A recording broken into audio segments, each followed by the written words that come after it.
TM. Let me share the stream. The mic. I wanted to share the page. Okay, Discord.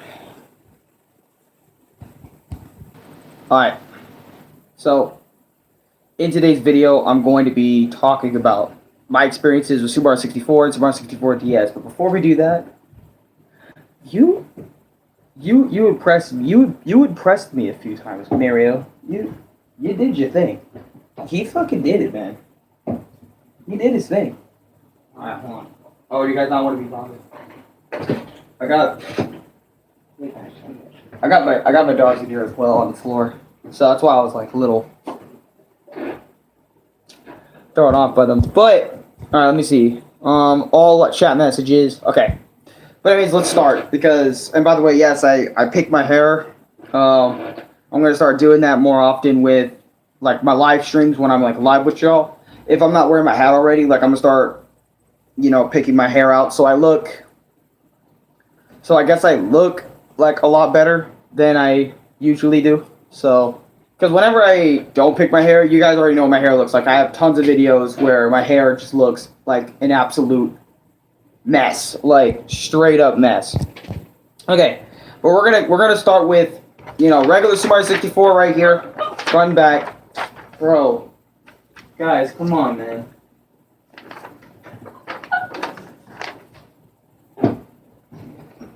What? You guys want in or you guys want out? Come on, y'all. Alright.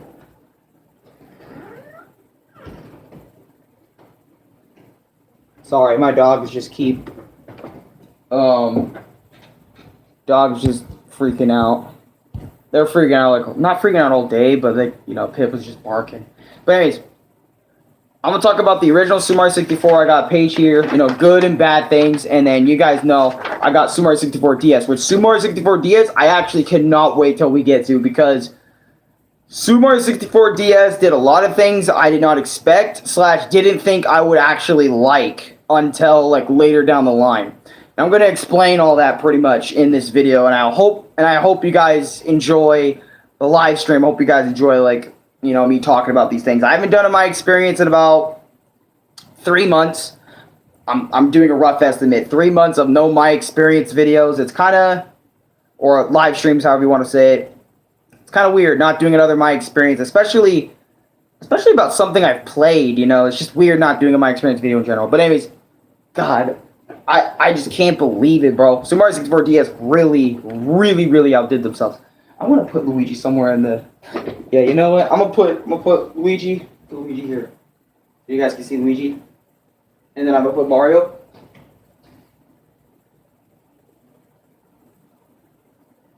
Probably like right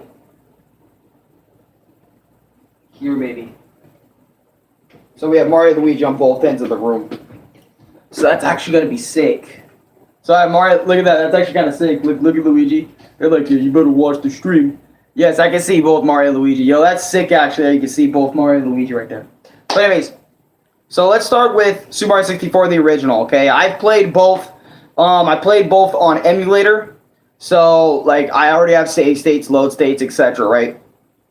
So, and I don't own the original console for Nintendo 64, but I have played Super Mario 64, I think, on the original cartridge. It's just like, I think it was at a friend's house, etc., and I never owned an actual DS, so I couldn't play Super Mario 64 DS unless I actually had it on emulator. But I played Super Mario 64 a lot through my lifetime. The original version, not DS. DS I've actually played very recently. I actually played it over a year or two ago. I was gonna originally play it on the YouTube channel. I remember putting it on my channel, and I didn't like the controls, and that's what really threw me off and kind of ruined Super Mario 64 DS for me, like a year or two ago. But I got a controller. I did the whole Bluetooth shit. I don't use the blue controller. I have a black controller just sitting over there. Sitting on my desk right over there. So that's the controller I use for like whenever I'm doing Bluetooth gaming, whenever I'm playing on PS4, etc. But anyways, let's start with the first thing. All right. The first good thing Super Mario 64 did, in my opinion, it was really the first game to show the world how it's done. And what I mean by that is in terms of 3D.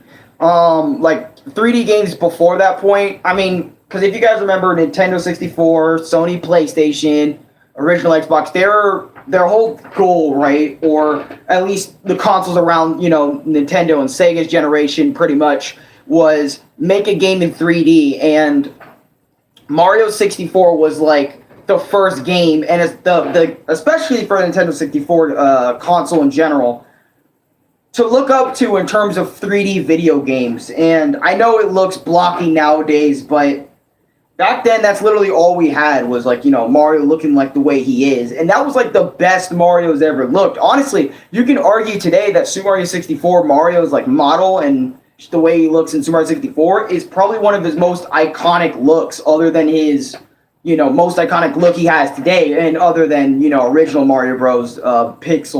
Pixel art. If you remember what Mario looked like in Mario Bros. 1, then, that's iconic to Mario 2. Mario's current, Mario Bros., Mario 64, etc. But that's the first good thing Super Mario 64 did, I felt like, because if you look at Donkey Kong 64, if you look at Conker's Bad Fur Day, if you look at Mega Man 64, if you look at Legend of Zelda Ocarina of Time, Super Mario 64 literally put the frame on the wall and said, hey, this is what you need to be better than. And it actually inspired a lot of game developers to make 3D games and stuff. Like, look at Crash Bandicoot. Remember Crash Bandicoot was trying to rival Super Mario 64 in terms of 3D graphics and, 3D looking areas at the time. And just everyone was trying to compare their game to Super Mario 64. And, same with, like, racing, Mario Kart, look at Mario Kart and Crash Nitro Kart or Crash Team Racing, etc., or Sonic Team Racing, etc. But we're getting off topic. You guys know what I mean. Like, there was a lot of other game developers comparing themselves to Nintendo, with Super Mario 64 being the king of all that at the time and stuff. Like, oh, Super Mario 64. And those 3D graphics looked good. Yeah, exactly. I love Super Mario 64 graphics, and I love the graphics that all the other games after Super Mario 64 had. Hell, they took in Super Mario 64, right, and said, hey, we need to do better than this in this aspect. And on top of that, Super Mario 64 was like one of the first games to have a 3D camera. All right, I think I mentioned this on a part of the list of good and bad. But I think I mentioned on the bad. Like, the camera's really, yeah, exactly. I mentioned on bad. But I'm also going to add on one for good as well for the camera, because no one really tackled the camera feature on the Super Mario 64 or on Nintendo 64, and on top of that in 3D games that often, So, like, when Mario 64 came out and did the whole, oh, you can have a fixed camera angle, you can have a backed up camera angle and stuff, they were like, I'm not saying the first game to ever do that, but, like, they were, like, the one that kind of showed us how you can do it. So, like, and I remember, like, game developers took Super Mario 64 and said, yo, let's use this as a base and see if we can make our game better than it. And a lot of games ended up being that way. They had a lot of better camera, like Banjo-Kazooie with their camera. Yeah, Banjo-Kazooie too, they're competing. Trying to compare themselves to Nintendo Super Mario 64. Super Mario 64, back in the day, did a lot of things you wouldn't see today. That's why a lot of people say Super Mario 64 defined the 3D gaming genre, defined it pretty much. Like, here's the basics of 3D, But anyways, number one for bad, in my personal opinion, is it refuses to, or reuses. I didn't mean refuse. I said refuse. I read it wrong. Is it just me, or am I the only one watching your live? Yeah, you're the only one watching me live right now, but I'm not trying to let that bother me. I'm just trying to get this video done, because I've always wanted to do this live stream and stuff. Maybe notifications are down. Maybe not a lot of people are awake. It's all right. I get that. But anyways, reuses a lot of music in the game. Super Mario 64, everyone knows whenever you play, they reuse a lot of the same tracks in different stages. Like, the stage can be completely different, but the track can be completely the same with no differences. And honestly, I get why they did that, so they can save as much space on the cartridge for the 3D atmospheres as possible. And I know that might sound a little nitpicky getting on the tracks, but after hearing them so much and for so long, like playing it over and over and over again, you will start to tire out of the music, in my personal opinion. You will start to be like, okay, I get it.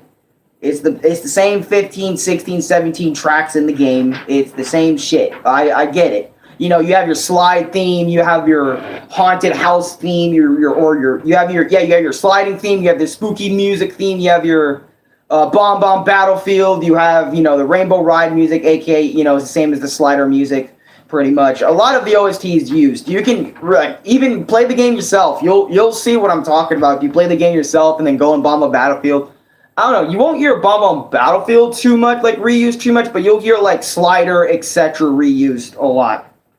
But anyways, let's go to number 1, or number 2 in good. Lets you choose which star you want to go for, and what I mean by this is, since the story for Super Mario 64 is so basic and simple, it's not very linear and lets you only go for 1 star. Like a lot of future Mario games will have it. For example, Super Mario Galaxy, for example. I'm going to use Super Mario Galaxy as a base. You can't go for the 2nd star or the 3rd star in that said level. You can't do that. You have to get the 1st star, get the 2nd star, get the 3rd star in order. You have to do that.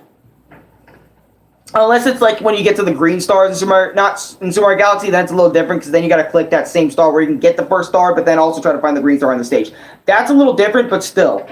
It lets you choose. Like, for example, when you go in Bomb Bomb Battlefield, for example, you can choose between the 1st star or another example, 8 red coins if you want to, if you're trying to do a cannon list and stuff. Like, without using the cannon, if you want to try to long jump it from the top of Bomb Bomb Battlefield's hill to the little platform on top.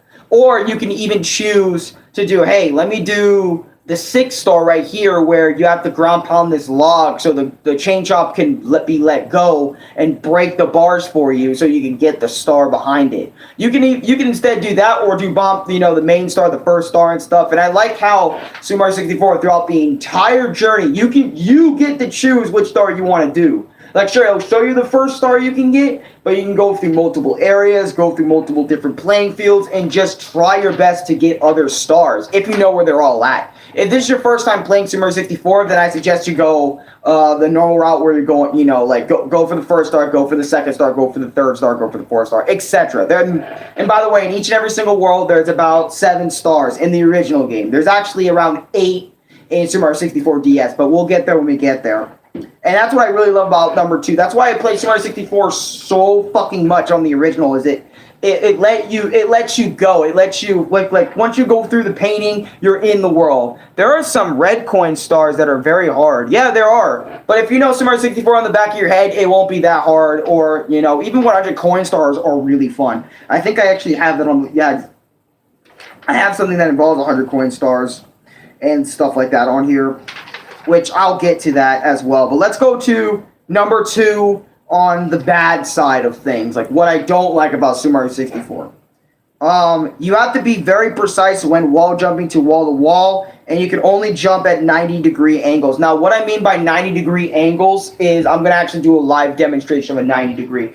So say, for example, this wall looks wall jumpable, right? This wall right here, right? It looks like you can wall jump it, but you actually can't. You just slide off or something like that. Or another example is, hey, this wall looks pretty good to wall jump off of. And if it's like 89 degrees and stuff like that, if you're like a speedrunner and stuff, you'll know what a 90-degree angle of a wall you can wall bounce off of is. You'll know. If you played the game a lot too, you'll know which walls you can bounce off of or which walls you can't bounce off of, you know, etc. like that, you know. So, but it, like, the timing for each button press when you're wall bouncing is crazy precise. Like, for example, like if you're not good at, you know, pressing X really fast or pressing X decently fast, then you're going to struggle with the whole wall jumping aspect of Super Mario 64.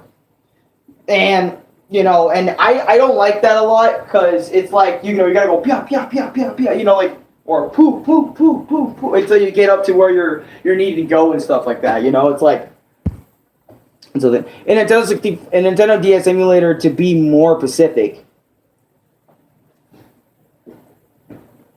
I only played Nintendo 64 DS, but I know what you mean, Alex.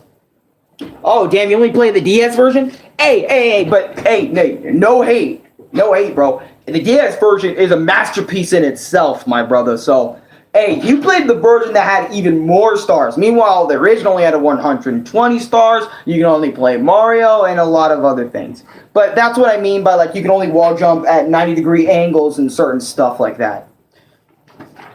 But anyways, let's go to number 3.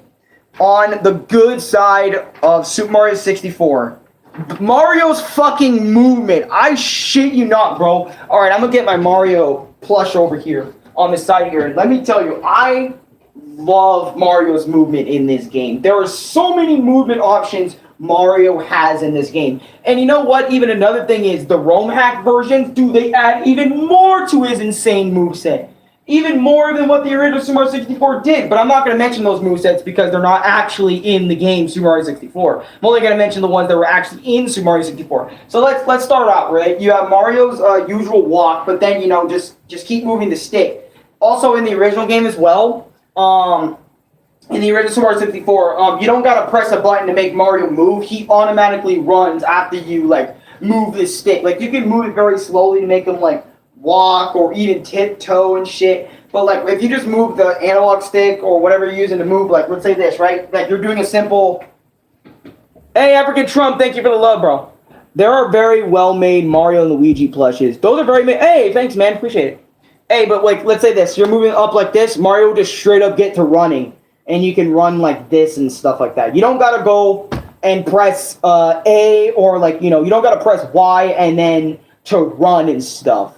But I see why a lot of people do. Some people prefer the Y, like running like with this better than automatically running all the time. But anyways, Mario has triple jump, like, yeah, poo-hoo, waha, you know, triple jump. Mario has a side somersault, then you can help get leverage. Mario has a long jump he can use. Mario has a jump and dive technique he can use. Mario can go, he can ground pound too.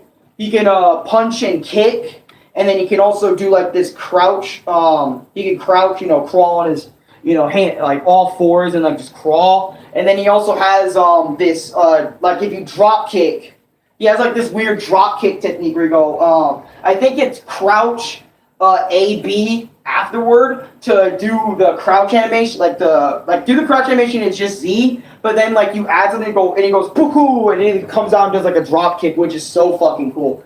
Don't use it too much, but you know, you guys get the basic gist. Mario's moveset in this game feels so good and fluid. It feels like you're really in control of Mario.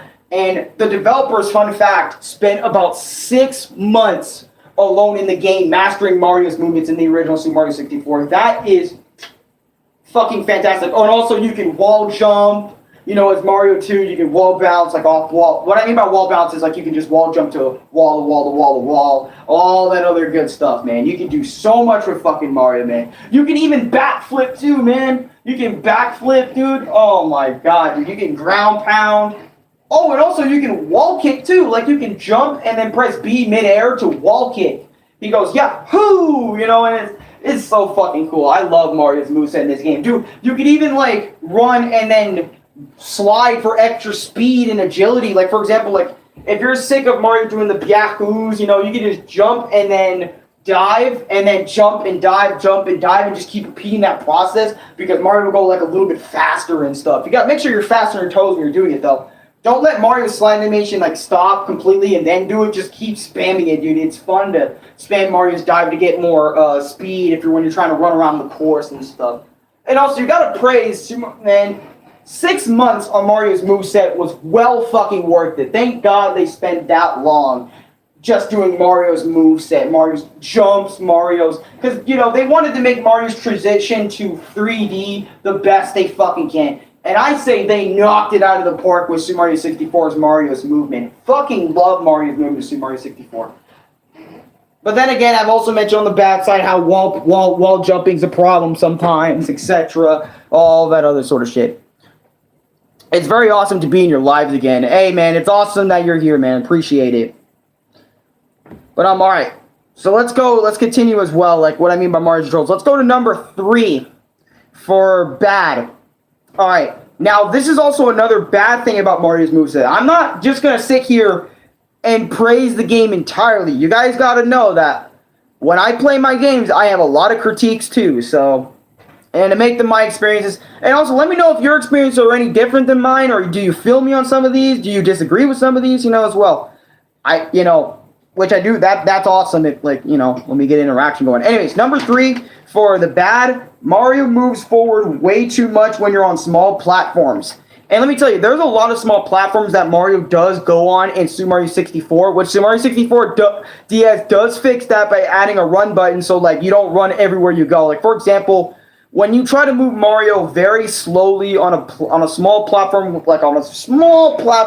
Mario will just walk too much forward and fall off completely, or just fall off and grab ledge, or just fall off completely grab ledge, or just fall off completely on some small platforms. Then you gotta run up and try the shit again, which is very annoying, especially if you're playing it on the console version, like on the original hardware, because it's like, oh, I gotta climb all the way back up there. I gotta get all the way back up there and try again and stuff.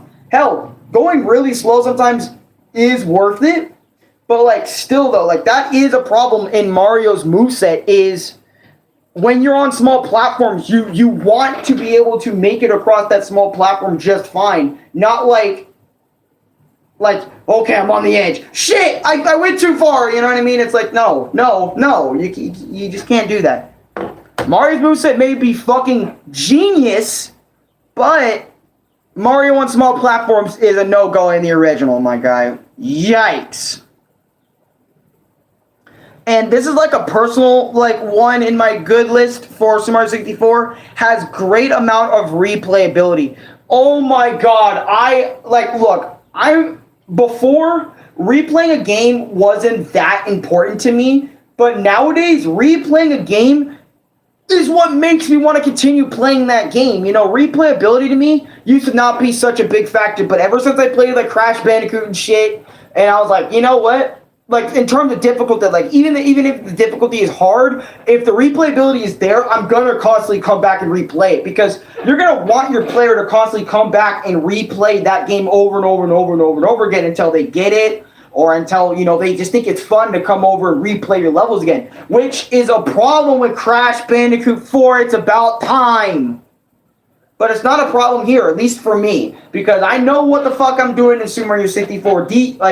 In Super Mario 64, the OG, dude. I have played this game all of my childhood, bro. A lot of the time I played Super Mario 64. I know what the fuck I'm doing here. Hell, I don't even need Louie's help anymore to get 120 stars in Super Mario 64. I don't even need cheat codes to get 120 stars in Super Mario 64, because I can fucking go back to this game whenever the fuck I want and replay the bitch. Just fine. Just fine. I do have a problem with which I'll get to later, but I am really just saying I can play this game and love this game to death. Play Super Mario 64. Dude, I remember Chris being there, aka Rene down there, just being there sometimes, and I'm playing Super Mario 64. I'm playing Super Mario 64. I'm doing my stuff. I love playing this game. Fuck yes, I love playing Super Mario 64. I love playing with Mario's moveset. Shit, sometimes I just, I spend a great amount of time, and going back to number 3 on the good list, I sometimes spend a lot of my fucking time going back just to jump around Princess Peach's castle. Dude, it's so fun just messing around with Mario, just messing around in the game, out of the game. Thank you so much for playing my game. Dude, I feel like an even bigger Mario fan than I have in a long time, man. Replaying Super Mario 64. And the thing is, I used to not despise Super Mario 64, but I used to not play it that much either. In comparison to the newer Mario titles, like Super Mario Galaxy and stuff. I played Galaxy a lot. I played Galaxy a lot through my lifetime. That's probably the most played Mario game I played. But nowadays, I'm playing Super Mario 64 again. I'm playing it over and over and over again. Hell, I even had Super Luigi 64. It's a ROM hack about Super Mario 64, but you're playing Luigi instead. And I 120 that version. Hell, I 120 the original version too. I said, fuck it. I'm going to do both. I'm going to 120 both. Now, sure, on my channel, I've only done 74 stars, but low-key, I've 120 this game multiple times before. I've 120 on multiple Super Mario 64 emulators. I love replaying this title. And I'm going to keep on playing it and praising it because it's a goddamn good game. But anyways, let's get to number 4 on the bad list of Super Mario 64. Now, before that, let me read this comment. I like Super Mario 64 DS, but there are stars that I rage on. For example, those 8 red coins that I have to collect, and I played as Luigi. But the problem is that if I lose balance on them, I fall. Are you talking about Tall Mountain by any chance? By any chance, you're talking about Tall Mountain? Oh, and when we get to Super Mario 64 DS, woohoo! It's gonna be a lot of things you're gonna like about each character, and I'll mention that here in a second. Okay, now, but I am gonna talk about number 4. Number 4 on bad, the 100 coin star spawn. The reason why I say this is bad, no, I'm talking about the first Bowser level. Oh, and actually, that one ain't that difficult. Like, if you actually think about it, it's not really that bad. But I see where you're coming from. I can see where you're struggling. Like, especially if that's your first time playing Super Mario 64, I get you. Because the first time I played Crash was its Insane Trilogy, like the remaster, not the original stuff, you know? So, I mean, I played the original stuff first, but, you know, I mainly remember Crash for Insane Trilogy and stuff like that. But anyways, the 100 coin spawn. 100 coin star spawn points. Now, this isn't a problem for players that are veterans, speedrunners, all that. Because first of all, they know the paths that they need to take to get to 100 coin star relatively easily. But for players that are first starting up the game that want a 120 and that are trying to get 100 coin stars, but the 100 coins spawned in a difficult spot, that is literally why I put it in the bad section, is because whenever you get the 100th coin, so you can get a star, it spawns in that exact area you last got the coin. So let's say this, right? There's a coin over magma, that's where the star is going to land. And you're going to have to re-go into that lava and try to hit the same spot. So you get the star and leave the bitch. So you can get the star or leave, or try to get the star and try to get to a safer location. And then go for another star. But what also makes 100 coin stars great is you can do the 100 coin star in no matter what star order it is, or almost any order, to be honest. And you can get the 100 coin stars, so you can literally get 2 stars in the price of 1 level before you get kicked out. Because any mainline star you can get kicked out of, but 100 coin stars, they never kick you out for 100 coin star grabs, which I love 100 coin stars. So much to the point, that's literally how I play Super Mario 64. I play Super Mario 64 that way. I get 100 coins as quick as possible, and then I do the mainline star or whatever star that's in my vicinity. That's how I love playing Super Mario 64 a lot nowadays, and I have seen myself just do that playstyle for so long, and it works effectively. It works effectively. But anyways, that's number 4 on the bad side of things.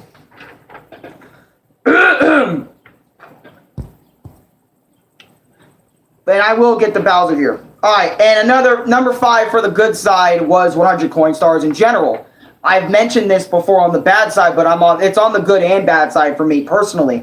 Yeah, number 5 on the good side. And I say number 5 on the good side because I think it's good that they even involve 100 coin stars, to the point I was like, yo, why the fuck did they not add 100 coin stars in Super Mario 64 in Galaxy or something? I feel like Galaxy should have had at least 100 coin stars. There's a fuckload of coins in Super Mario Galaxy that you should go around and collect. I feel like that'd be cool. It'd make the game a little bit, it'd make the game longer too, and probably drag on if they did that. So I see why they didn't do it, but I don't know. I think it'd be cool if they added 100 coin stars and all that other sort of stuff, so you can get a star and then, save and then save in the stage, etc. Do the same thing Super Mario 64 did. But I love 100 coin stars because I love running around the maps and collecting all my stars. I love doing that in Super Mario 64. It's one of the funnest fucking things. And like I said before, that's how I play Super Mario 64. Is I grab the 100 coin stars and stuff like that. But anyways, enough about 100 coin stars. Let's get to number 5 on the bad side of Super Mario 64, the OG version. The camera is really bad. Now, sure, the camera was revolutionary for its time, but if you play the original Super Mario 64 nowadays and you play Super Mario, let's say this, right? For example, you play Super Mario 64 DS, and you're like, I want to try the original version. I wonder how good the camera is. It's not that good in comparison to DS. DS has a way better camera feature, and we'll mention that when we get to DS. But the camera in Super Mario 64 is not that good. Sure, you can turn You know, you can go close to Mario's angle, look up in Mario's eyes, or look down, and then look right, look left. Sure, but in some angles, it's not that good / helpful, and honest to God, it's not that good, man. It's not that good. I'm telling you that from experience. From experience, I know this because it's like, I've 120 the game so many times, man. The camera is not that good. And you'll even hear from a lot of other people who have reviewed and talked about and said so many things about this game. The camera being bad is always going to be on the list. Is always going to be talked about till the end of time. Especially in levels like TikTok Clock, where you need the camera to be good so you can see your surroundings, but you can't really see your surroundings that much. And on top of that, there's a lot of death holes in the original TikTok Clock, which I'll get there on Super Mario 64 DS when we get there, but still. The camera is not as good as you think in Super Mario 64. I mean, it's okay, you can tolerate it in a lot of places, but also in a lot of places you can't tolerate it and you wish it was fucking better, but it's not. But anyways, let's get to number 5 on the good list. The power-ups. Flying Mario, Invisible Mario, and Metal Mario. Some of the most iconic power-ups Mario's ever had in his history, dude. Like, if you look at Mario and see wings on that bitch, you know it's Flying Mario. If you see Invisible Mario, you know it's Invisible Mario. Metal Mario especially is iconic. That has been a series staple since Super Mario 64, really. And same with the rest of the other two. And sure, I know there's not, you know, any power-ups in Super Mario 64, you know, in, you know, Super Mario Bros. Or whatever. Like, I mean, yeah, there's power-ups in those. But I'm saying, what I meant to say was, sure, it's not your typical Fire Flower. It's not your typical Rainbow Star, and it's not your typical Mushroom. And honestly, I love that. Because in a lot of Mario games, you have your Mushroom, you have your Star Power, you have your Fire Power. Right? You have all that crap. But I really like how they used Metal Mario. I really love how they used Invisible Mario. And I really love how they used Flying Mario in this game. Now, sure, the flying controls take some time. And they are garbage controls for Flying Mario. Let me tell you that much. But once you get used to them in Super Mario 64 DS and Super Mario 64, you'll have a blast with them. I'm telling you that right now from an experienced Super Mario 64 player. Fuck, Flying Mario's theme, the mute, like, I'm sorry, but the music for this game as well, I don't think I put it on here, but even if they do reuse, all the tracks are still so fucking good. Like, come on, man, like, I know, I get it when people say they reuse, but still, it's still a jam once in a while to go back and hearing Flying Mario, Invisible Mario, like Metal Mario, like,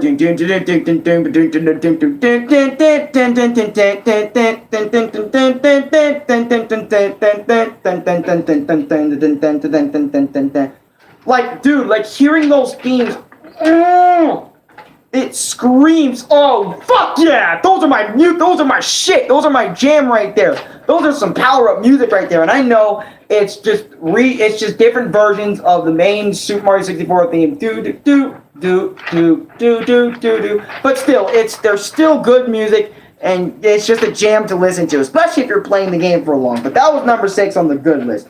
Number 6 on the bad side of Super Mario 64. Okay, I came back to you live on my PC. Hey, thanks, man. Number 6 on the bad side. Some of the stars have vague hints of where they are. And what I mean by that is, in Super Mario 64, I bit my lip, or I bit my mouth. You'll notice that a lot of stars, like some stars in the game, have a vague-ass explanation of where they're at and how you get them. Like, for example, when you're talking about a maze, you look around all around the map. Like, they're talking about, hey, star, let's go to Snow Mountain. Right? Like one of the Snowlands paintings in Super Mario 64. Like, for example, you have to go in the level, right? Run your ass all the way across it until you get to this part where there's ice block shits coming out like at decent speeds, being small, medium, and large. And then you're gonna see a little fucking igloo / little ice I can't remember, igloo, little snow house that you have to crawl under to get to where that star is located. Like, to think about that real quick, that's pretty vague, you know. And I was thinking, like, dude, in Super Mario 64, there's some vague stars in here. Like, you're gonna be sitting there confused. Sometimes to the point where you're gonna have to look up where the star is on YouTube. And especially for people that had no fucking guides back in the day, want to blow them out the fucking water. First of all, if you had a friend that had Super Mario 64 and that got that star, dude, you're in luck if you had friends that knew which vague star that was and was like, because back in the day, on Nintendo 64 came out, and if you were born and you had the bitch, right, you played Super Mario 64, you played, what a great game that is, man. You're gonna be super fucking glad you had a friend or a brother or a homie that can lace you up on how to get that star and what method they used and shit. But nowadays, you can just look it up on YouTube and you'll be fine. You can find the star. But it's pretty vague if you're trying to figure it out by yourself without help. You know, but if you know what you're doing, if you're walking Super Mario 64 knowing what you're doing, then this point really doesn't matter. But for people that are just playing, or people that are coming back to it after not playing it for so long, are not going to understand what that star is, etc. But that was number 6 on the negative side of things. Number 7 on the good side. Only needing 70 stars to beat the final boss. For example, you only need to collect 70 stars to finish the game. You don't need 120 to finish the game. You don't need this and that. Okay, to finish the game and get the actual ending, you just need 70 stars. So, for example, if you're a casual Super Mario 64 player, go ahead and get that 70 stars in the original, and you can beat Bowser and have a great fucking time, okay? You beat the game regularly. But if you want the 120 stars, go ahead and get the 120 stars. But I like the fact that you only need 70 to really initially beat the game / get to the final boss. I do appreciate that.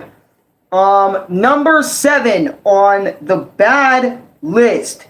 Spinning Bowser into the spike balls. The timing always throws me off. This is important. Okay? This is very important to me. And every time I play Super Mario 64, I dread fighting Bowser. I dread that shit. And I know a lot of you are probably going to be thinking to me, wait a minute. Why do you hate fighting Bowser so much? It's because if you remember in my final part of Super Mario 64 playthrough, when me and Louie were beating Bowser together, tossing the controller back and forth to each other. If you were there for that stream, or you can watch it if you haven't seen it, and then come back to this part and understand what I mean. What is going on with him? I hear him in there. Oh, someone's in the bathroom. No, never mind. I thought it was like Louie in the bathroom or some shit. But spinning Bowser always threw me off because it's like spinning something. And on top of that, you know, you can't change, like you could probably change camera angles to make it a little better. But I feel like all the camera angles you even spin Bowser in just makes it worse. And plus, it's so shit when you're spinning him and then you're trying to throw him into the spike ball right in front of you. I mean, on the first Bowser battle, it's not that bad, but on the final one where you need to get 3 spiked hits and shit, where you need to throw him 3 different times and all the abilities he has, it's annoying. Was that your dog on the door? No, my dog was just barking at the bathroom door. He wasn't barking at my door specifically, but he was barking at the bathroom door. But spinning Bowser, in my opinion, is just so shit, and I wish it wasn't that shit. But in Super Mario 64, they fixed this, but it's still the same to me. In a way, I mean, I did it a lot easier, but still, I still don't like how Bowser was handled in Super Mario 64. We had to grab his tail and like whoosh, whoosh, whoosh, whoosh, and throw him. You know, I never really liked that about Bowser battles in Super Mario 64. And I know that's an iconic staple too about Mario. So long, gay Bowser, or, you know, his iconic line, which I do love hearing that sometimes here and there. I do love hearing that, which is kind of funny. And I remember somebody even asking, fun fact about Charles Martinet, like, aka the voice actor for Mario, Luigi, Wario, and Waluigi.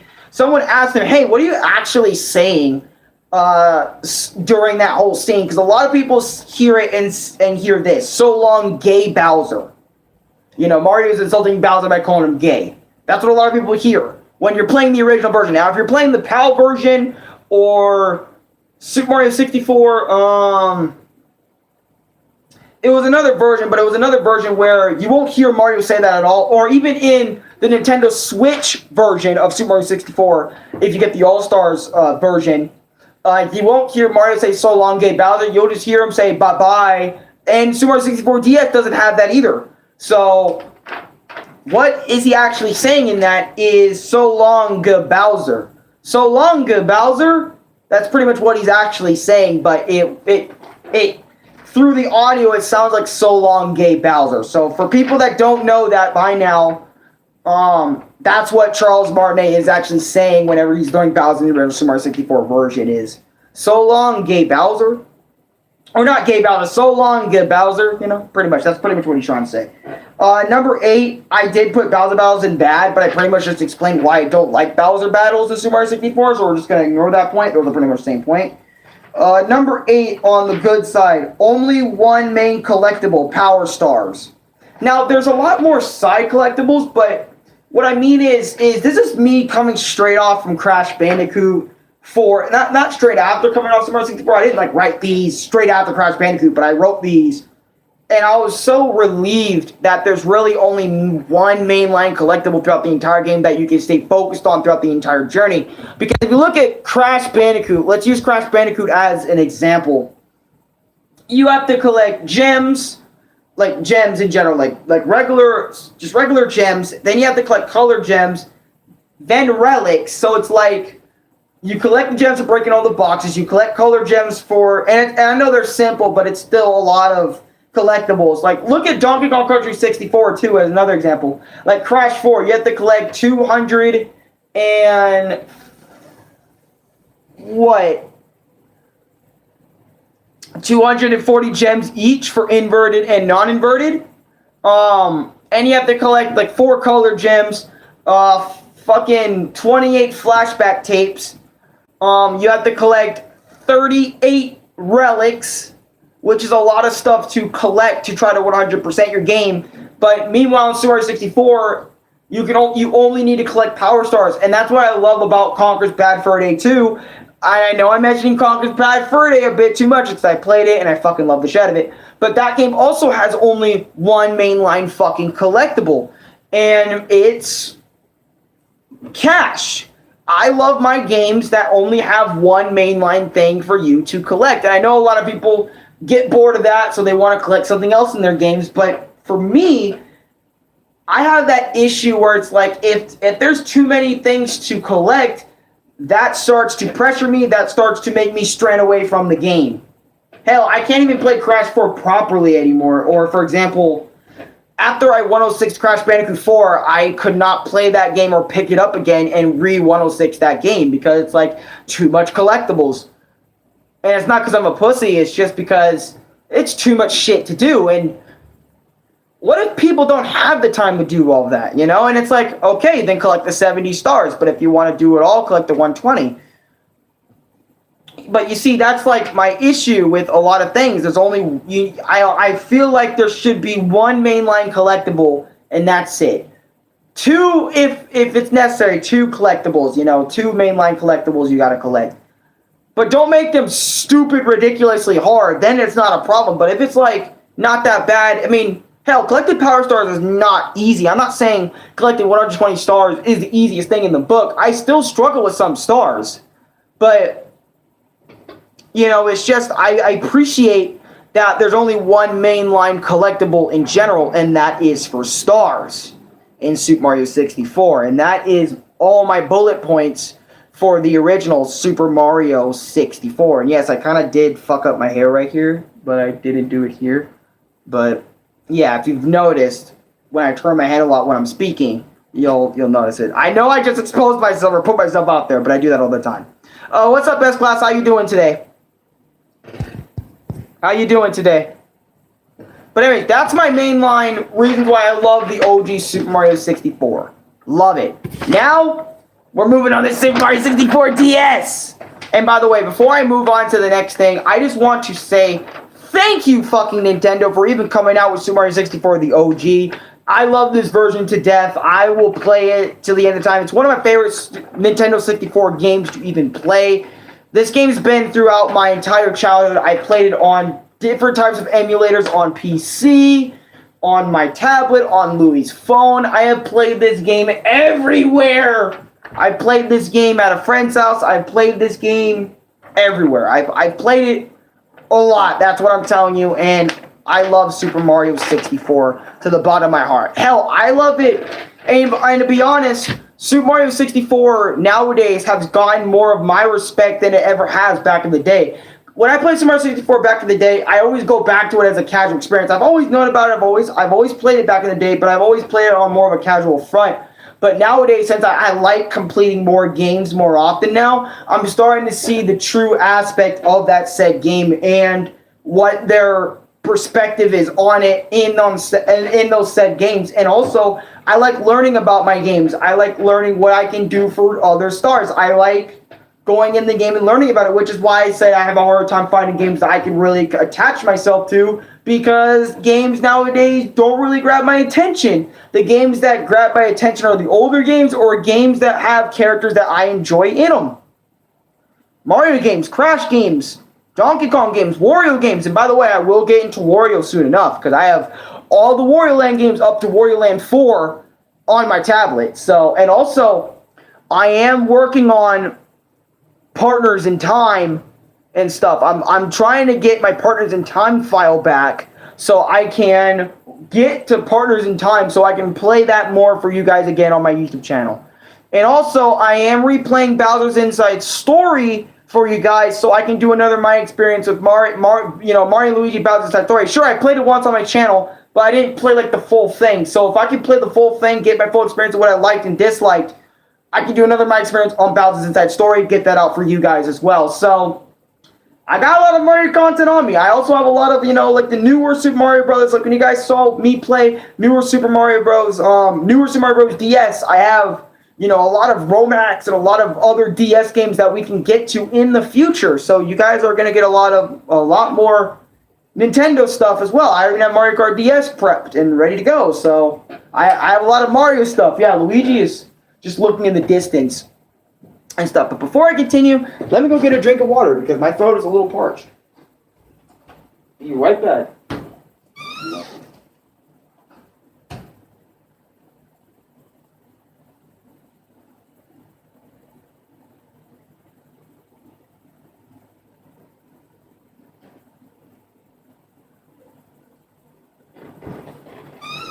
Okay, back now.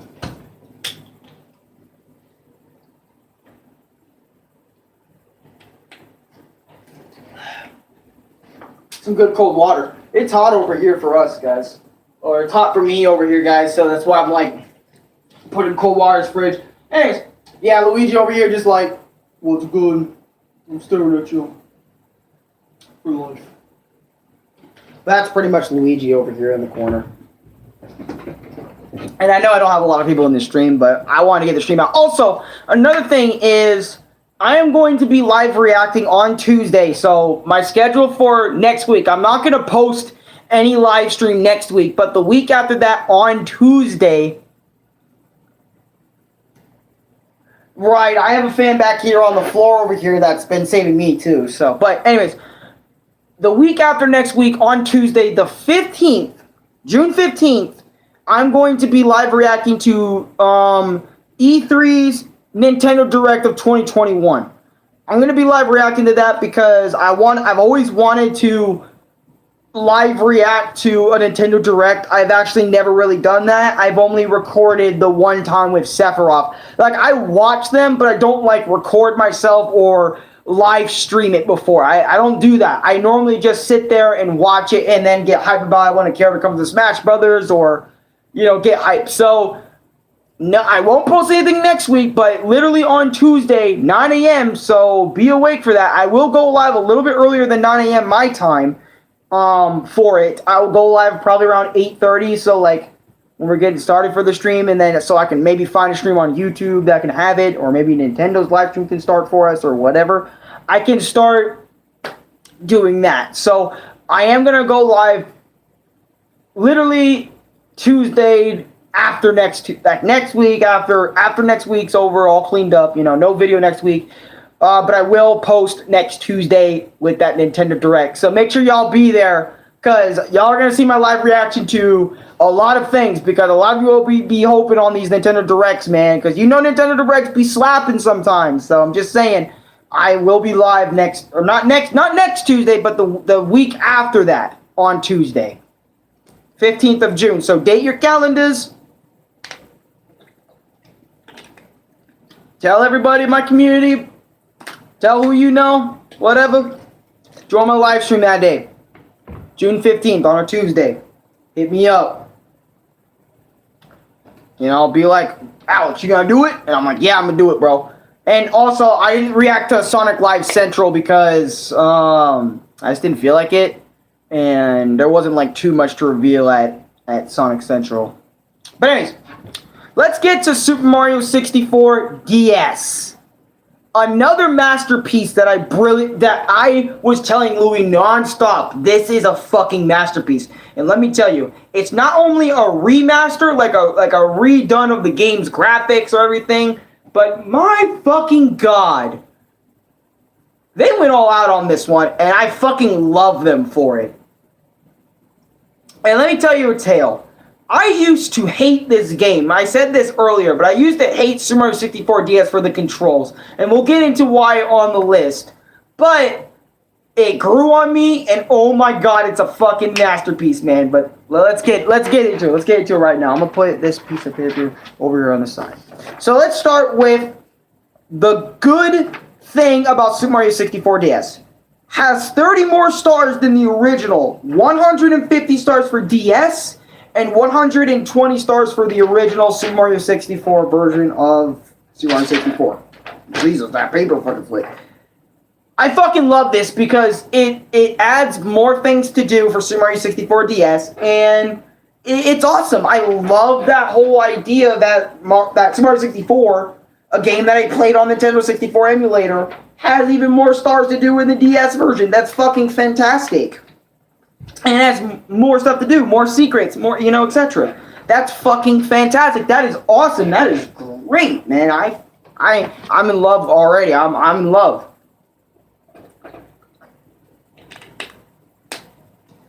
And I don't know if I mentioned secrets.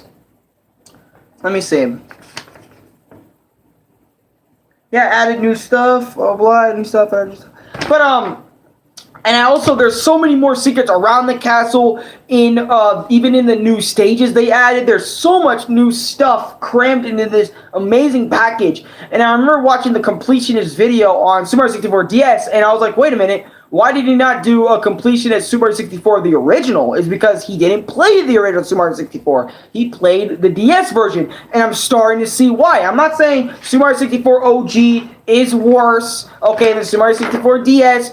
It's just down to personal preference at that point. Hell, I used to 100% prefer the original over DS because I didn't like the controls, but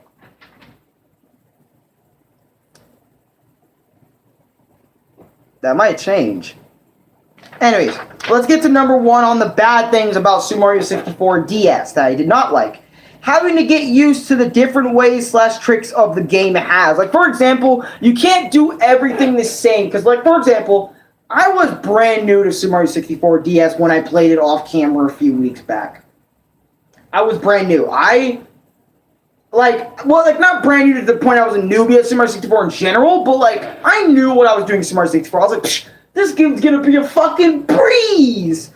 But then I couldn't play Mario in the beginning of the game, and I was like, what the fuck? I'm playing Yoshi. Why am I Yoshi? You know what I mean? It's like, oh, fuck. You have to get used to so many things. And you guys know how long it takes me to get used to things. It takes me a long time to get used to something. Like, I'm telling you guys that right now. It takes me a long time to get used to certain things, man.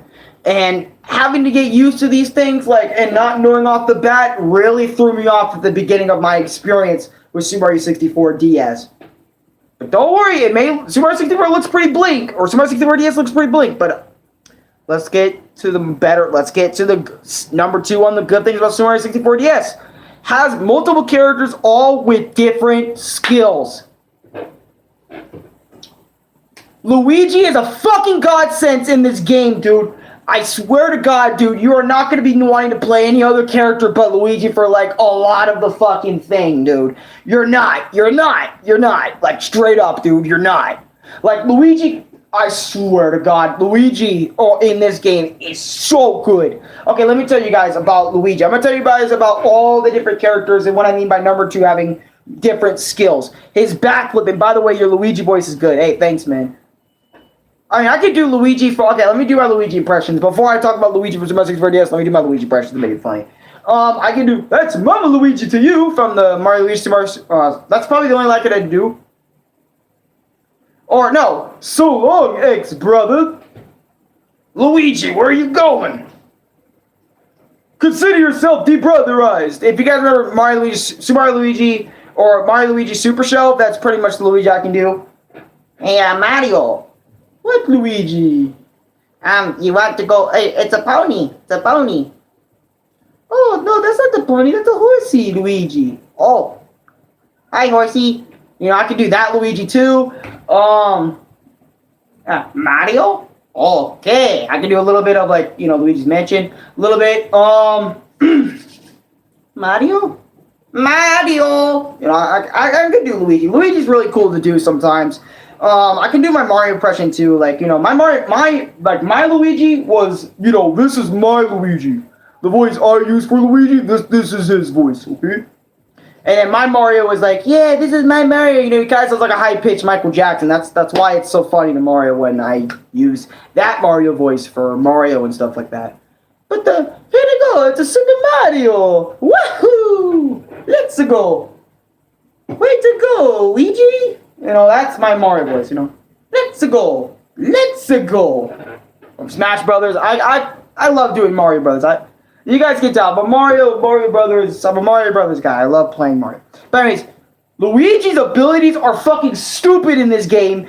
And I don't know why Nintendo said, hey, we need to chill for Luigi a little bit. But thank you for not saying that, or thank you to the person that gave Luigi all the abilities he has. First of all, that fucking backflip. Oh my God, bro, it made the game, some of the game's parts so much fucking easier. The backflip, alright, not only the backflip that you perform with Luigi has crazy height, right? But Luigi goes into a spin animation that slows your descent. And I swear to God, it makes some stars so much easier than it was in the original game. Because you guys know Mario has a shorter jump than his big bro, or his little bro, Luigi. Luigi's always been known to have the higher jumps than Mario. Not only does he have the higher jumps and speed advantage than Mario, but oh my God, does it feel fucking great, dude, performing his backflip, dude. Oh my God. And not only his backflip, but he can also run on water for a short amount of time. He can also go invisible in the game in, you know, Super Mario 64 DS. His power-up is going invisible. And I'm also going to mention this later on, but yeah, all the power-ups are kind of spread out to different characters, and that was a thing I liked and disliked during my time playing Super Mario 64 DS. But anyways, Luigi, those are Luigi's abilities. His amazing backflip, run over water for a short time, and he can hover like Yoshi. Like after you jump, you can go, wah, wah, wah, wah, and then just put Luigi back. Put Luigi back. He's too good in this game. I'm telling you guys, he's too good in this game. Wario, okay, let me tell you Wario's abilities. Wario he can't jump super high. He's not the fastest, but he can punch really hard. Like, for example, take this chair as a black brick. He can one punch it and break it. Meanwhile, Mario, Yoshi, and Luigi can't do that. And, you know, that's Wario's ability. It's literally just punching bricks that are tougher than usual bricks. That's it. That's all Wario can do. I sometimes think Wario was a real afterthought. I don't know if you guys think that too, by any chance. Do you guys think Wario's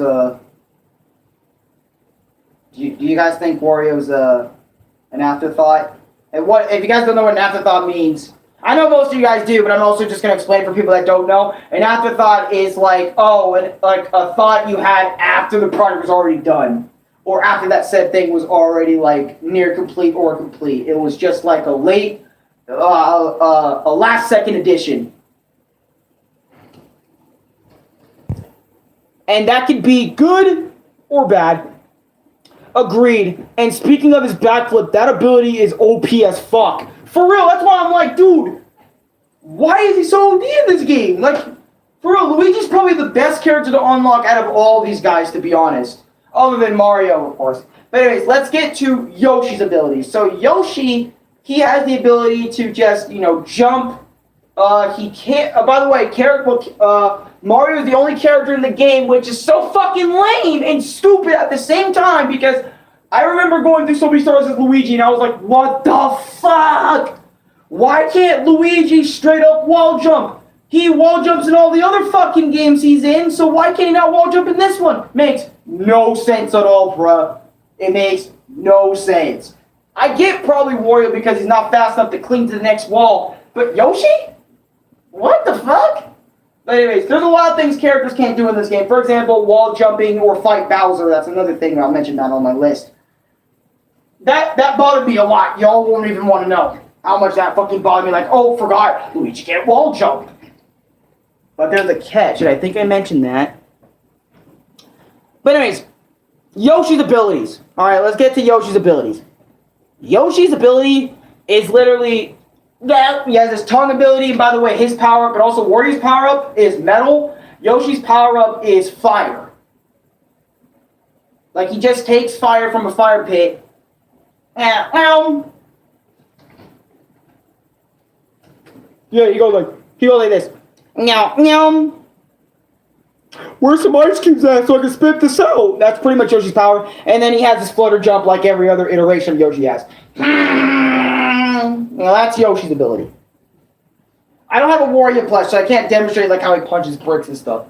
But Mario, on the other hand, he plays just like he did in the original game, and I like that. They're giving players that played the original game like, some closure that Mario plays the same. He can wall bounce the same. He runs the same. He has all of his moves pretty much from the original game, pretty much.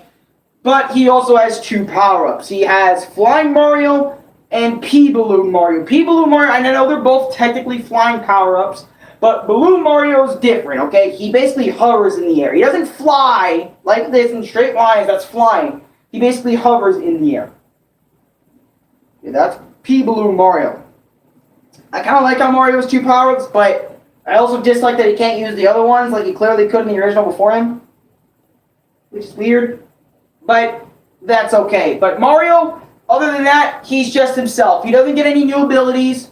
He's pretty much the only thing that's really new is that he has two power-ups that he can utilize. No other character can do that in Super Mario 64 DS. All they have is one power-up, that's it. Okay. But that's the characters in the game in terms of differences and skills. Whew. Alright, number 2. And I've mentioned this already before. Mario can't use all power-ups like he could in the original. The Balloon Mario power-up is very cool, but if they use the other power-ups on him and the other 3 characters, that would honestly be very cool. Honestly, the game wouldn't... I mean, fuck, you wouldn't need to play other characters if that was the case.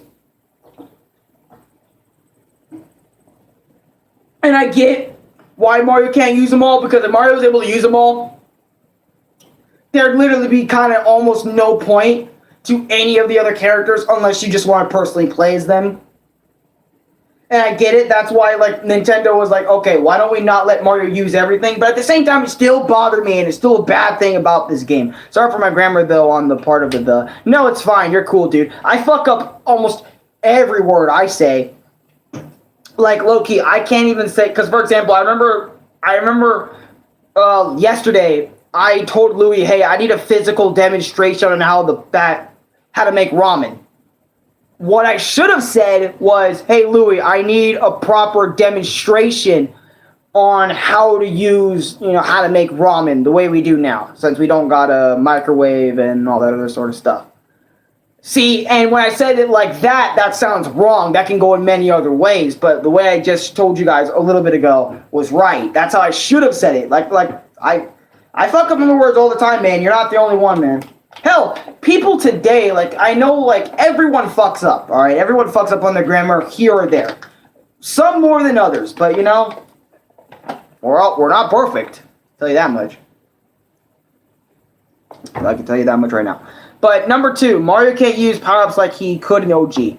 This bothered me when I first started playing, but as I played more and more into the game, it started being less and less of a bad thing for me because I was used to it. But for people that played the OG and started with the OG are going to have a problem with Mario not being able to use all the power-ups and Mario not being able to do a lot of, the same shit he could, in 60, aka using the power-ups in all of the worlds and levels, etc. That is a problem for people that are coming over from Super Mario 64, the original, to DS. See? We all have our imperfections. Very true. Number 3 for Super Mario 64 DS. It has a good camera! I mean a good camera. There was probably only once or twice in the entire game where Super Mario 64's camera was bad as fuck. Or bad at times. In certain angles, it was bad, but in most of the angles, dude, you can turn 360 degrees on that bitch. I'm telling you, man, I'm telling you from experience, playing Super Mario 64 with the shit camera angle in the original, Super Mario 64 DS was a fucking fresh coat of paint. It felt like a fresh cold water that I just opened and drank out that bitch. That's how fresh it felt to me. Because I was dealing with the camera that was shit for so long that I did get used to. And that is not that bad for me to use. But literally, I remember even going back to Super Mario 64, the original, after straight up playing DS and fucking up the controls and shit because I wasn't used to them as I was beforehand. Before I started playing Super Mario 64 DS. But it was such a good fucking thing, man. Y'all don't even know unless you played the game yourselves, man. And compared it to the original side by side, shit. I was even doing the same for Crash the other day too. Just comparing Insane Trilogy, how much better it was compared to the originals. And sometimes the original would have better music than the Insane Trilogy version. But anyways, that's Crash Bandicoot. But still, Super Mario 64. Oh my god, camera, dude. Oh my god, it made Super Mario 64 DS so much better. In terms of cameraman, a lot of people would be thinking, this is the first time I'm seeing Alex fucking fanboy over a camera feature in a video game. It's dude, I shit you not, dude. If you had a shit camera in the think about this for example. Think of the camera angles, bro. If you had a shit camera angle that in a game that you really love, but for example, that would bother you. That would bother you during the playthrough, is having a shitty camera feature. That would bother you at times. It'd be oh yeah, I forgot I had a shitty camera. You know what I mean? That's what the fuck? But nowadays, it's oh yes, 3D camera, dude, yeah!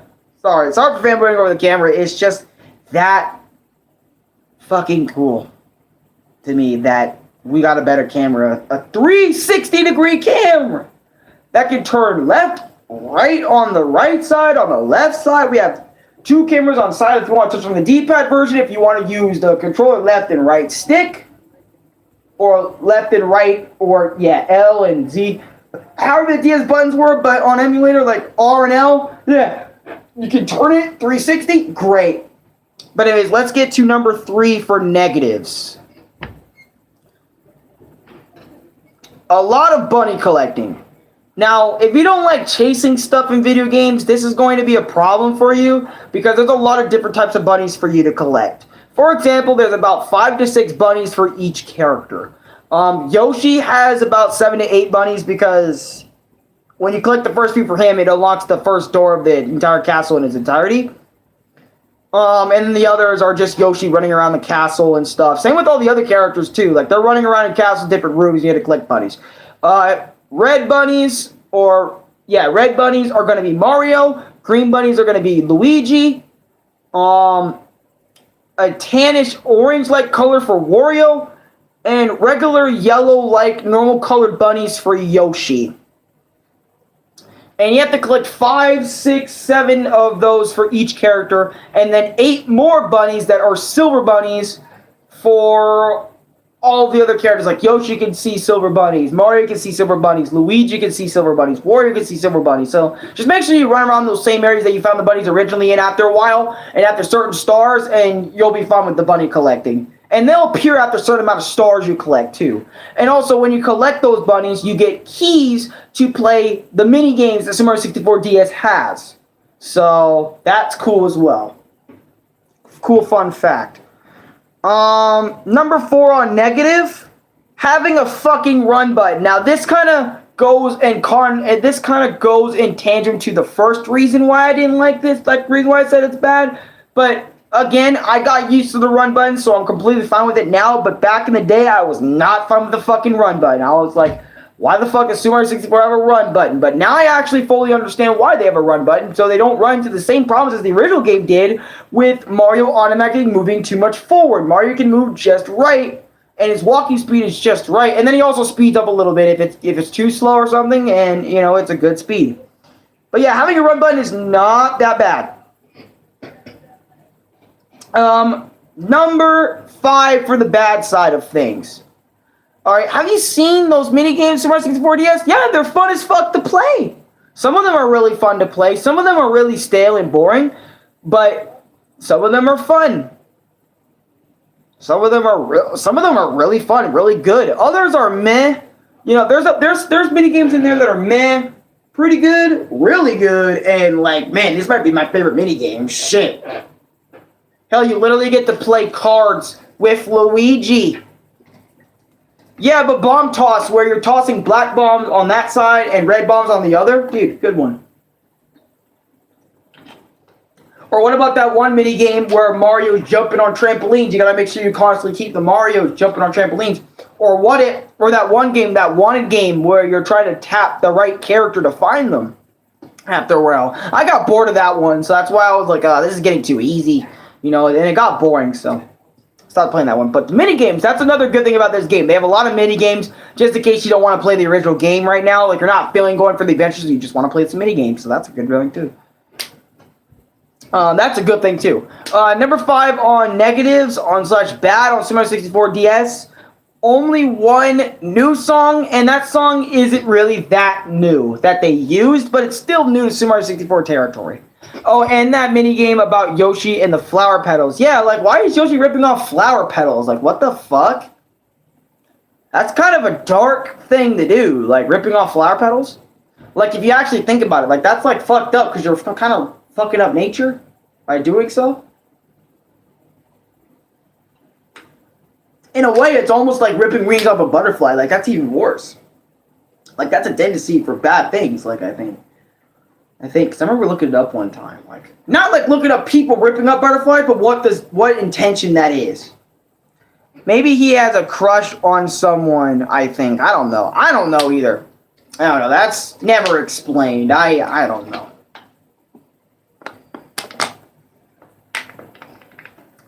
Freaking opening the bottle wrong. Okay. Yeah, but the one new song I'm talking about is Sunshine Song. It's a song from Super Mario Sunshine. I can't remember the exact song. You know what? I might just put it on Louis' PS4 for that track. It was like Sunshine Isle. I can't say the word right, but I will put on OST tracks for Super Mario 64 DS. Really quick. And I'm going to show you guys that song for about a minute. Because I want to show y'all that song. I want to be like, you know, this is the song that they added in Super Mario 64 DS. Other than that, all the tracks are relatively the same. And they are reused. Again. You would think... Wait, I think I actually mentioned the reused. Again. I think... Do I mention reused tracks?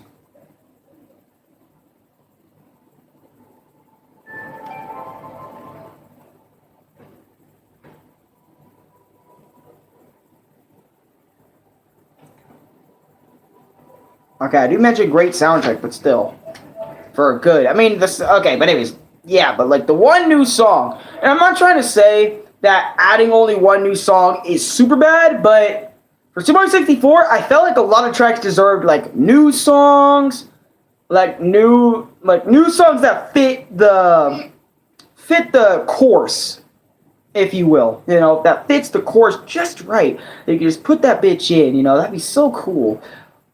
Or at least give me a remix of the track, because it just sounds exactly the same, but just compressed. You know, and it's like, it's not good. I'm constantly hearing that. You know, but anyways, let me show you guys a song. Super Mario 64 DS. Great game, by the way. But the best part of the remixes are those beats. Yeah, true. Like here, let me put on... Try to find it.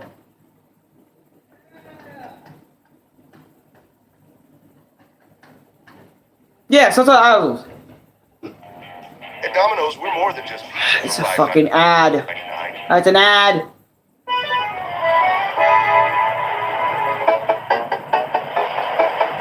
Super Mario 64 DS, Island Delfino. Or Isle of Delfino, yeah. Still a good beat though. And even that's a different version. It's not like the exact, it's not like just ripped. It's a little different, Because here's the original version. I'm going to show you guys the original version of that.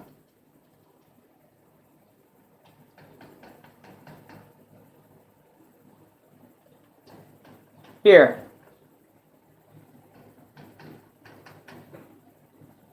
Yeah, Isle of Delfino. This is the original version. So sometimes.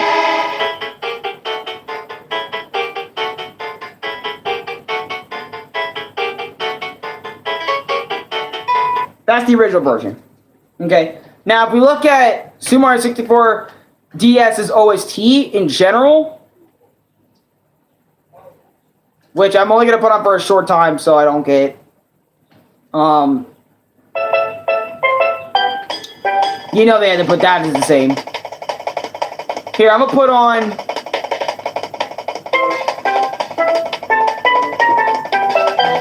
Love the shit out of this one. Bomb on Battlefield.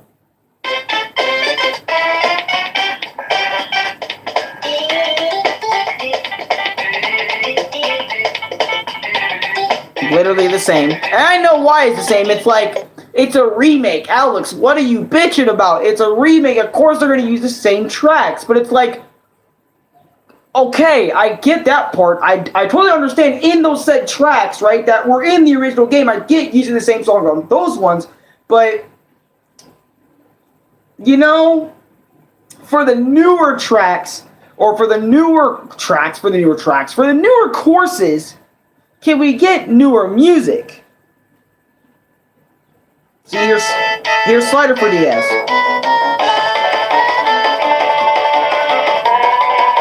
The same for Super Mario 64. But there's also another thing is like a lot of people are gonna also be like in the comments, oh, the original track was better, because that happens a lot with Crash Bandicoot. Because I remember looking and seeing, and I'm just using this as an example, a lot of people prefer like the original versions of those said songs. I get that. Keep them that way.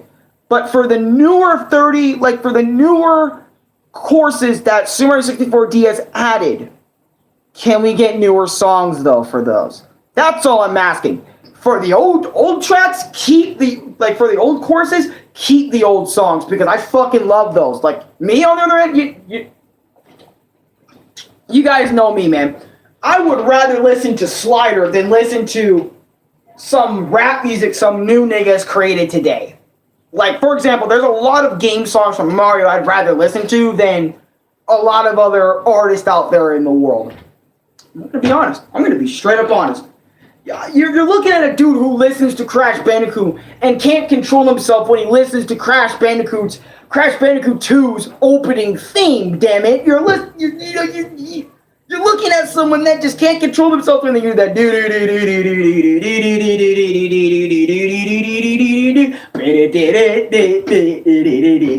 You see what I mean? You're looking at someone that... Love the shit out of that. Hell, I've listened to that. I'm not even gonna cap. I've listened to Super Mario 64. Do do do do do do do do do. Do do do do do do do do do do do. That is a fucking jam, dude. I love the shit out of that. Love the shit out of that Super Mario 64 DS. God, it's so good. Felt that. I take the most game soundtracks over recent artists. Shit, exactly, because it's like, it's so good. It's so good just hearing each and single instrument. And dude, like, even when I had time, when you listen to the track so much, it's like, okay, that's a guitar, or that's a fucking, you know, banjo, you know, you try to name the instruments that were used in the song, and you can tell the differences from the originals and the newer versions. With Insane Trilogy, there's a lot of tracks that I did like in Insane Trilogy, and there's also a lot of versions I liked in the original version as well, which I get it, that's why they didn't change any tracks from DS too much, because there's going to be those type of people that are completely, I'm not going to say completely nostalgic, but just that played the original version so much to the point that they will prefer those ones over the new ones regardless if it sounds better or not, just overall in general. I mean, and also, music is subjective. It's not like everyone's going to agree on everything when it comes to music at all either. You know, it's like, for example, you can meet one person that likes Super Mario 64 DS's music compared to the original. And if you said that, I'd be like, they're just compressed versions of the same track. What's your point, big boy? You know, because it's like, what? Now, if you said Super Mario Galaxy music was better than Super Mario 64 music, then that's going somewhere. That's an argument you can make, but if you're saying Super Mario 64 DS music is better than Super Mario 64's music, yo, do you know who the fuck you're talking to? Jesus Christ, dude. And the thing is, I fucking love myself right now because I was able to live long enough to, Jesus Christ. I was able to live and play both versions, and I'm able to talk about both versions with other people. And I remember I felt that way with Crash Bandicoot as well, is because I played Crash 1, 2, and 3 in the original. Like, okay, Crash 1, I don't really play too much of the original love, but I know every level from the original anyway. So it's like, I know what you're talking about regardless. Same with Crash 3.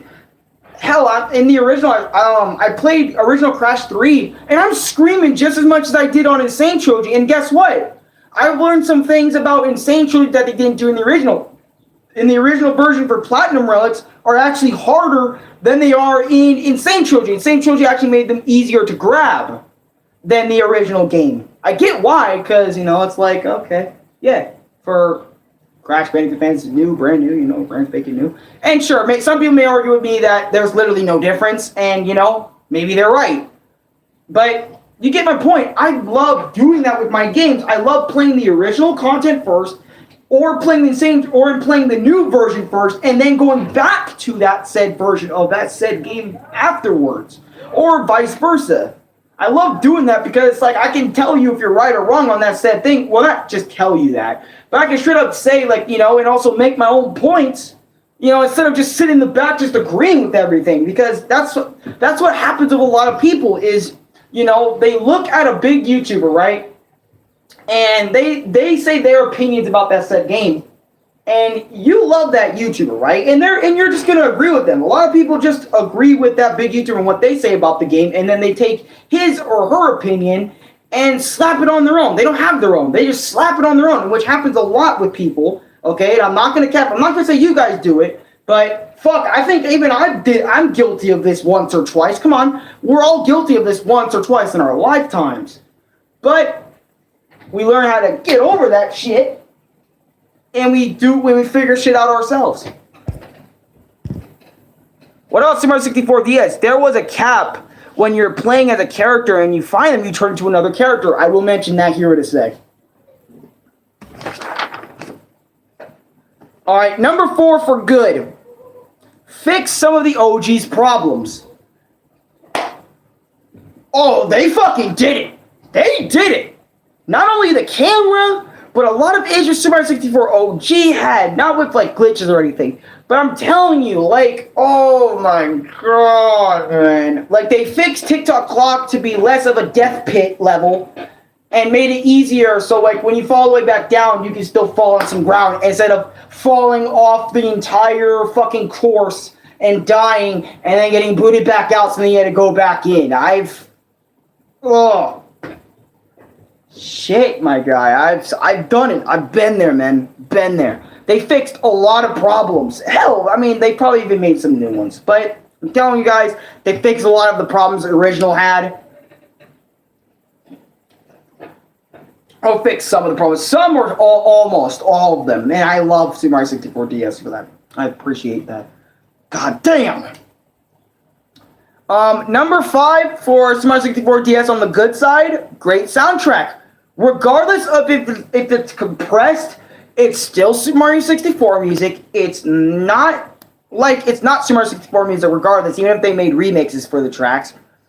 It's still a great soundtrack regardless if it's a composed or a compressed version, because you guys know what compressed sound is, right? It's like, okay, the track's the same, but you can't really hear it because of the DS quality. You know how DS, like the console, and how it's, most sounds on DS are compressed sounds and compressed clips of that said sound, which is like pretty much basically just a toned down version. Pretty much, it's pretty much the same shit, but just toned down a little bit, so like you can see a difference. You can hear a difference. So that's why number 5 is so good. I love the soundtrack in this game, and I will forever love it, original or not. Number 6, they added new bosses and improved upon old bosses. I didn't actually put improved upon old bosses, but man, they improved. Okay, let me tell you. So, for example, when you fight the Bomb King in Super Mario 64, you're like, okay, I just pick him up and grab him. Fuck no, you don't do that shit in Super Mario 64 DS. You have to literally eat the bombs that he throws at you and spit them back out the Bomb King. But then when you go back and play as Mario, then you defeat him the traditional way. But still, when you fight him for the first time, it's like, what? This is different from what it was in the original. What the fuck? And in a better way. In a better way. Well, let me put my tablet on Louis' charger so we can continue talking about Super Mario 64 DS. I'm not stopping for nothing. Okay, hold on a minute, boys and girls. Let me get this going, okay? Probably gonna burn the fuck out of my tablet, which it always fucking does. Okay, let's move to a new location. Okay. When you fight the Bomb King for the first time, hell, there's and I'm gonna mention the brand new ones too, Chief Chili, Goomboss / King Goomba, Goomboss, King Boo. Oh my god! And by the way, another thing about Super Mario 64 DS that I will add to good is, for example, when you're playing another character, and I remember Lucas mentioned this earlier, and I'm going to add this to the list as a good thing. But before I talk about the bosses again, I'm going to add this as a bullet point that I'm going to put on there. But when you turn into another character, like let's say this, you're Luigi, you can put on a Mario cap. You obtain all of the other characters' abilities. That's what fixes the whole issue of going in a level with another character, but then you could switch to another character if you find their respective caps. Now, the only character you can't switch to is Yoshi, so which is why whenever you play Yoshi, you have literally the rest of the other 3 characters you can switch to. Meanwhile, when you're Luigi, you can only switch between Mario and Wario. But Yoshi can switch between all 3 of Mario, Wario, and Luigi to obtain all of their set abilities. So pretty much everyone can obtain each other's abilities by putting on their caps, but you can't take damage. That's the only issue with it. You can't take damage. Alright, but it's still an awesome thing Super Mario 64 added so that we could be fine in the long run. I wanted to add that before I talk about the bosses here in Super Mario 64 DS. And wow. The fact that they improved upon the Bomb King really impressed me. And the fact that they added some. Now, also, a lot of bosses were not touched on What I mean by improved is, I mean they like changed it up. They changed it from when I first originally recognized it, but they also went back on that with Mario's boss version of it. I get it why, but at the same time, it's like, sorry, excuse me. I get it why they did that, but still. The fact that they changed it is what blew my mind in the first place. But let's talk about some of the newer bosses. Let's talk about King Boo. King motherfucking Boo in this game. Why was he not in the original version? Like, I low-key played Super Mario 64 DS, right? And I was thinking in my head about King Boo. Why was he not in the original game? Because there was a missed opportunity to put a crown on this fucker's head. Okay? And say, that's King Boo.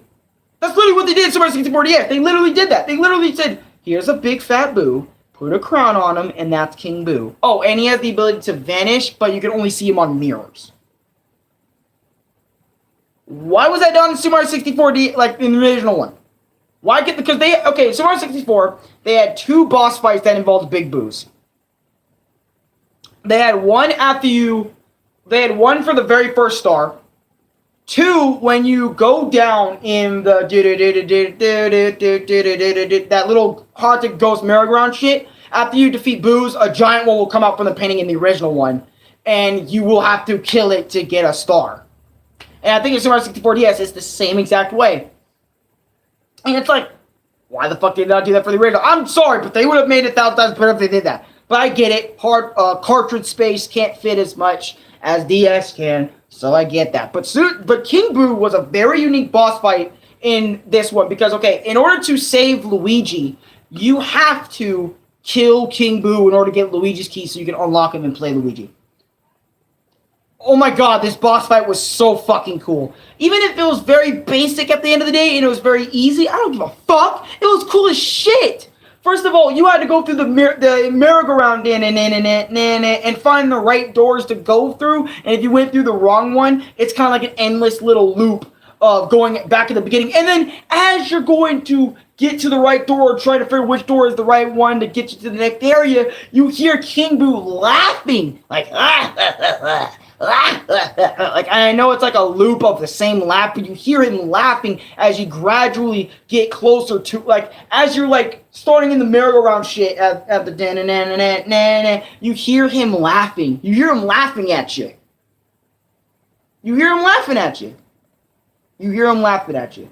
And you're trying to collect the 8 red coins in his area, too, which is fucking phenomenal. I fucking love that shit.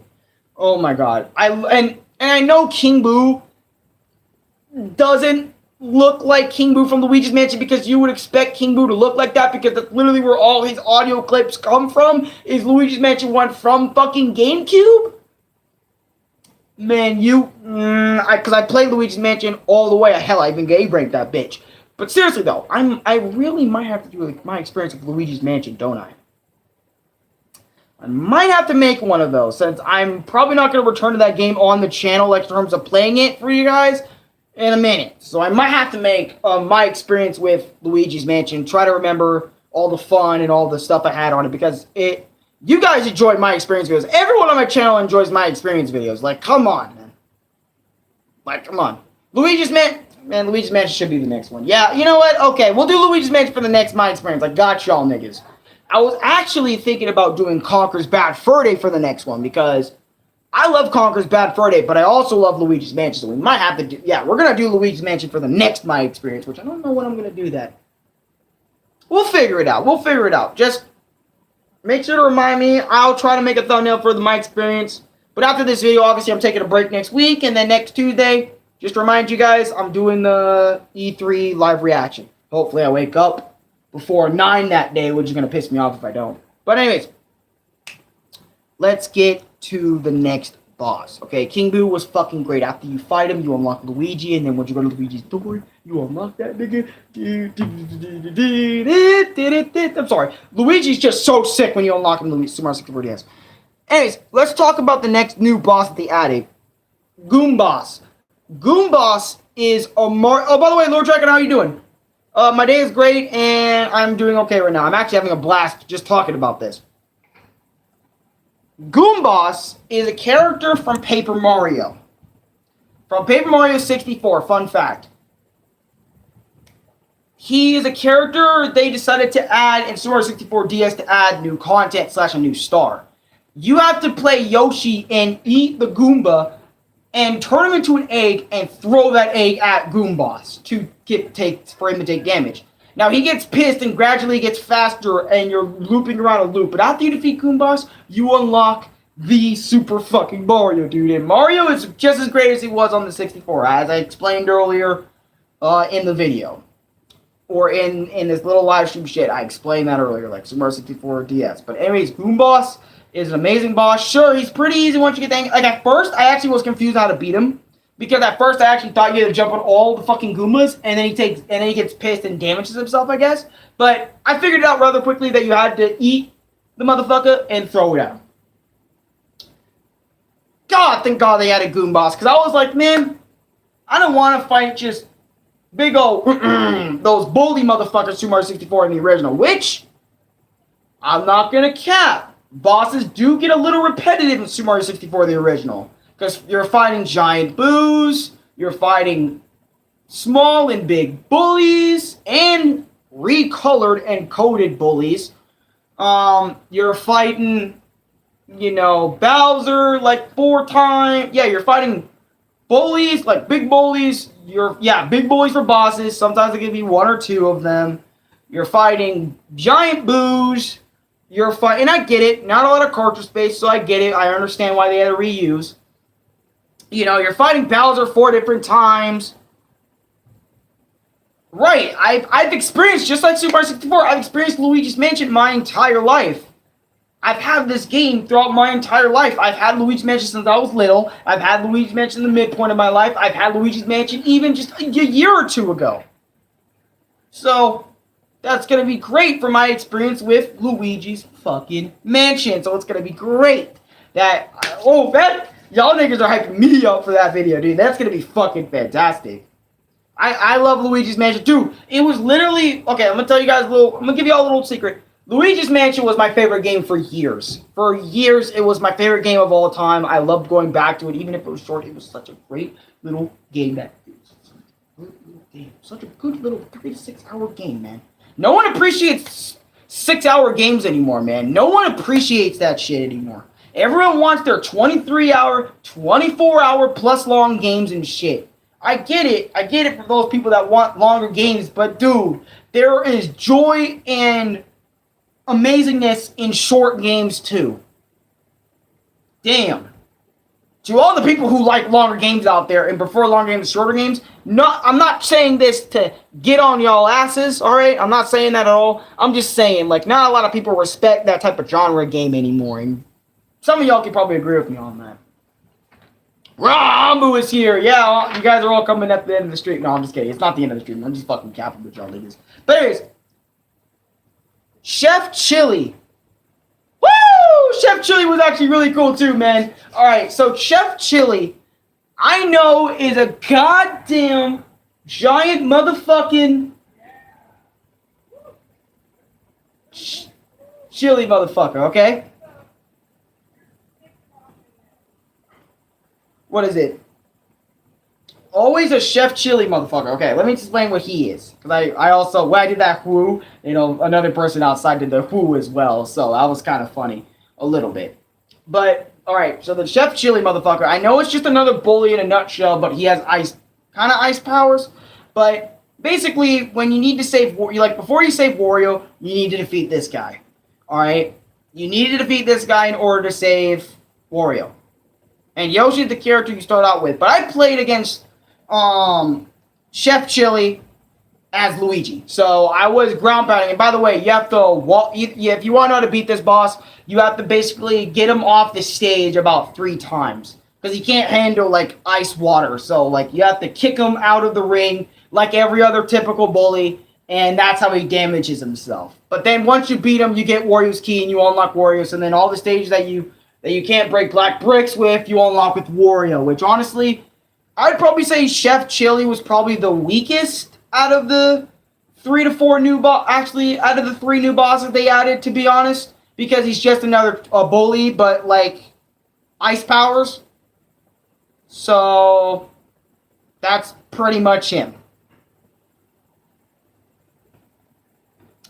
But anyways, that's number 6 on added new bosses / expanding on older bosses that were fun. Let's go to number 6 on the bad side.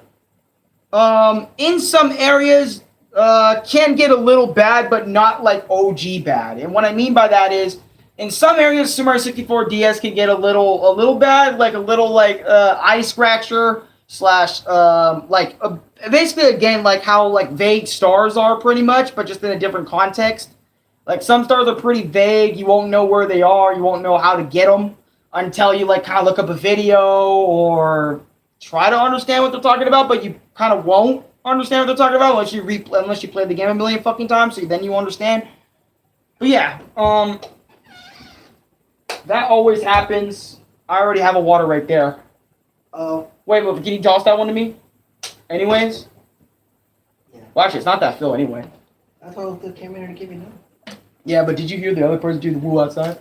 Mm. Yeah, like when I did woo earlier, someone else said woo while we were out there. What? They think I have a problem, but it's not a problem. You're just excited. You're just expressing your feelings. Yeah, I am. What is it? I did a woo a little bit too loud, boys and girls. I did a woo a little bit too loud. Oh, your phone's about to die? Ooh, I know you're charging right now, so it's fine. Let's use it for you. Did my charger even work for your goddamn phone? Huh? Yes. Okay, well then use it. Use it. Just don't break it. Don't mind me. Don't mind me. Don't. I'm doing. No. Well, no, just don't break it. It's very sensitive on the end here. Oh, yeah, it's gonna of course. break. Honestly, I just leave your phone alone while it's charging. Because that's what happens. Anyways, yeah, that happened to me, boys and girls. That happened to me. Hey, Chris, how you doing? To be honest, I forgot where you were streaming until Chris told me. I was trying to tell Chris. I think, because the PS4 turned up before I told Chris. I was like, tell him I was streaming. But it cut off, probably. Have you played Sega and Sonic All-Stars Racing on DS? No, I have not. How's it going, bro? Yo, what's good? What's good, Chris? What's good, Ambu? A lot of you want to see Luigi. Dude, a lot of you want to see Luigi's Mansion, my experience. My experience with the original Luigi Mansion 1. Huh? Yeah, even Louis, like, I mean, shit. It's like, you play that game almost your whole life and you talk about it in some streams like it's a goddamn legend. So it's like, dude, fucking stream it. Alright. Right. But anyways, that's number 6. Like, basically, there's some things that are pretty vague. And some of the secrets, and most of the secrets, no, I was going to say this as well, but most of the secrets in Super Mario 64 DS, I found off of a whim. Like, I didn't find them because I looked them up. I found them on complete accident. Like, there was this one outside the courthouse, and I saw bricks over there, and I was like, wait, bricks? And I punched the shit out of them with Mario, like, yeah. And they broke, and there was a little hole, and I was like, oh, shit. Yeah, me. And I jumped in there, and it was like, and I was like, what the fuck? New place? Oh shit, another one of those secret stages. And by the way, the place that I mentioned, like Boom Boss, King Boo, and other Nick, like Goon Boss, King Boo, and Chef Chili, they all have completely brand new stages with 8 red coins and 1 extra star in those 2. So I think they have a 100 coin star in there, and they have a 8 red coins and a star that only a certain character can grab in their said respective little mini shits.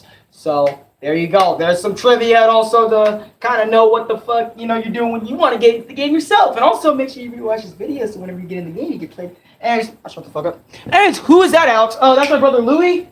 Back there. You've never seen Louie before, so there goes my brother Louie. He's on my new YouTube banner. And by the way, what do you guys think of my new profile picture? Because I remember Chris said you didn't really need to change it because you only had it for a month, but I've had it for more than a month. I can tell you that right now. I changed my banner again and my profile picture because I felt like, I don't know, I wanted to be cool, so I put Luigi with me with the GameCube controller. And the banner, I said, fuck the... I mean, I like the old banner too, but like, you guys know me. I like changing my channel art / YouTube banner a lot. I like changing it a lot, keeping it up to date, frequent, here and there and stuff. I like making my own banners and stuff. Profile picture looks great. Hey, thanks, man. Appreciate it. I'm not saying Chris didn't like it entirely, but like, you know, it's like, you know, he's like, you didn't have to get rid of the other one. That's pretty much what he was saying. Anyways, number 7 for positives. Changes some stars completely for the better. And what I mean by this is Super Mario 64 DS changes stars completely. And what I mean by this is, let's go to Snowman's Land, aka not the 4th world, but the 10th world. That one wall that's invisible when you get up to the top floor. And you want to head into the room with the giant mirror in it. You want to run across, and you go in there. And there's 2 stars that are completely different in there. One, the 6 or 7 star with the maze. The ice maze. That you had to normally go in as Mario to find the right place to get the star. That's changed. Literally, all you do now is go in there as Yoshi and Super Mario 64 DS. You grab fire. Now, Louie, can you get around my Yoshi plush? My Yoshi plush is on your desk. All you need to do is just grab. Also, maybe grab my Luigi Mario plush, just because I need to reuse them again. And my Goomba. Because I'm going to reuse them a lot in this video. And also, again, like King Babam, again, he like throws Babams and shit. And I think that's really fucking cool again. Goombas, hell, in Snowman's Land, oh my god, you see Goombas with... Shit. Koopa Trooper. Nigga, what? Oh, we're just going to throw all the characters. What you gonna do? Don't do that, seriously. Don't do that. I only need the Mario ones. No, that's my other Luigi, dude. Or that's Luigi. I just need, sorry. Okay. You know, the Koopa Troopa in this game, foot races with Mario, and if you stomp on him, he gives you like a blue coin. But anyways, you see Goombas walking around in that stage too with, if you're Yoshi, you see a Goomba with a Wario hat, Mario and Luigi hat. You'll see a Goomba in that stage with Mario Luigi hat. But all you do is go, Yoshi, on a fire pit, and you take it all the way back to the beginning of the stage, and then you jump on top of ice cubes, and then you burn them, and you go back to the fucking fire pit again. You go back on the top, you jump on top of the other ice cube, do it one more time for the star, and then the star will pop out like, and you grab it with Yoshi and Shade and you're done, right, for that one. But also there's another change in that same course. When you go up to the igloo / ice little house in that same spot in the original Super Mario 64, all the 8 red coins are in there. And on the original version, they were just scattered around just around the fucking map, right? But all like on the ground level and maybe a little bit on the higher level, maybe. But it was all just on the ground level and really basic stuff you had to do in the original. But I remember playing Super Mario 64 DS, and I was like, where the fuck are the 8 red coins? And I went to literally every location in that bitch. And I was like, where the fuck are they? And then I went in the igloo because that was the only place I haven't checked yet, and they were all in there. And I was like, what the fuck? No invisible shitty maze from the original game? Just something completely brand new? And I got the 100 coin star in there too. But seriously though, I was like, the fuck? That was weird, but I like it. Because it's different. It gives you a different experience than you've had before in that same course in the original version. And I love the differences. I love how some stars change completely or change a little bit. Like, even just going after the same star as a different character feels different, you know? It's a different character, so it's in different attributes, a different way of doing it, etc. It's refreshing. And again, I've already mentioned about the hat changing cap shit. So, I mentioned that as an extra bullet point. But let's go to number 8 in the bad. And this is the last one for the bad, okay? And I have 2 more, or 3 more for good in Super Mario 64 DS. And then we're absolutely done with the live stream. Number 8, or I think, number 7, actually. We didn't do number 7 for bad. Okay, my fault. Number 7 for bad. Mario is the only character to fight Bowser. This shit bugged me throughout the entire adventure, bro. Because, quote unquote, I say quote unquote because I literally fought Bowser in the sea with Luigi. Keep this in mind. I fought Bowser, the second Bowser fight, with Luigi. And I was fine. I was like, so did they just fucking lie to me? But then I went to the top of the shit. And, like, the final Bowser fight, and it said, oh, be Mario. And I was like, oh, so that's what we're doing here. So the first and final Bowser fight, I have to be Mario. But for the second one, y'all just don't fucking care. Like, if you're gonna tell me in the beginning of the first Bowser fight, if you're gonna tell me that I have to go back after playing so much Luigi, okay, I have to go back to Mario here and be like, oh, let's go. I mean, don't get me wrong, I love Mario just as much, but just as much as Luigi, just as much as the next guy. But it bothers me because they told me that and the first Bowser shit, the first Bowser fight that you do, play Mario. Mario is the only character that can fight Bowser. Why tell me that if the second Bowser fight, I can play Luigi? Why? Again, why would you do that? Because that's just a fucking lie at that point. At that point, it's just a lie. And then you have the audacity after, like, me playing Luigi again. I was like, okay, let's go fight Final Form Bowser as Luigi. Let's go. Let's do it. I go up there. Have to play Mario. And I was like, motherfucker! And then I went back down. And I repicked Mario. Mario again. I repicked him. I went back to Bowser's castle. I went in, the doors opened, and I was able to fight Bowser.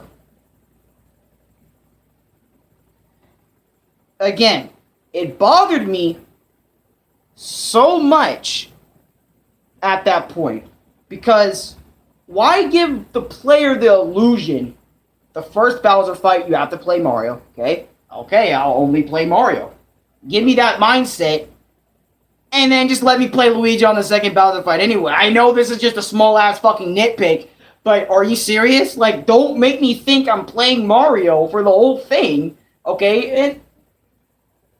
It just pisses me off. It really pisses me off that it fucking did that, alright? It pissed me off that happened, alright? It really, really pisses me off that happened.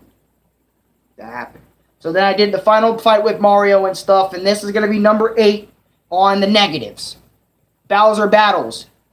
I've mentioned this before, but I really do not like fighting Bowser in Super Mario 64 in general. I think it's a personal problem that Nintendo had with the game, and I get it, that's the only way you could fight Bowser. I get it. You can't just go up and sock him. I wish you fucking could. That would make the Bowser fights like Bowser going in for strikes and stuff, and then Mario going in. Whoop. That'd be kind of cool to make Mario's punch and kick more useful instead of just Mario punching to grab something and then throwing it in the original game and in 64 DS. But still, I don't like that idea. Okay, sorry guys, my fucking live stream just had a problem. That you had to fucking grab him and spin him. Oh, there goes Luigi. What is it? I really don't like how you have to... I wish I had a Bowser plush that I could show you guys. And I'll just use this Luigi as an example. Okay, so you have Bowser. You grab him by the tail. Pretend his legs are the tail. This Luigi's the tail. You have to spin him, right? And just like in Super Mario 64, the original, I was having deception problems. It was something like the deception of where the character is at and located, pretty much. I was having a hard time spinning, right? I mean, I was spinning just fine. And also, I was getting thumb cramps when I was playing Super Mario 64 DS's version of Bowser's boss fight. So that is not good. I was actually experiencing little thumb cramps. So I know what people are talking about when they talk about thumb cramps. Before, even on Crash 4, even during its hardest times, I never had thumb cramps. But anyways, I would always take the motherfucker. I would always try to spin him, and he would always not go where I wanted him to. He would always go and to the side of this direction. He would always go because when the spike is right here in front of me, I'm spinning the motherfucker, and I'm wanting to go this way so he can hit the explosive shit, like boom, and then fall backwards. No, but he's going this way. And that was also another problem I had in the original Super Mario 64 as well, is when you spin Bowser, and then when you throw him, he's throwing this way. He's always going this way. But in DS, they made it a little easier by when you press R, you can constantly spin with Mario. The camera says it's 360. You can spin with Mario.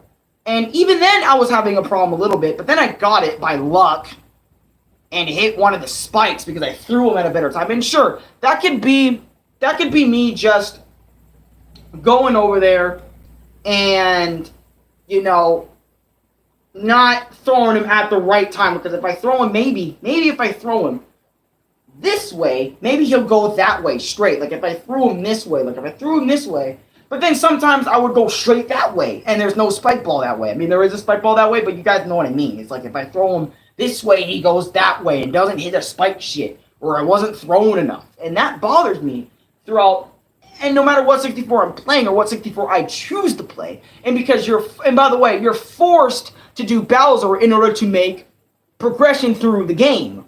So I have to deal with Bowser's bullshit and be able to throw him, okay? Throw him enough and able to hit the spike shit. I have to do that.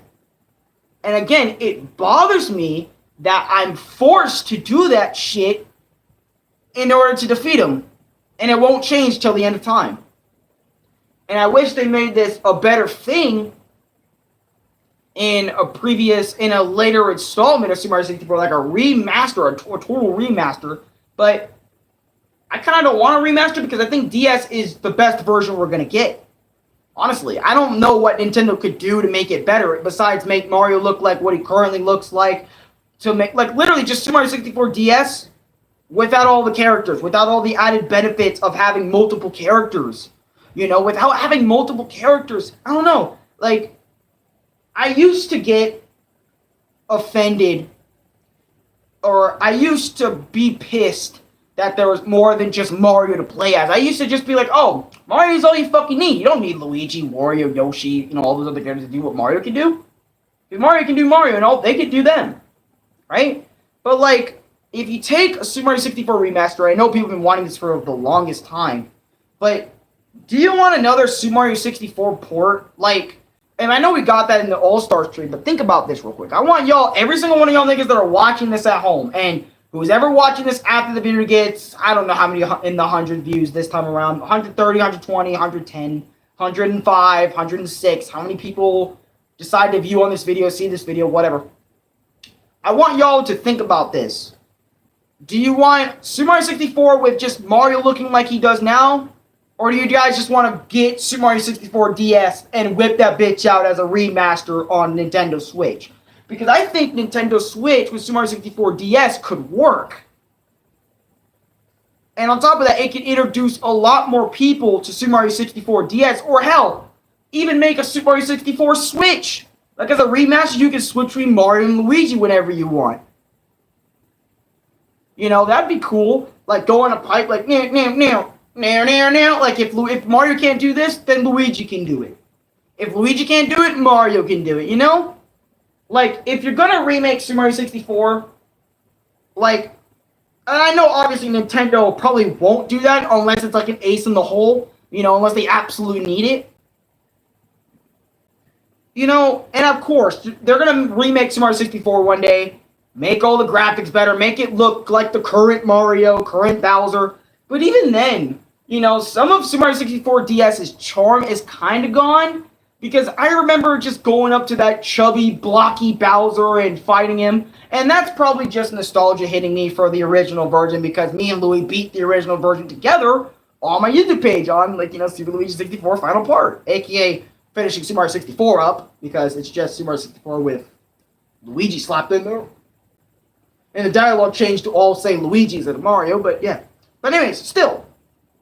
You know, I miss that whole aesthetic he kind of got, and the color differences his face would get when he's in those certain atmospheres. You know, I love that. And I love the fear that Bowser puts into you when he's saying the dialogue that he says, and it's great. And now when you look at new Bowser, it's like, instead of old Bowser going doo doo doo doo doo doo, it's like doo doo doo. And I like the way Bowser moves, like doo doo doosh. But like, I don't know, just the original version just hits on all types of different levels. But I'm not saying DS fucking flops in comparison to the original game. But anyways, that's the last point I wanted to make for the bad side. But I also want to mention some more good points to this game, because this game has a lot more successes than it does failures, you know, as a remake version. And on top of that, and I'm gonna say this for the ending, or now I'm gonna say it now, fuck it. I respect Nintendo for saying, hey, we want to put Super Mario 64 on the DS, and they fucking did it. Even though I feel like they shouldn't have waited for the 3DS to do that. But you know what? I'm glad we got the version we got, because, for example, I'm not saying the DS would be completely boring without Super Mario 64 DS, but I would still enjoy Super Mario 64 to almost the same extent as I do, but, you know, this video wouldn't be half as long as it is now if it wasn't for Super Mario 64 DS, and on top of that, I wouldn't be so fucking... I would be super strongly attached to Super Mario 64 because it's Mario, but I love Super Mario 64 because it's Super Mario 64. It's Mario in an open field, an open space. You know, because a lot of people... Let me tell you guys something, alright? I see people, even Nintendo's guilty of this, they said Super Mario Galaxy is the true fall of the Super Mario 64. Nah! And I think some of those people at Nintendo realize that Super Mario Galaxy is more of a follow-up to Mario's 2D more adventures, because you guys realize Super Mario 64, right? Or Super Mario Galaxy is 3D, but it's pretty linear in comparison to Super Mario 64.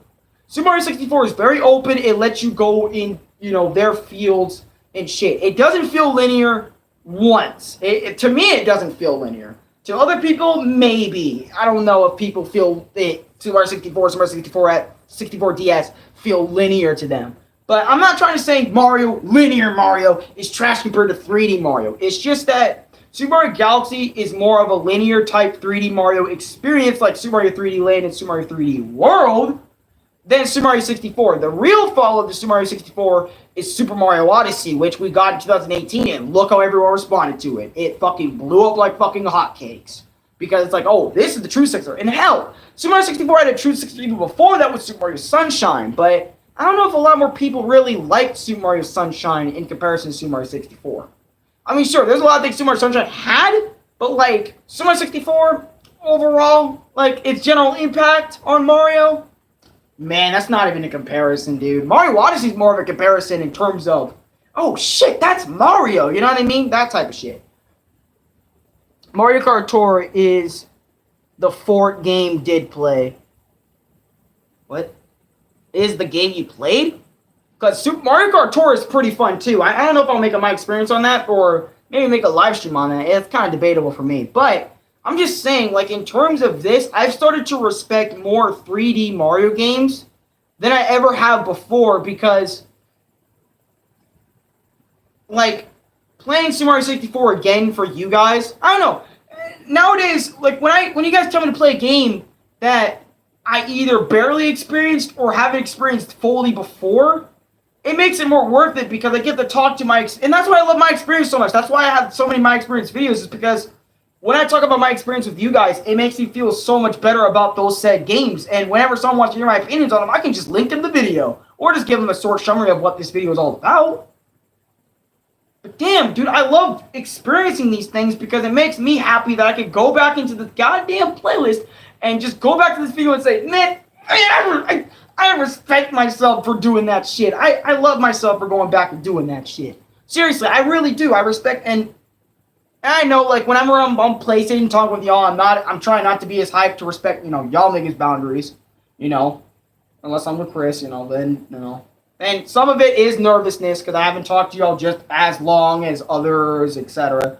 So, but if you guys want to know, that's why I kind of act different on PlayStation a little bit, is because, you know, it's sometimes you guys, like, get parts of me when I'm just got done freaking out, or, like, I'm just trying to chill out for the morning. Because, you know, when I'm off camera sometimes, I just try to chill the fuck out because the day before that or the day, or just in general, I want to chill out. Or the day before that, I was so fucking loud to the point that I think I just need a day to chill. You guys know what I mean? That's why I'm kind of different sometimes when you guys approach me on PlayStation or approach me on other socials and shit like that. But anyways, and I want to save all the energy for a video anyway. Like, dude. Yeah! Oh, God. You get my point. It's okay, my friend. But anyways, let's get to the next point on number 8 on Super Mario 64 DS for good. They added silver stars. Now, if you don't remember what silver stars are, think of Super Mario Galaxy, especially because Super Mario Galaxy, right, Louis? Super Mario Galaxy 2 or 1 had silver stars for collectibles. They did. And it's pretty much the same thing here, but like those silver stars can be added in objects, enemies, certain placements on the map. Hell, they can be moving around the map in Super Mario 64 DS, and I fucking love that shit. And that that fucking theme that plays. Yo, Louis, put on the theme that plays when you get a silver star in Super Mario 64 DS. That theme is fucking jamming for how small it is. Hold on, put that shit on, Louis. Super Mario 64 DS, silver star grabbing theme.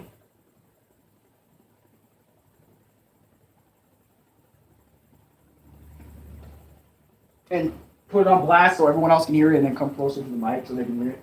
Because fuck me, dude, that theme is great. Even if it's just a small little it's just a small jiggle. And by the way, I might add something to the bat in a little bit, but can I might just say this, bro, but I know this is nitpicky, but I literally played the original 120 did a lot, and I have a problem with this.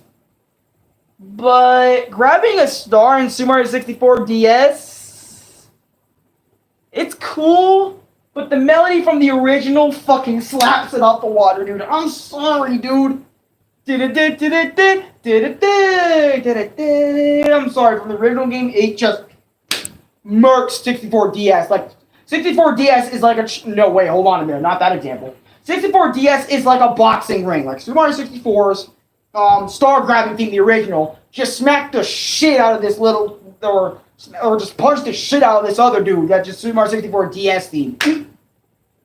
That's pretty much how it is in comparison, dude. I mean, I like it when you grab a star, but dude, when you grab a star in Super Mario 64 original, that shit is never leaving your goddamn head. Like, dude, I even made a little jam. Louis a simping bitch. Here we go. Sorry. Okay, it was when Louis was simping on girls back on Discord back in the day. That's why I made that up. That's why I made that up. It's fucked up, but that's why I made it up. And I remember Chris was laughing at it for fucking days, dude. But it's funny. I can make little melodies out of that bitch. Wait. You got Super Mario 64 DS silver star grabbing theme. Like when you grab a silver star, just put in silver star, Louis. No, you don't gotta go to the OST. Just look it up. And also, I'll even give y'all a comparison in terms of star, like regular star grabbing. Louis knows, man. You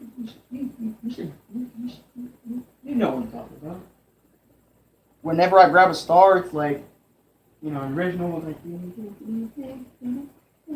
Super Mario 64 DS, it's like, it's like, what the fucking... Louis looking at me like... And the thing is, he would do most of the hard stars back in the day, and then now look at him. Goddamn noob. I'm just getting in a goddamn noob. But Louis just looked up and was like, bro, why am I getting this? Nah, dude. You're cool, dude. He just looks at me like, dude, no. Come on, man, you gotta put on team. You can't find the silver star shit? Here, I might have to look it up. Silver Star Smart 64 DS? Come on, man. You can't find like a quick little video? I think I got it.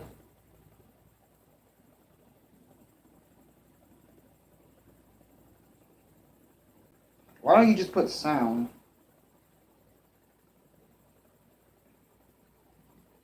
Wait. Headphones are connected. Oh my god. Disconnect my headphones. Wait, what does it sound like? Disconnect my Okay, there it is. Why did I hear it?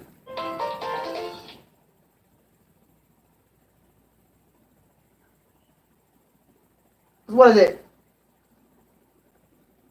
Order our delicious mac and cheese for dinner tonight. Delivery or pickup only at Panera. Fun fact, my neighbors actually think I have problems. I do. Well, no, they think I'm actually insane or like a ludicrous. I think they might Lunatic. Bro, right there, bro. Hold on. No, right here. Here. Hear this shit. Okay, that's Yoshi. Okay. You're gonna grab a silver star right now. Dude, like when you grab one of those shit, you're feeling powered for like 5 seconds, I'm telling you.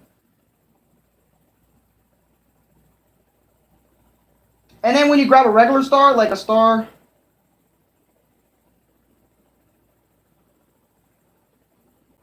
Super Mario 64 DS, Louis. You didn't put 64 DS. The other one that had my phone.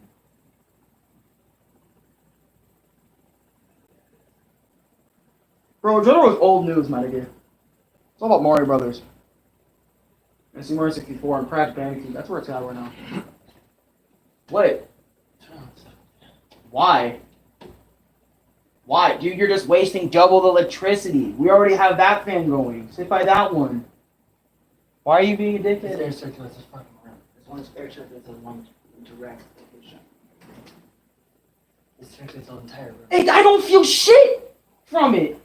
Damn surprised. I really don't feel shit. Hey, there's no difference. I'm damn surprised. I feel it. Like, literally, it's just a little gust of wind going around, and then that's it. Yeah. It's Hold on. in the room. DS Stargate. Yeah, Stargate. Download the Domino's app today. Here, I'm telling y'all niggas, look, right now. Points toward free pizza. Yeah, besides, we can't sit in front of the dang fan. We're going to get dust all over our clothes. This fan is better.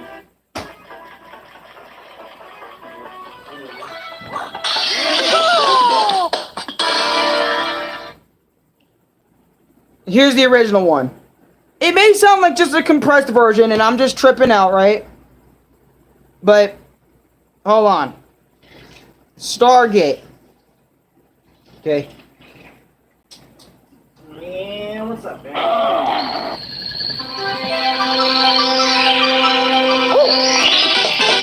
Here we go! Bro, especially here in the beginning when the star falls, dude.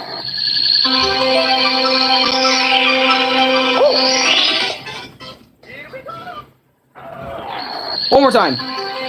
Alright. Louisa Simpin, bitch! Here we go! Yeah! Bitch! Yes, nigga. You don't even play my shit. I'll play the song. Fuck that blue rat. It's all about me, Mario. I'm the best. Okay. Indeed you are, my friend.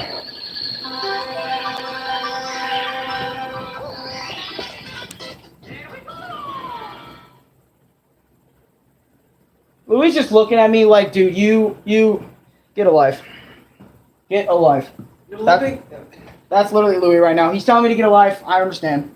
I'm just gonna be the completionist junior. I don't mind. Just kidding. I do mind. But seriously. Do you know Ouija? Of course I know Ouija. Bro, I think even in my playthrough of Super Mario 64. Here. Here's your phone again. But seriously, thank you. But seriously, I'm sorry, but that's just a little nitpick. I know, it's the smallest little nitpick, but I still prefer the original Stargate than the DS Stargate. Anyways, number 8 already said silver stars. Already love them. Number 9 added new power up, P balloon, and the P balloon from Super Mario 64 like DS, right? The P balloon only Mario can use. And I know I mentioned this before, but I really like how they added that because it's different, but it's also like a returning power up from a previous game because the P balloon at that point has not been used. Okay, the only time it's been used, Super Mario World, that one hard ass level where you need to constantly get P balloons. Super Mario 64 DS makes a comeback with the P balloon, and I love how it does make a comeback with the P balloon. And it helps Mario get the areas he can't get, you know, and it's also a little bit better in terms of controlling it than it is with Wing Cat Mario. Wing Cat Mario? Yeah. Wing Cat Mario, dude.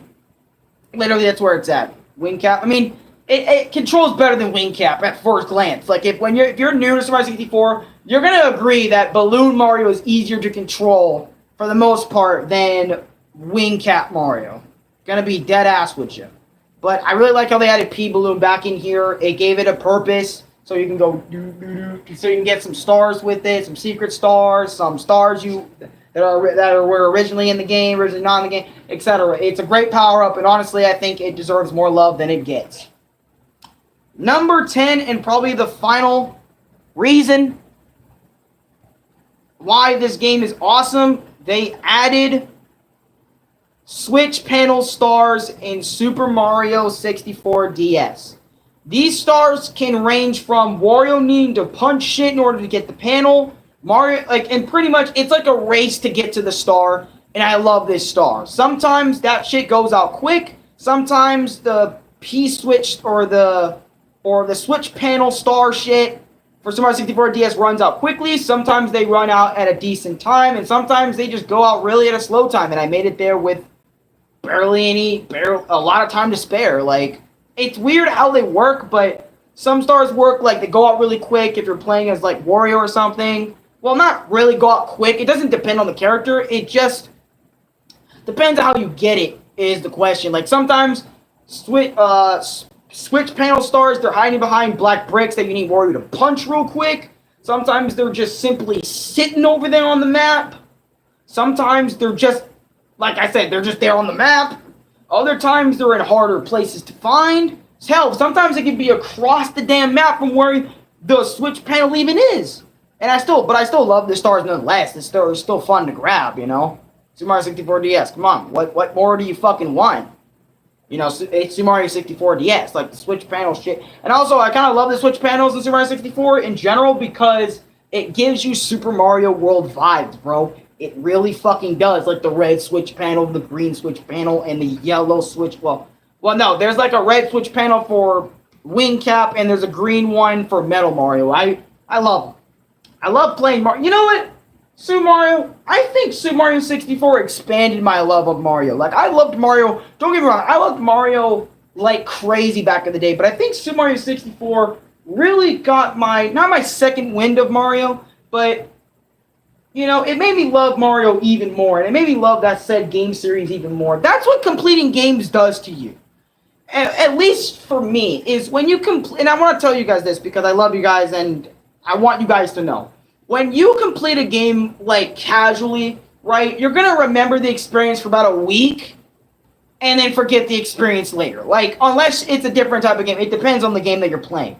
But if you're playing a game like Super Mario 64, Crash Bandicoot, Donkey Kong Country, Donkey Kong Country Returns, Donkey Kong 64, Conker's Bad Fur Day, it's like, if you're playing games like those and you're 100%ing the games, like 106, whatever percentage, those games, and you're going above and beyond for those games, you're going to love those characters, remember those characters, remember the journey they took in those said games, and shit, they leave an impact on you, especially as a kid.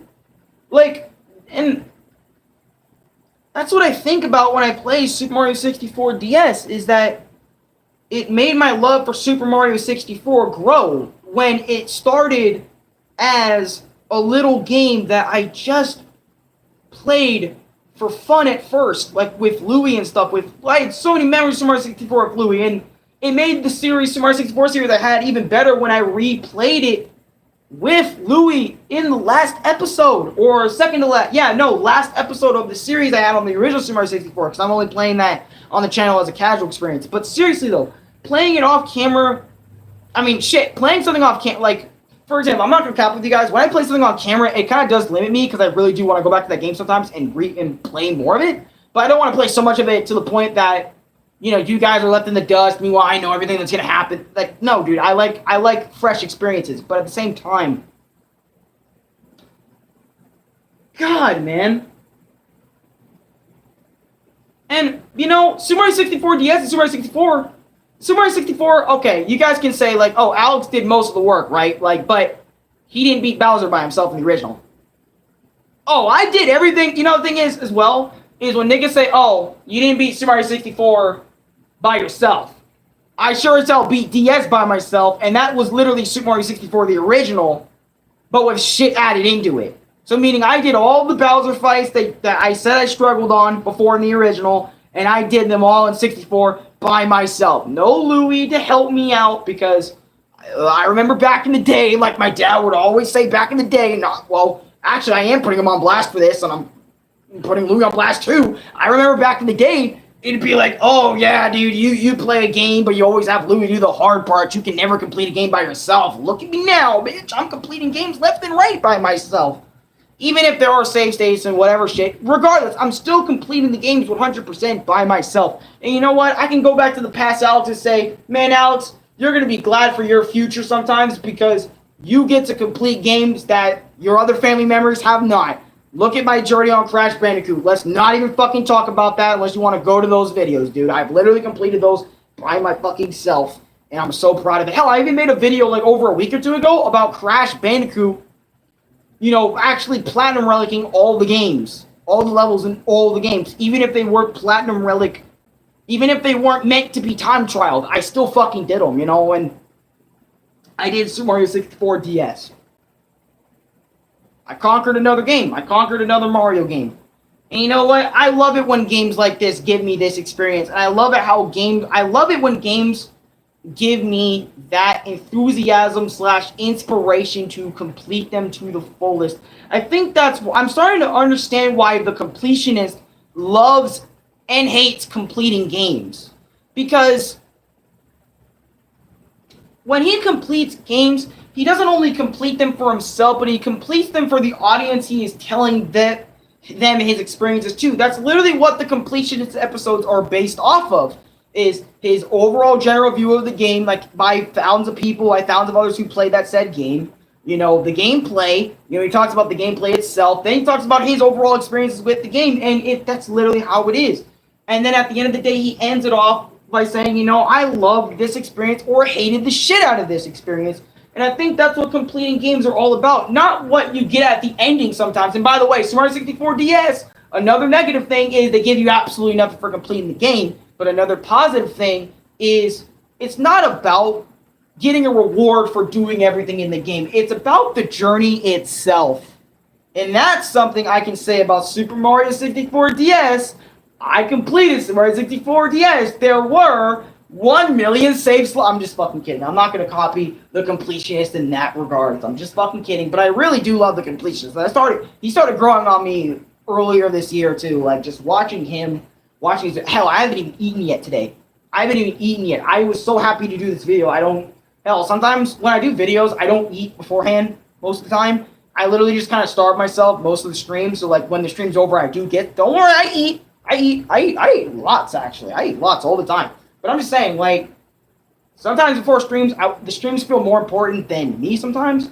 But, you know, God. And I'm happy. I'm honestly so happy as fuck right now that I was able to do what I can do. And you know what? I'm happy as fuck that I can do what I can do. Because, and sure, I know I'm not making money off of my goddamn YouTube videos. And I'm pretty much talking to you guys without making any fucking money. Because, you know, it's all about money, right? Like, a lot of it. Like, oh, you aren't making money off of this, so then what? Because I know there's a lot of parents out there that look at their kid and say, oh, you put all this time into this game? Why don't you go put some time into a fucking job or something? And it's like, man, bitch, fuck you. It's like, I literally put so much time into this. That's something you wouldn't understand. That other person that had said that dumb thing. And I'm not saying all parents do this. My dad does not do that to me. But I'm saying, like, for some parents that don't understand the general consensus of video games, it's like, oh, you can put so much hours into this. that means you can put so much hours into work, like real life labor. Okay, so you want me to be a slave to that nigga's job for the rest of my fucking life, for probably about 50, 60, 70 years of my fucking lifetime. You want me to work to death every single day so I can just put food on my table. That's pretty much what we are. I mean, if you really think about it in retrospect, I mean, it's kind of like we are, like, kind of slaves. I mean, we're slaves so we can get this money that was just literally just a piece of paper and just waste it on food so we can live. We get jobs so we get food so we can live. Hell, sometimes for some families it's even more than that. They do it so they can put food on the table not only for themselves but for their families. And I respect that. I respect that they're working their asses off. And hell, I know my dad's worked his ass off too, exactly, you know. I'm not trying to say, like, you know, but I'm just saying it's annoying that whenever the parent, one of the dogs, but it's annoying when one of the parent says that to the kid. Where is Snickers, actually? Is he actually in here? Hold on a minute. Let me try to find him real quick. Trying to find my dog. That's what I'm trying to find. But, and I think probably almost everyone in here can understand where I'm coming from. I think even Chris is like, bro, Alex, stop speaking facts right now, dude. Because, like, his mom doesn't understand anything he does almost. Doesn't understand almost anything. And I feel like shit because, like, my dad understands what the fuck I do. I mean, he's literally seen me evolve from being a little 2-year-old shit to what I am now. So it's like, of course he's gonna see my evolution, but still, like, he respects my desire for video gaming and respects that I can do YouTube and knows I do YouTube. I think everyone in my family knew I was doing YouTube. Even my mom knew I was doing YouTube. She doesn't watch my videos, I don't think, but she knew I did YouTube anyway. And that's why I'm so happy right now. Like, I can live my life playing the games I want to play. And I'm not saying I'm taking my life for granted that I'm living with my dad and shit and just playing video games and shit. And I don't want people getting that idea that, oh, you're only living here so you can just play video games and do what you want. No, it's like, you know, I get to be myself now. I get notes. I mean, I'm not gonna cap. Some days I do miss school because I'm learning stuff and it's like, but I'm learning through these guys. I'm learning through, you know, the games I play and all that. My journey through these games is what makes me a gamer. And the thing is, I used to not be a gamer, man. Yeah, you deserve to be proud of yourself for completing a game. For real, like, I feel like everyone deserves, no matter, even if it's a casual perspective, you getting 70 stars in Super Mario 64 when you haven't played it before, that's an achievement, okay? You got 70 stars, like, wow, 70 fucking stars? Especially on the original console, even though a lot of people don't prefer you to play on the original console, a lot of people just prefer you playing on emulator nowadays. But if you got 120 stars on the original console with all its problems, respect to you. You know what I mean? It's like, damn, dude, you fucking did it. You beat on the original hardware with no save states, anything. It's like G status. Matter of fact, that's even more G stats than what I did. Fuck. But I had no choice but to play them on emulator because I don't own a Nintendo 64 and I don't own a Nintendo DS. But if I did own those, I probably would play them on the original hardware instead. Having parents who could understand and not make fun of my passions would be nice. Exactly. See, and just thinking about that bugs me that some people out there, that includes some of y'all maybe, well, yeah, that includes some of y'all, have parents that don't respect or see that you put so much time into that, but they only see, hey, if you can put that, like, in a rude way, hey, you put this much time into a video game that you play, why don't you go do that for a job, dude? Like, an outside job, like McDonald's and shit. It's like, do you know some of the most famous people right now? Oh, can I just name somebody real quick? Go look at PewDiePie. What did he do to get famous and with loads of, well, just a good amount of money every month, every year? He played video games. Hell. Do you know who's helping your products? Like Mountain Dew, Coca-Cola, Sprite, all those people? Like, sure, they're getting sponsored by those companies, but they're still making money for them. Gamers. Hell, what's one of the most watched media on YouTube that's helping YouTube make some of the most revenue? Gaming. So it's like parents out there that don't see gaming is a potential thing for your kid, start seeing that. Start seeing that. And that's to all the parents that don't respect video games that much or don't see them in a high regard. Because they could get your kid somewhere, or maybe even you somewhere that you didn't think was possible, because life does that to you. Like, I swear to God, like, I've been a YouTuber for 7 years, and sure, I haven't grown, but man, one day the world can just, hell, I could plummet down right now. You know, after this video, no one's gonna fucking care about me right now, you know what I mean? Life can twist you in many ways. Life can twist you in the right direction, the wrong direction, or even just in the middle of that, a compromise. Hell, there's niggas that weren't even planning to do YouTube in the first place, but landed there anyways, because life put them there.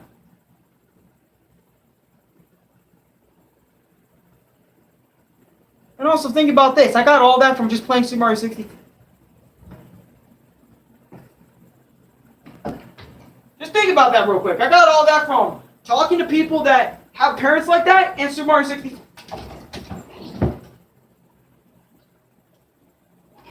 Like, think about that. Like, honest to God, think about that. Think about that real quick. Mind freak! Like, dude. Y'all want to know this Luigi's Adventures episode? Just let me know down below in the comments.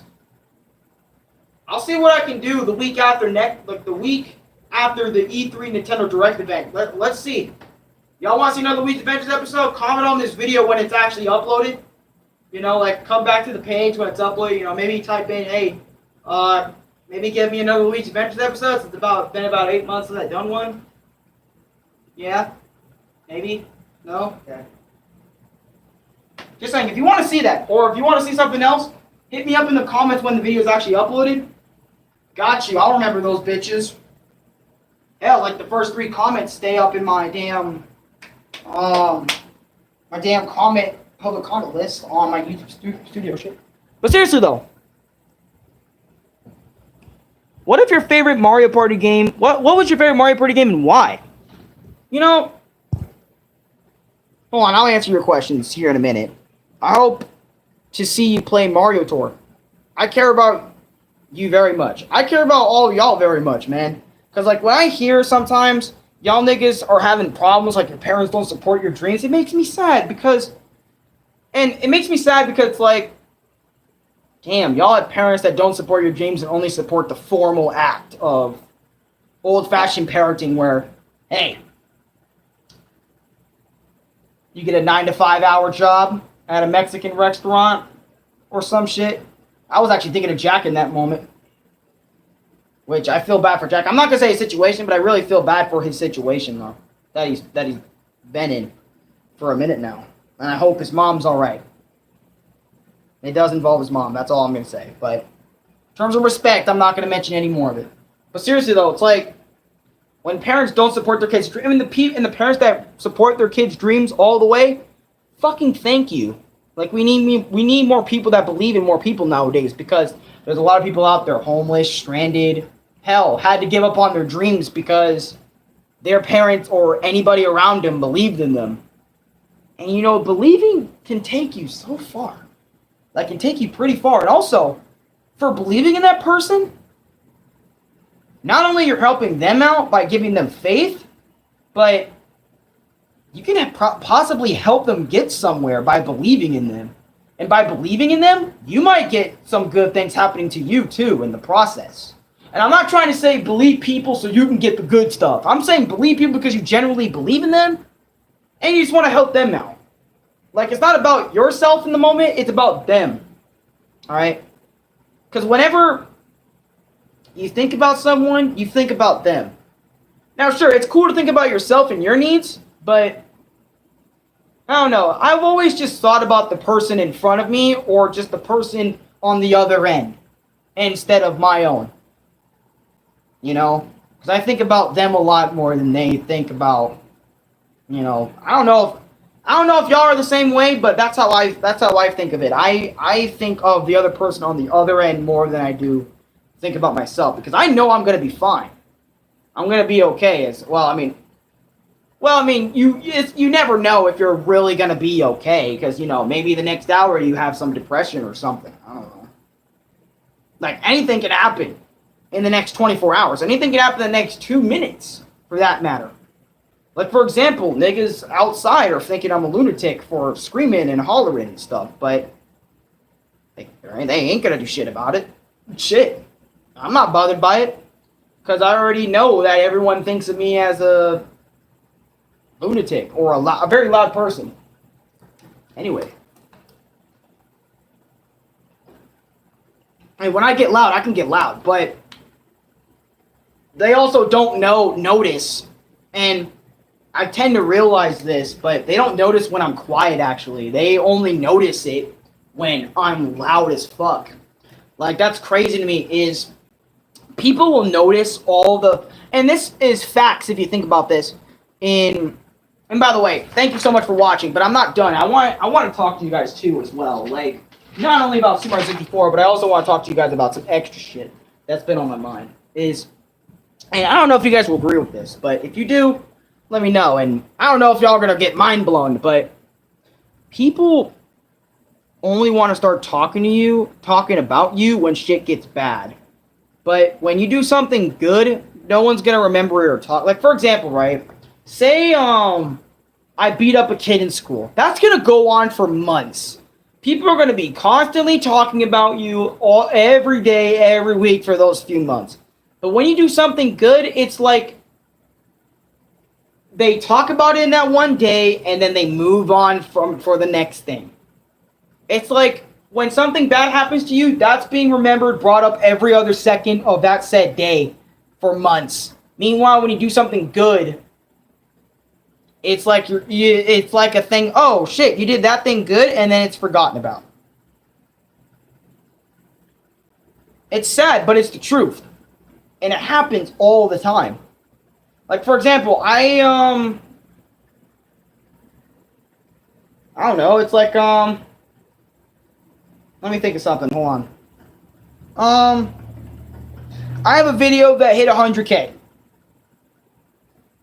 Everyone's going to say that's cool or great, and then forget about it. Well, not forget about it because it has 100K and that's a most view video. So whenever someone goes to my channel and looked at most popular, that's the first thing they're going to fucking see, but they're going to be reminded. Hell, it's like, I remember when I was talking to Chris one day, and what is it? I mean, I get where he's coming from as well. He wants his newer, but like, honestly, because like, what is it? Alright, let me scratch what I was going to say earlier. It's just that I want to talk about Chris a little bit in this video. I don't even know I already talked about him, but still. I remember his video, by the way, has more views than my most popular video, so I'm actually really happy about that. I can't stop talking about that for a bit, or I can't stop thinking it, at least, about it. Not in a jealous way, but in like a, fuck yeah, dude, because whenever Chris and I get brought up in the same room together, it's always just me getting the fame, and then Chris always getting the slack. It's like the Mario Brothers. No one knows about Luigi. Everyone knows about Mario. It's literally black and white. Everyone can see what's on the white side. Whoa, hold on. That might sound racist. Everybody can see what's on the light side, but no one can see what's on the dark side, you know? And it's like, you know, or even whenever I'm bringing up or I'm brought up and stuff, and you know, I get really happy when I'm brought up, but I also get even more happy when Chris is being brought up, because it's like, oh shit, you know, Chris is being brought up. And not by like, when I mention Chris, y'all mention Chris. I mean like, without even me having to say anything, or just you in general, like you bring up Chris, and I'm like, oh Chris, well, what's up? What you want to talk about with him? It's like, I get like when, it's like a situation where it's like when you guys talk about me, it's like, oh yeah, I did all this thing, I did this, I did that, you know, it's like, I get it. Y'all are happy to see me, and I'm happy to see you. But it's like, when y'all bring up Chris, it's like, I don't know, not that much is happening, or, you know, and I get it. You know, I get what you guys mean, you know. Whenever someone brings, and I'm not trying to say I'm better than Chris, but there have been niggas that said I'm better than Chris, and I have no idea how. Well, I mean, I'm not trying to say I'm funnier or anything like that, but honestly, when anybody, because like there were times where Chris has been brought up, but a lot of people just say I'm better than him just simply because I have more subscribers and I get more views. That's it. But the moment, right, I get the same amount of views or if I have the same amount of subscribers, it'd be like, how is Alex better than Chris, you know? You know what I mean? Think about that in retrospect. You know what I mean?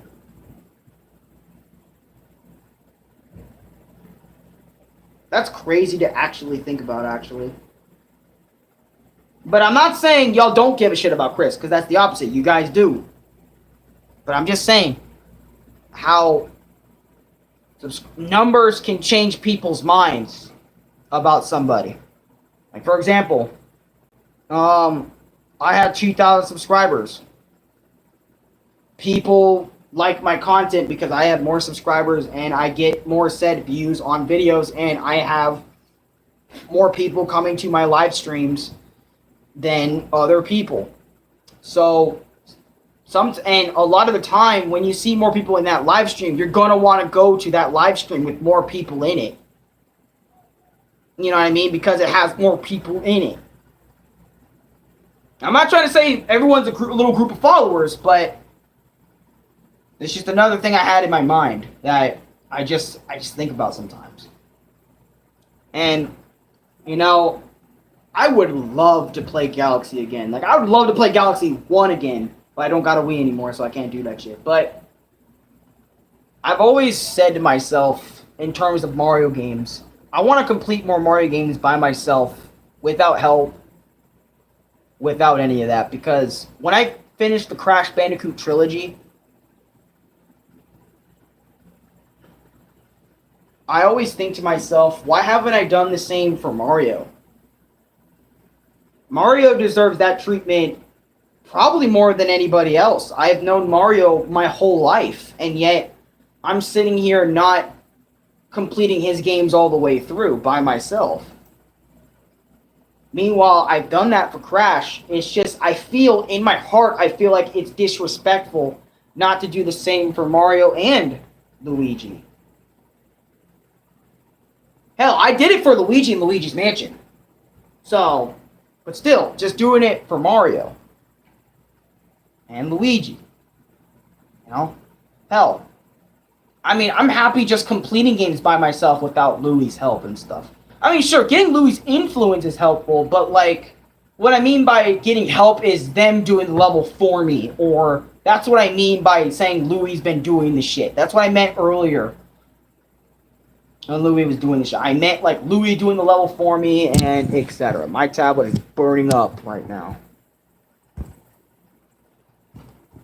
You know, so I want everyone to remember this My Experience video and be like, man, this was a great My Experience video. Not only just for that, but just think about my achievements.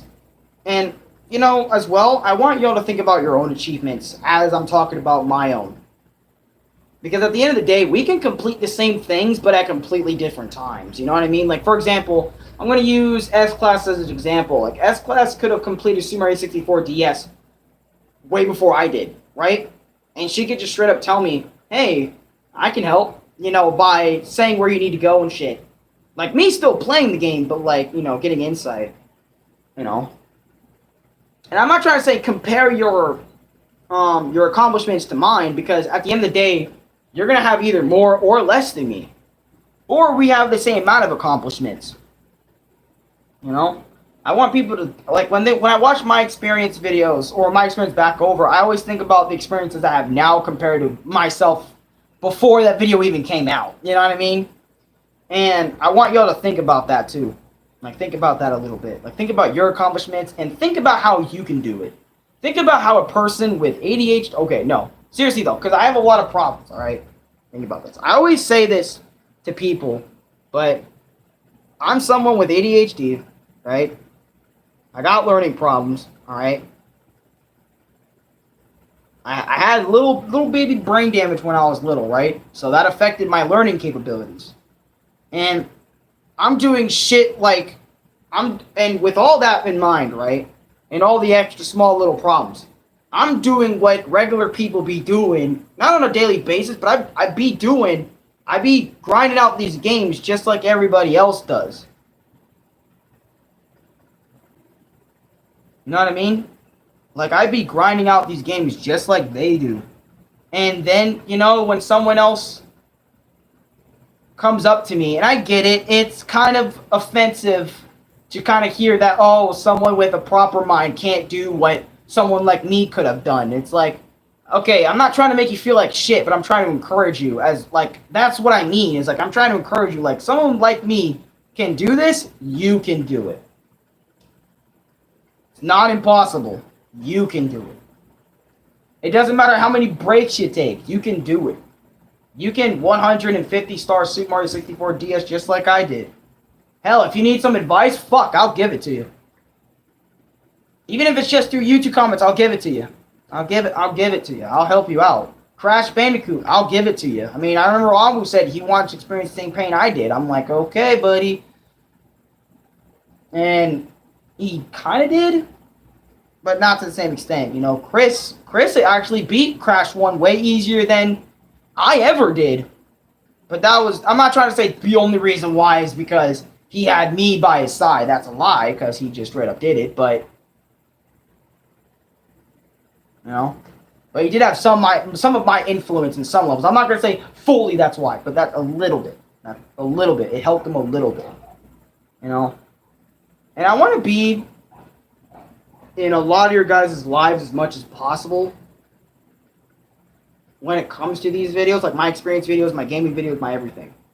Because you guys are my everything. When I talk to you guys almost every week, or make clips every week, when I'm doing stuff like that, it makes me feel so much better about myself that I'm able to complete games such as Super Mario 64. But I also know my limits in terms of what games I'm good at and what games I'm bad at. Because everybody has a game that they're shit at. Hell, I probably have a game in y'all niggas collection that I can't even comprehend right now. Like, for example, I'm gonna use this game as an example. Dragon Ball FighterZ. I've had this game. I've pretty much played this game since it came out. Because Louis always had this game, right? And I play FighterZ with Chris and Amu all the time. Alright, all the time. I play it with them all the time. I get my ass kicked by both of them all the time. Or sometimes I get actually 1 or 2 W with the little skill I have in this game. Right? I'm a nobody compared to like Amu and Chris in terms of this game. But, you know, and I'm not trying to say everyone's a nobody compared to somebody else in that said game. But it's like, I'm a nobody. I'm garbage at this game. Honestly, pure garbage at this game. Right? But I'm so much better at others, like Minecraft or fucking Super Mario Brothers and shit. I don't have a Mario Brothers physical case right now. But I'm saying this for example because everyone has a particular game that they're good at. Or not naturally good at, but every person has their own taste. And I'm not trying to say I hate this game or despise this game or anything of the sort. I'm just not that good at fighting games like this. I've never been good at fighting games like this. You know, I've never been good. I've never paid attention to Street Fighter, Mortal Kombat. You know, I'm never good at fighting games like this where it's like, you know, 2 niggas on right, left side, and you do button combinations. You know what I mean? I'm not good at that. I'm going to be dead ass with you guys. And also another reason why I don't do FighterZ content on my channel is because, you know, if I did one FighterZ video, niggas are going to want more, and it's like, I feel like I'm stealing other niggas' thunder. AKA Chris in this instance. I feel like I'm stealing his thunder if I take this game away. Because it's like, if I do this shit on my channel, right? Even have a clip of it, it's like, hey Alex, can you play this more? It's like, go to Chris's channel if you want to see me play that shit. I'm sorry, like I don't want to I kind of put that in a rude way. My apologies for that. But if you want to see me play this game, go to Chris's channel and subscribe. Because I'm in most of Chris's Fighters videos, or almost every single one of them. Even his old shittier live stream ones. I think he privated all those, though. But either way, if you want to see me play Fighters, go to his channel. Because I'm not playing it on my channel. Because I want to play games that I know / have the feel for. Like, I know I can be somewhat good at, you know, this game or something. Because I don't like playing games that I'm not good at. Or have no idea what I'm doing. Or no idea what I'm saying. And also, that's another thing about games I like. Is like, whenever someone doesn't know what they're talking about the game, you can straight up correct them on that bitch and say, no, it's actually this way because I've actually 100%ed the game. I know what I'm talking about. I know what I'm talking about. I know the flaws. I know the weaknesses. I know everything. I know everything about the game. I know it. I know it. I know it, and I can show it. And also to show that niggas think I'm lying whenever I, you know, go on Super Mario 64 and show them my files. Got you. You know, this is it. You know, and subscribe and watch his content. Like I say, no good at this game, but I am better than I'm better. And the thing is, you know what? Another thing is, and I don't want anyone taking this to heart, but I'm glad I know what I'm good at and what I'm not good at, because for years I would just play games, right, that I wouldn't. Okay, let me go to Louis' messages real quick. With me real quick. I sent them 2 images. I sent them 2 images because of this video. Let me tell you guys something. I would rather know what I'm good at than not know what I'm good at, because it would piss me off, right, that I'm still playing games at 19 years old and not know what I'm good and bad at. Like, do you know how embarrassing that is? That just, it makes you look like you're a non-gamer, or you don't know what you're looking at. And you know, Fighters has done that multiple times, where I don't know what I'm doing. I get shit off luck. By the way, this is the original Super Mario 64 file. 120, no cheats. And I can show you guys no cheats as well. Like, I have to do another live stream for that. But in my other Super Mario 64 DS, you can tell it's Super Mario 64 DS because of the screen. 150 stars, bro. 120? No, 120? And 150. Anyways, if you guys got PlayStation, you guys want to friend me, Arekkusu Sama 900 with the Cortex profile, that's actually me. Okay, but I've mentioned before, man, like,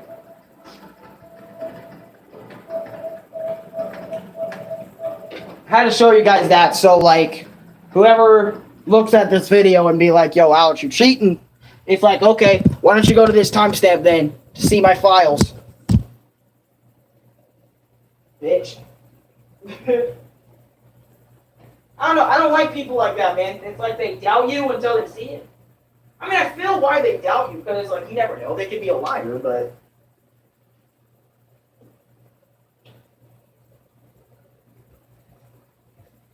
You know what I mean? That you never know until they give you a liar. Man, I remember I used to film in this place.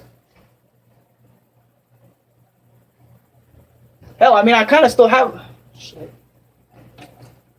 I kind of still have some of that era on my channel right now. So if you guys want to see that, Closet Era Alex. Thanks, Chris. And honestly, I think some fighting games look fun. At the same time, they're not my type of game. No problem. I know. Yeah, want Fighters content. Chris has you. Chris has you. Fighting games are hard to learn, to be honest, but go to Chris's channel. My man is doing work with the Fighters content. And you know, a lot of people... Like, look.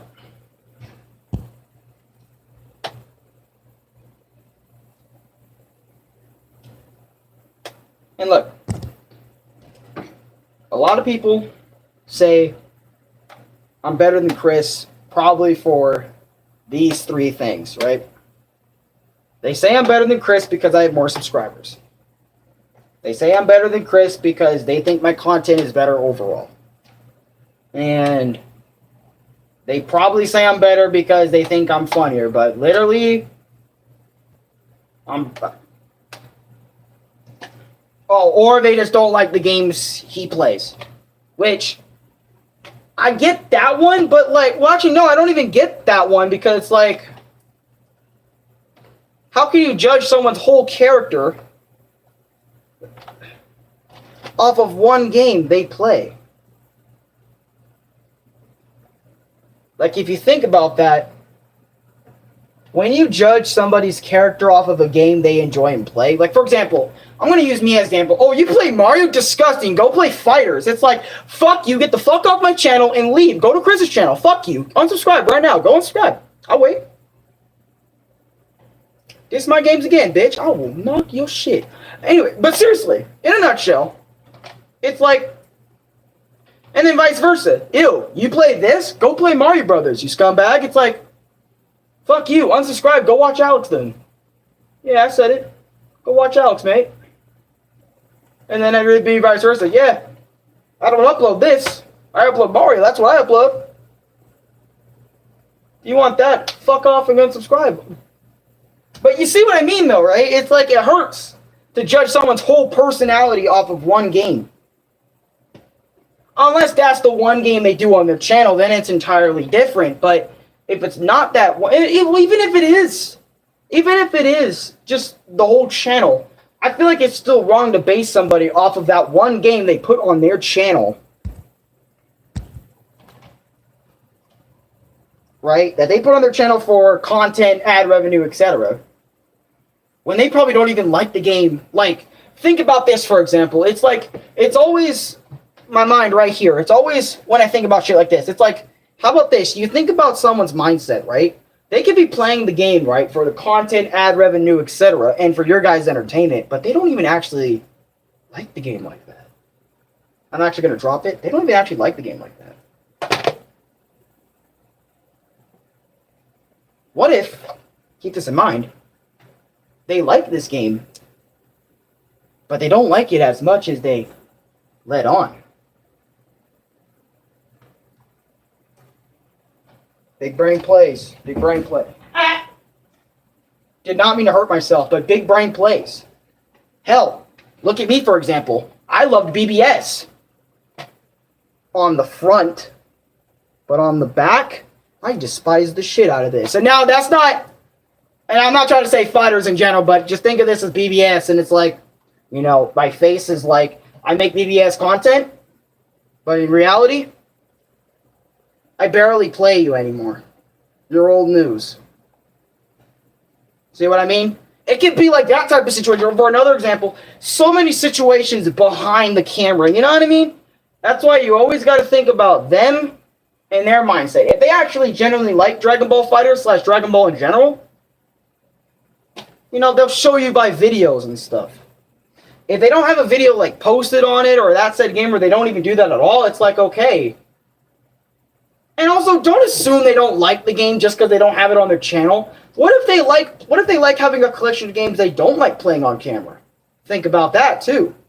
And that's for anybody that says, "Oh, Dashy, play this," and it's like, "Nah, I don't want to play that." Why? Why? You get 100 views. I actually like my stash of games that I don't play on camera, so then I don't have to worry about games I play on camera and I don't play on camera. No? I think about that perspective a lot because when someone asks me to do something, sure, I'll think about it, but it's like, and then if I don't do it, it's like, I mean, they won't pressure me about it, but if I don't do that said thing, it's probably because I either like playing it a lot more off camera, or I'm just not ready to do that part of the game, or I'm just not ready to do that game yet. And hell, with Crash Bandicoot 4, I played it for 3 weeks straight, on video, like video to video. But then afterward, I got fed up in my mind and said, I'm just gonna finish the game off camera. I'm gonna play the game to the best of my ability off camera so I can get more shit done in it.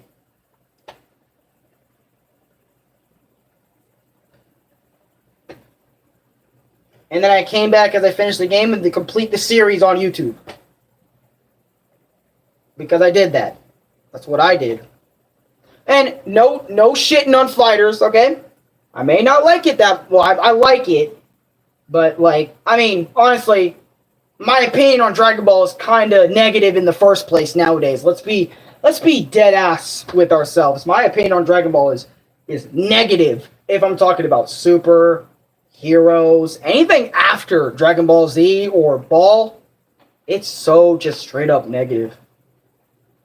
For the right reasons, because Dragon Ball nowadays is bullshit. It's not even the same. And you know what? No matter how hard Dragon Ball hits for me, I don't think it's gonna hit the same wave as it did in Dragon Ball Z, dude. They can try. Unless they put Cooler in the next movie and they make all its OST better than the original, holy shit. You got me there, Dragon Ball. You got me there. That's when Dragon Ball's really gonna get me, dude. If they put Cooler in the next movie, shit. What? Now, if they remake Cooler to make him completely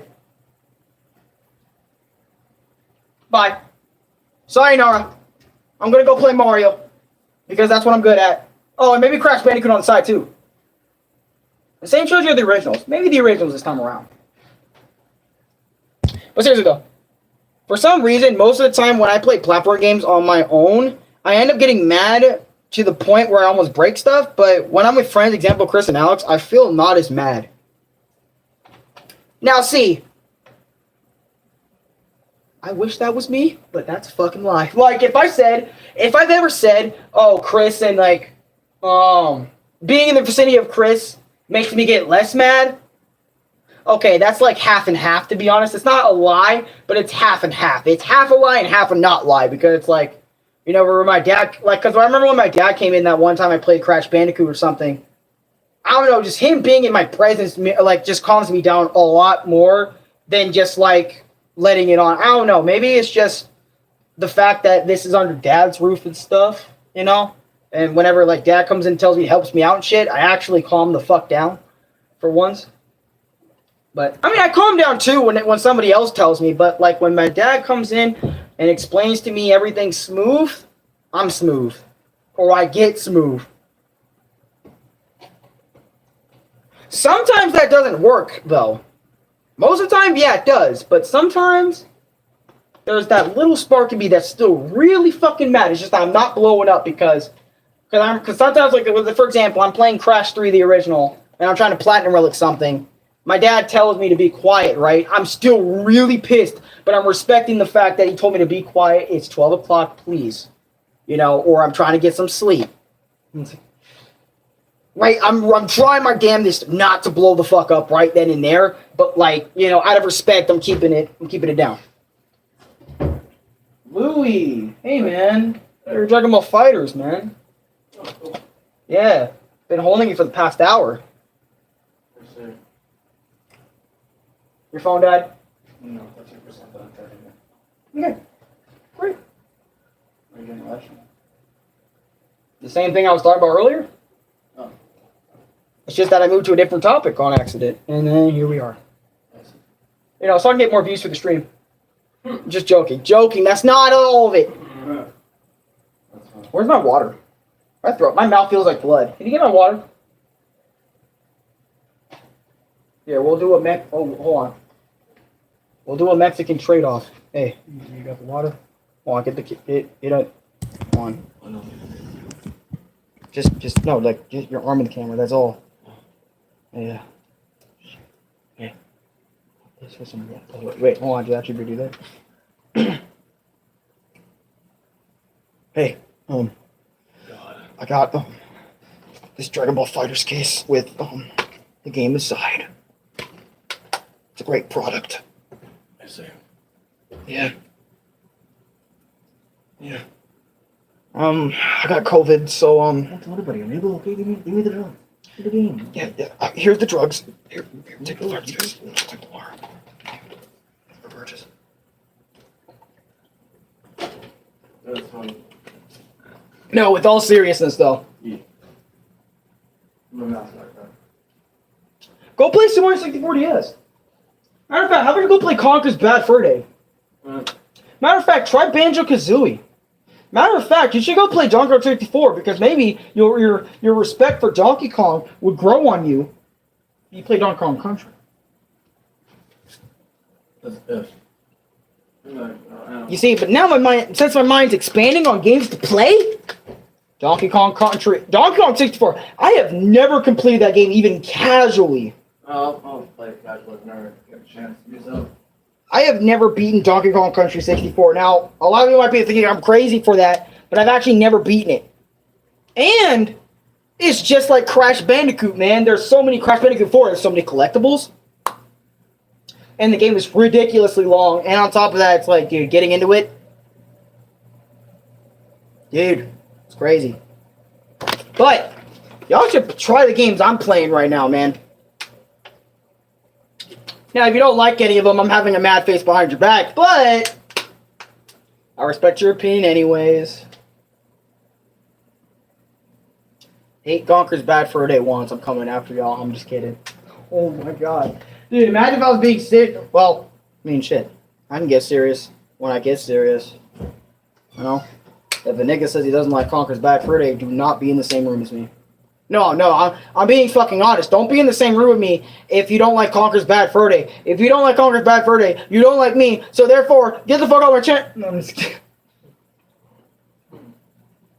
Oh, I can be serious when I can be serious. If you don't like Conker's Bad Fur Day, get the fuck off my... Jesus Christ, bro. Hey, you play Conker's Bad Fur Day? Hey, you should give that little squirrel a fucking shot. What is it? I'm always after Louis for not playing. Hold on a minute. This is me when I tell him to play Super Mario 64. Oh, hold on. I got you guys. Yo, dude! Did you play Super Mario 64? Yes? No. And why is your hair shaped like Vegeta? I don't know. Dude, play it. It's a masterpiece.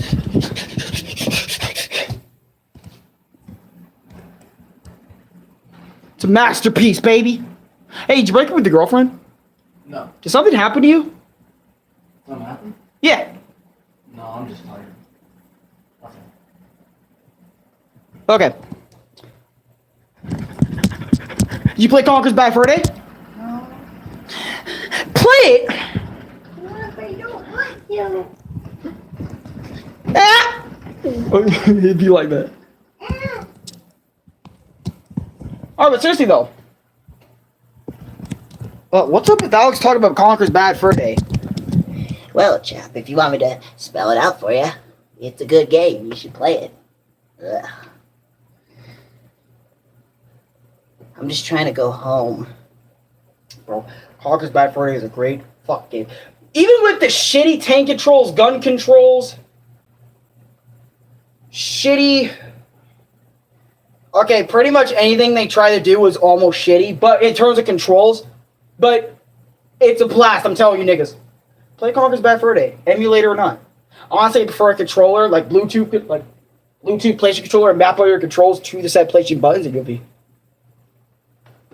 good. Yep. I honest to God.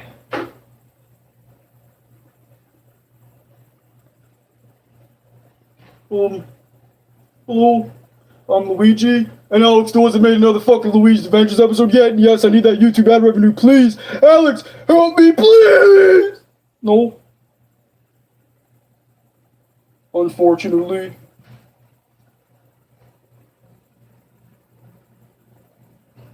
Which it's been a month, and y'all gave me 182 views on the other one.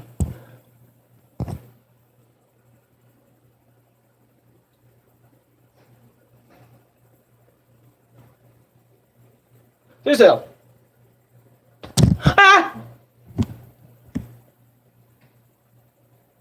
Play Super Mario 64 DS. If you don't, then I'll go over to your house and beat you with my crowbar. No, I'm not kidding. I will. No, I'm just kidding. I'm kidding. I do dark humor like that all the time, but I'm not being serious. It's just a joke. But seriously, Super Mario 64 DS and Super Mario 64, go play them. And dude, I swear to God, you know what, Louis? What if someone actually played the games, like both of them, right? And they're waiting for this video to release? right, Louis? Like, they played both versions to 100% completion, and they watched this video, and they're like, I did that. I did that. He said it. I did that. I wonder if niggas actually feel that way about one of my videos. I wonder. Like, if I completed the same game they did. Because I feel that way every time I go to Cat Icarus's Crash Bandicoot videos. I go, I did that. I know exactly how you feel on that. Or almost, because you played the originals all the way through. Actually, I did play Crash 2 original all the way through. Point taken. What's it? Santa does not forgive. Yo, gang, if you guys want to see another Luigi's Adventures episode, type in Alex's comments when the video is actually uploaded, Luigi's Adventures, and he got you, bro. Did you hear me, Louie? Comment on the video! You would now! When Alex's video is uploaded and you want Luigi's fucking Adventures, say Luigi's Adventures. Say it. Say it right now. Otherwise, the world shall know banned. I thought you don't bend anymore. Fuck you! It's for the video. What? Just do it. I'm gonna fucking kill him. No. You leave Louie alone right now. The bully, bitch. Yeah, and I'm surprised too. After you did my voice so shit-like and portrayed my character, yeah, I don't think I want you doing me again. But still, you're still a good person though. But anyway, still, no. Fine, fat fuck. Man, you're the fat fuck around here, fat ass. Hey, fuck you, Peter Griffin looking ass, man. Oh, look like fucking Fix It Felix, bitch ass. I don't know, bitch.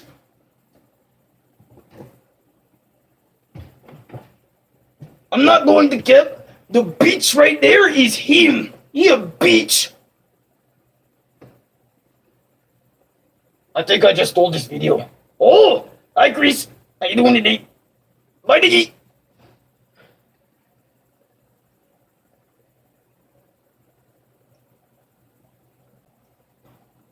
Have a go now. Bye.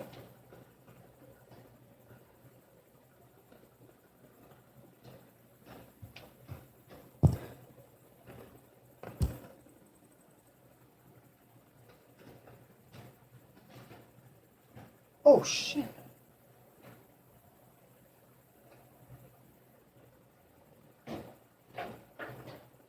What the fuck? Hey, wait.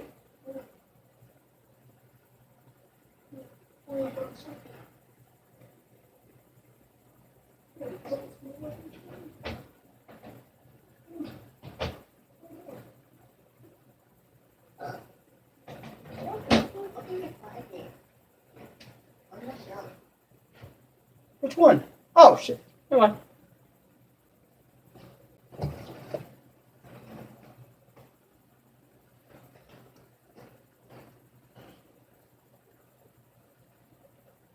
What's up, bitch?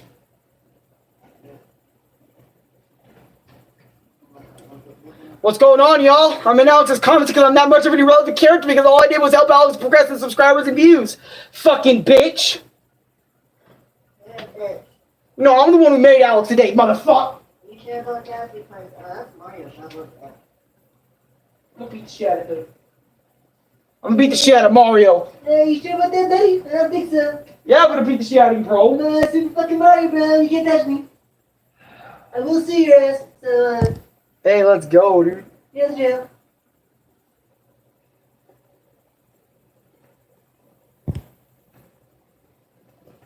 Right.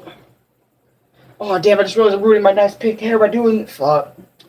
But seriously, though. What's up, guys? Hard Soul here, you know. Alex's old ass. Oh, we have not met yet. No, we haven't. Don't talk to her, no. He's crazy. He's crazy. Anyway, so the story of Heart and Soul is I'm actually the Omega of this channel, okay? I am the hype train of Alex the Bleach Master days. I am Alex's second half. I am Alex's best side. Wow, you really are self-centered, are you?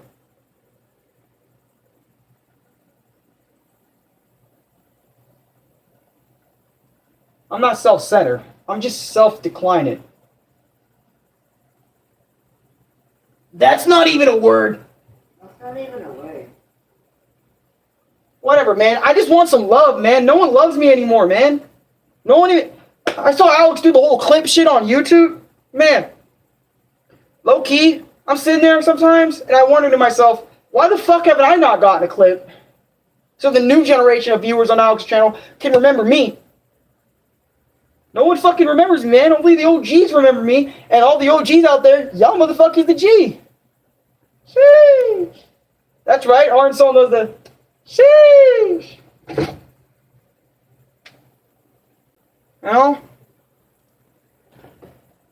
You know, where's that Heart and Soul part 3? Oh, Alex is never going to make that.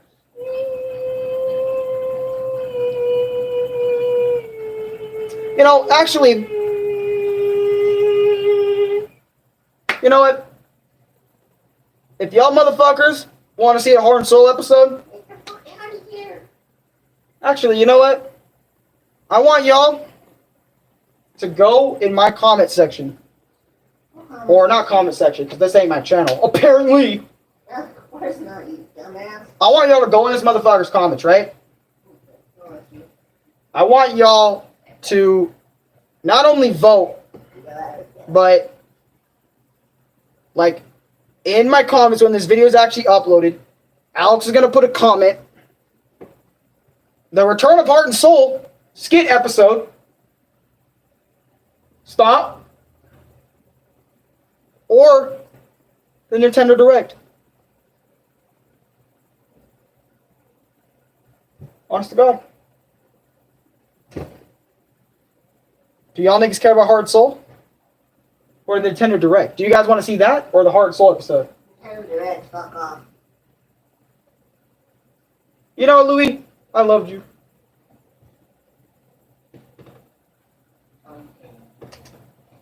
Well, actually, no, I can't actually debate about that. But if y'all want to see that, let me know.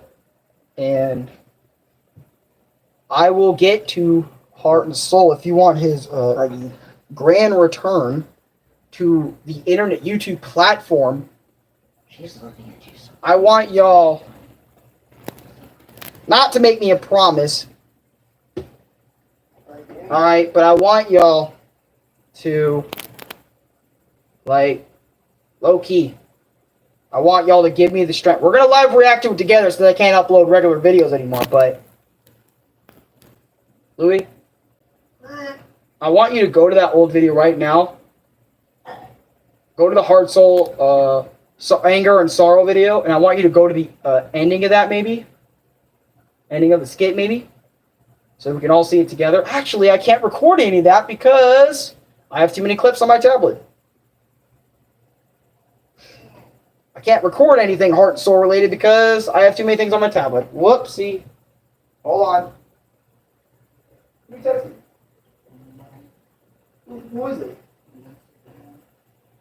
Seriously, we'll have to see about that.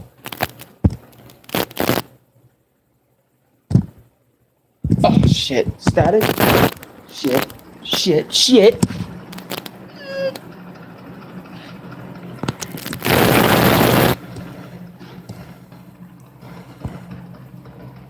But seriously, though. You know? Actually, I might just make a community tab post. And I want y'all to know. Y'all want to see him ever again. Like, as an actual skit, series, thing. That, and I don't know if I'm going to ever continue off of what I had before. Because I actually, honestly to God, I don't remember what I had before.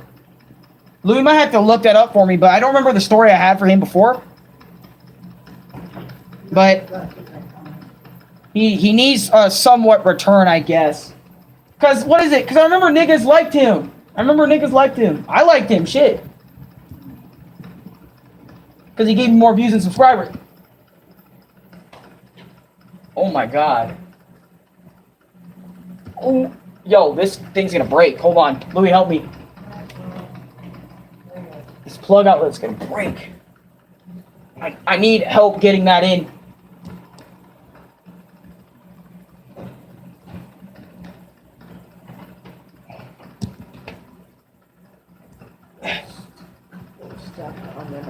Oh shit, time for Rambus to research Heart and Soul. I want to continue his story, his legacy, but I don't know what it is. So that would be nice for more video ideas, for more live stream ideas. And also, I need someone to constantly remind me that Heart and Soul exists.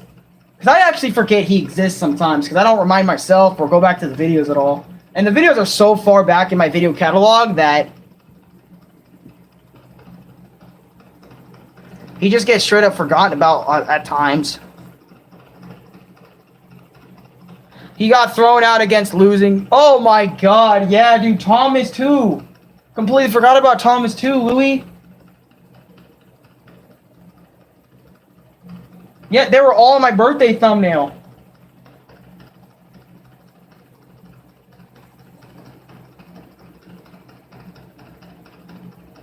Wait, but then what was... Go to the Heart and Soul, Anger and Sorrow skit. What was after that? Okay, I'm remembering the plot line bit. Because I remember I was going to add, like... Oh, I'm actually starting to remember, actually. I was going to add, like, super effects, like Heart and Soul. And because I remember that's why I stopped doing the series, because I didn't have, like, a PC or anything super advanced to do the whole RX and Heart and Soul in 2 different places at once shit. I remember I wanted them to fight. Like, I wanted him to fight Thomas again, like an actual anime fight. I wanted him to have that. But I couldn't do that because I didn't have the editing skills or the right effects app for that. And plus, the effects would be weird on Android apps, dude. And I didn't have all that, so that's why I kind of dropped the Heart and Soul storyline. For a long time, I stopped doing it because of that reason alone, is because I can't make them fight each other. Like, I can make it one-sided like I did in the damn Heart and Soul Got Replaced skit, but I can't do them like fighting, trading blow for blow, or catching blows, or like kind of like Dragon Ball Z fighting. I can't do that.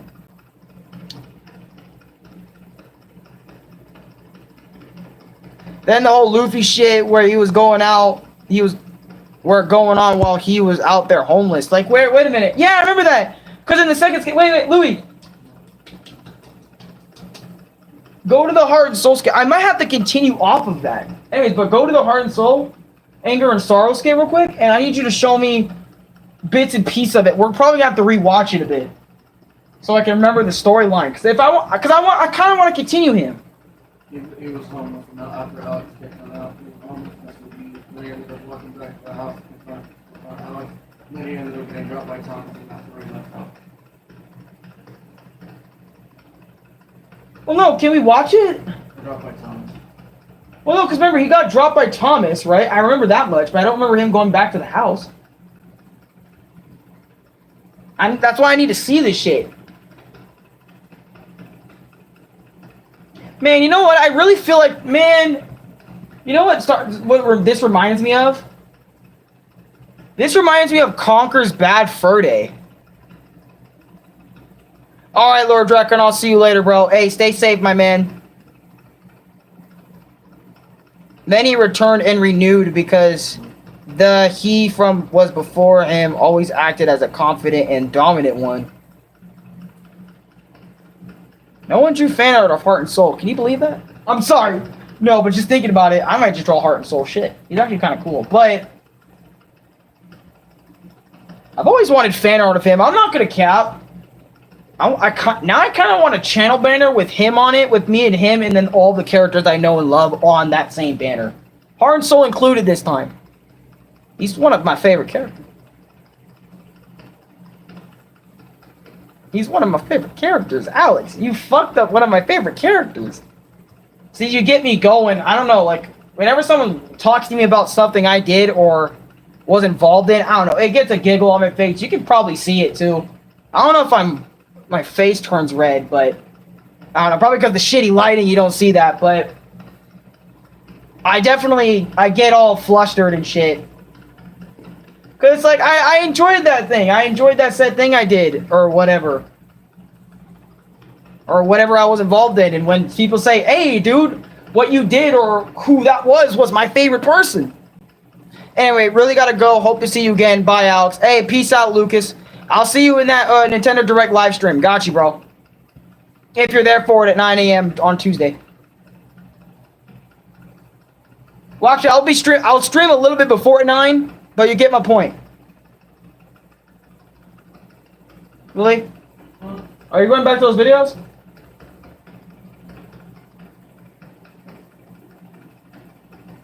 What was it? God damn, Lib. You're always drunk. My lips are always drunk. Where is my chat? Oh, found it.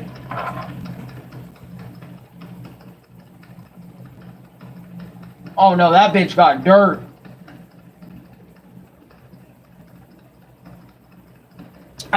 And the reason why I say I feel like Conker's Bad Fur Day, I can give you links to videos. Well, no, I can't watch them right now because if I watch them, the stream ends.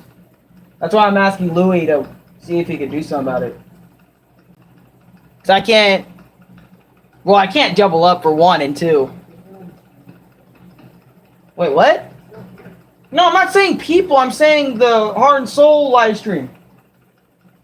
The Anger and Sorrow live stream, that video. I want to know what happened in that because that continues Heart and Soul's original plot storyline. Because the reason why I say it reminds me of Conker's Bad Fur Day is because the creator of Conker's Bad Fur Day was in a different mindset than what mindset he's in nowadays. Like, for example, he changed. And after that change, Conker wasn't Conker anymore. Like, he even straight up flat out stated that, you know, if I made a Conker game today, it wouldn't be the same Conker you guys love and know about from from 2000/2006. It wouldn't be him. It wouldn't be Conker that you guys like. It'd be a totally different nigga, pretty much.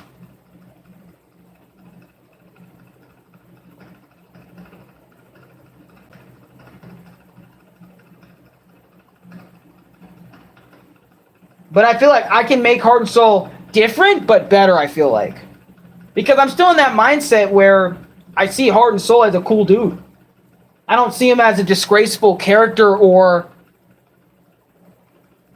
I don't see him as a regret or anything like that. Because that's what I felt like the creator of Conker felt like. He probably didn't regret making Conker as a character, but he probably regretted most of the jokes he said in his game. Which made Conker be the way he is today. Which is why he's loved the way he is today. Well, he's actually not really that much loved, but everyone talks about Conker's Bad Fur Day. Like, oh, I remember Conker's Bad Fur Day.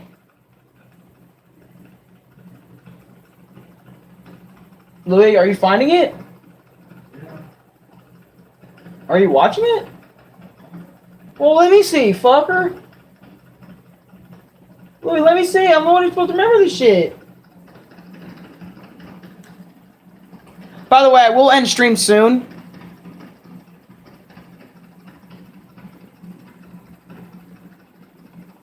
Louis is just like, I'm so sick of this shit. Also, is my other video okay? The newest upload.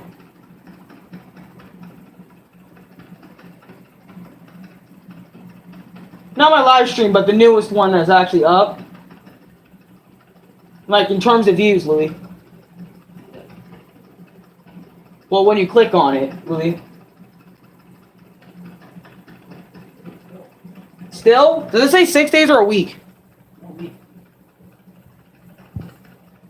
Oh man, the feeling of nostalgia I get whenever I watch your skits is special. Low key, because I watched those too, and they were actually really funny. And I remember people like, the whole reason why I kept doing them was because everyone loved them. Even Platinum loved my fucking skits. No matter how fucking long it was, like, niggas fucking loved it. I loved what I did.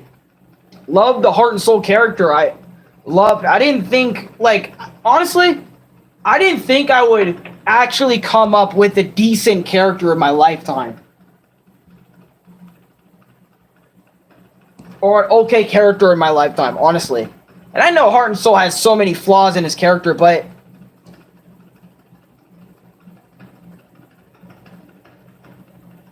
it's like, and I know it's such a basic bitch character, dude. Heart and Soul's literally only difference compared to me is the hat on the side, like which side he wears it. That's really the only difference between him, but it made so much sense because it's kind of like a personality shift character. Like, not like Mithra and Pyra type shit, but like, there's two me's in the same room that have different qualities and different standards than each other. Like, Heart and Soul has all my crazy energy, my go-lucky energy, my happy energy, and the whole want to do something outside energy type thing. Meanwhile, the me in the skits are always like calm, reserved, video type man thing, person, you know, like always doing the YouTube videos. And Heart and Soul's always saying, hey, let's do YouTube videos outside. Let's do stuff outside. Let's get hype and let's get hyper. Let's do something. You know what I mean? Let's let all that energy riled out. And it's like, when you look at my live streams and watch them for a long time, you start to notice that the Heart and Soul side of me starts showing in those live streams.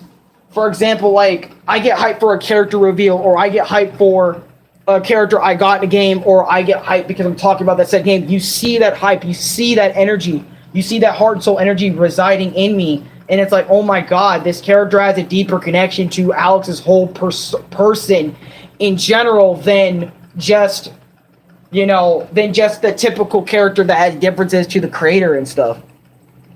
Like, my character is just based off of me, but in like a better viewpoint in a way. And I remember Heart and Soul's whole character arc was, instead of being the go-lucky, hyperactive, knucklehead idiot that Heart and Soul was for years, he turned into this, I don't know, like, he turned into a character for quite some time, if I can remember correctly. He turned into this chill, understanding character, and I felt like that was character development, but it kind of lost the spark a bit, just a smidge, of what Heart and Soul was originally. But I see Heart and Soul as a part of myself. I don't see him as a different, I mean, I see him as a different character still, but like, because I characterized him in the first place. But I see him as a part of me too, and I hope niggas, not niggas, but, well, niggas, yeah. But I hope, Yoshi said, I was in here for months, and it's making me laugh every time. Yeah, dude, and I remember I started doing Heart and Soul stuff, but then I started getting so much more attached to what I used to do before Heart and Soul even came into existence. And it was the Mario characters, Luigi's Wacky Adventures, you know, all that stuff. I started getting more into that and leaving Heart and Soul in the dust, when instead I should implement him, or try to implement him in my skits. I try to all the time, but it just feels weird putting Heart and Soul and me in the same continuity as Luigi's Wacky Adventure series. It's weird. Or at least having them be in the same vicinity.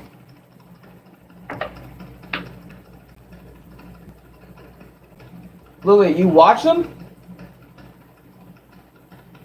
Since you didn't even show me at all. I'm gonna have to watch them off camera or something. Just remembering is making me laugh. And that's the whole point of Heart and Soul's character too, is like to make people laugh, to have people love him actually.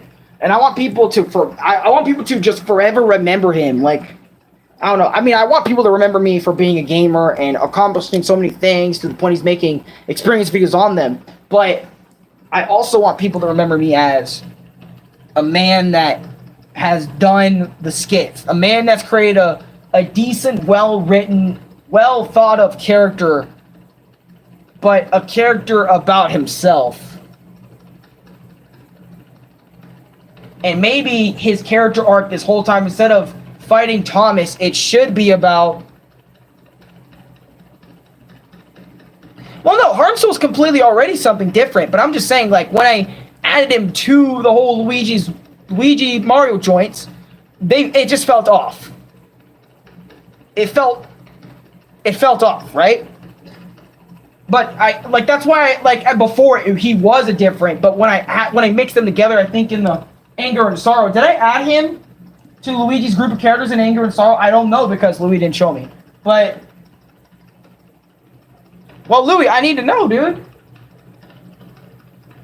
See, but that's my point, though. Like, I was gonna originally keep them apart, but I didn't because I wanted Mario and Luigi and them to be a part of it, too. I wanted them to be a part of the same universe, but at the same time, Heart and Soul needs to be a part because if he isn't, I feel like the spotlight's already kind of taken from Luigi and them, because I can do way more voices with them at the same time than I can do Heart and Soul and shit. I mean, I know it's just the same voice, but with more confidence and more attitude. But Heart and Soul got that early 2000 vibe. No, I'm just kidding.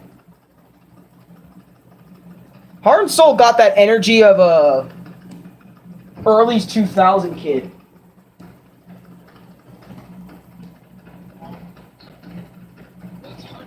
On that, or was he right? Let me know down below in the chat. See, the thing is, I remember he'd break the fourth wall, and like he knows he's talking to his audience. Damn, I looked actually really cool there. Let's go home. Let's go home, fam. Let's get out of here. Because he wouldn't be happiest to the fullest there. Look at the way he acts on YouTube compared to like life without it, or just life without it. It's either meh or alright. No. I'm gonna tell y'all this. This is different. Now, so now people know that Alex actually has problems. Like brain problems. Real shit you wanna know about him. See, and I remember him going home. He went home because he wanted to confront Alex about his feelings, and then it turned into Luffy getting his cheeks bent. You fuckers on the internet. Just you fuckers on the internet. This is getting. It's my favorite part. No specifics. Okay? No. Not finna lie. I'd make it like once a month, and I probably would. Like at least word while we're. That's how it feels. This ain't cool, man. You know, I feel offended because last time I saw Alex's little channel. See, and the whole story was, I'm seeing it, and Heart and Soul was jealous. Not jealous, but he was rightfully pissed because, you see, Alex in this story, and Luffy, I don't know if he was ever in Luffy's revenge, was he? No, he was completely scrapped in general by that point. Sad. Okay, but seriously, my point is, Heart and Soul wanted to go home to confront Alex on his feelings. And I think that should be the next part for his shit. Thank you, Louis, by the way. Here. Wait, are you sure about my videos being at the same amount of views? No drops? No drops. What the fuck? Well, because my other videos had drops, that's why. Here.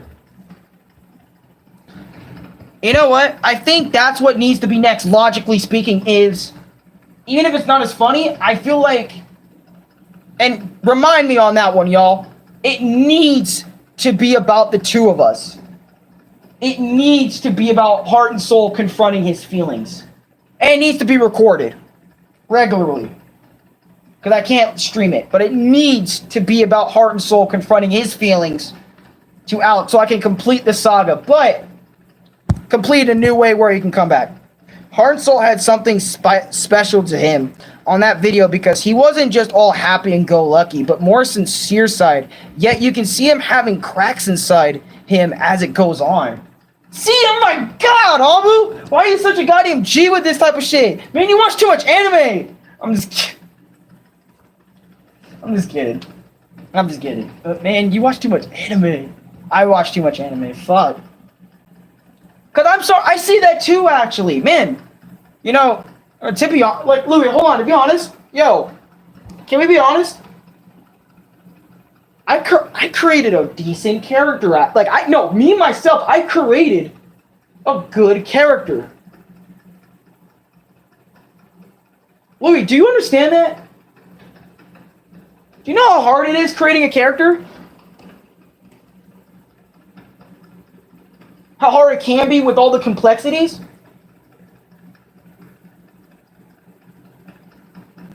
To be honest, I've read 1.3k chapters in 2 months, so yeah, the 200 chapters in 2 days. Oh my god! But still, I'm not trying to say that to offend you or nothing. I was just joking when I said you watch too much anime. I don't mind how much anime you watch, bro. I don't mind, because I watch a fuckload of anime too.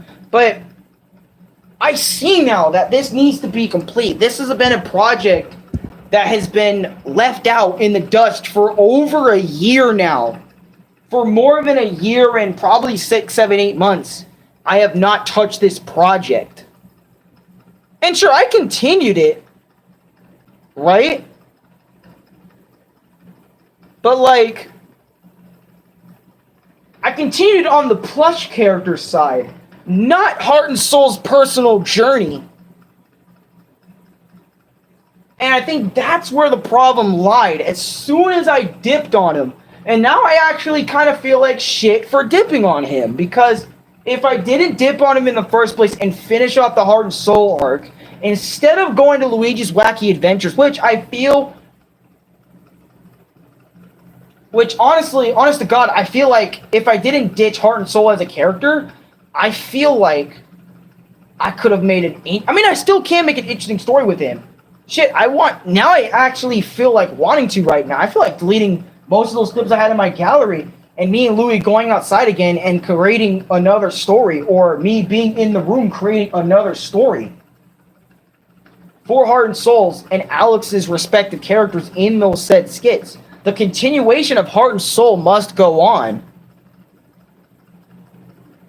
Honest to God, now I feel like shit a bit, because I created a character that I didn't think would be that complex, but then yet ended up being, I mean, it's not complex because everyone understands it, but he feels like someone else when he's actually supposed to be just another side of myself, but then ends up being a totally different person in the long run, for the better anyway. I'm such an idiot for not thinking about any of that. I'm such an idiot for not thinking about that. Well, we all watch too much anime. This reminds me of a main character. We get to see another side of him, kinda. Like when an anime main C has a darker side or whatever. I feel like I could make a whole video explaining Heart and Soul right now. I'd probably live react to that bitch, or fucking straight up watch the entirety of the video and be like, yo, this nigga knows Heart and Soul thick and through. I think I should change his character. No, I'm just kidding. I'm not going to give him the super treatment where I completely ditch his character in general, because and the thing is, these aren't just things I feel at the moment and then change them moving forward.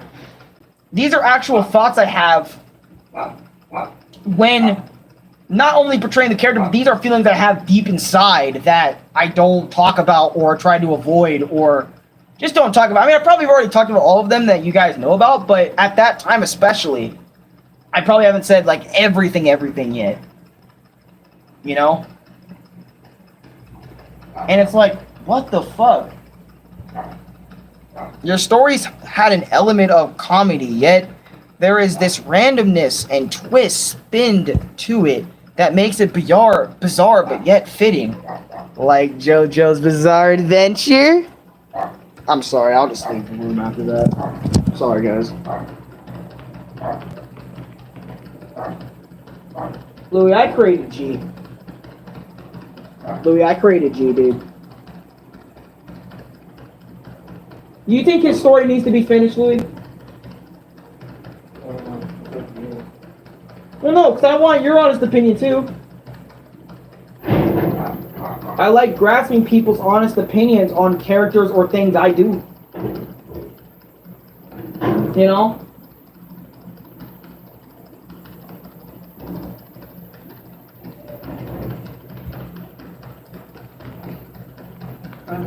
I'm dying of laughter after that. I'm sorry, Alex. Like JoJo Bizarre Adventure? Look at that face I make. Are you tired? My hand actually hurts rolling my tablet like that for so long, actually. I'm not even gonna cap. Nice video. Thanks, man. Wait, what the fuck? Was that another video? Don't tell me I have 2 versions of this one video. Louis, do I have 2 versions of that one stream? That's up right now?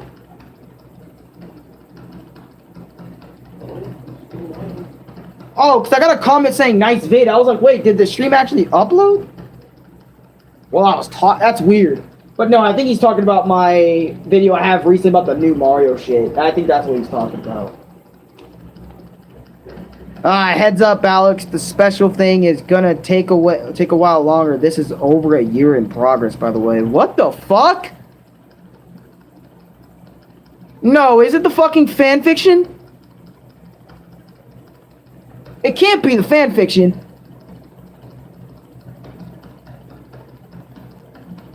Is it the fan fiction? Bro. Yo, Louis. You know how long it's been since the first and second part of those fan fiction videos? Yeah. Oh no, I think Gom was teasing me with the fan fiction, bro. Over a years of progress? I won't tell you. Oh no, I don't trust this shit. I don't trust this shit. Bro.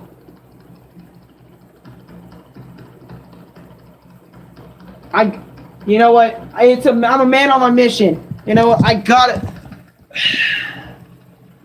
I want to react to Nintendo's live shit, but I also want to make justice for my nigga Heart and Soul, dude. He deserves some of it.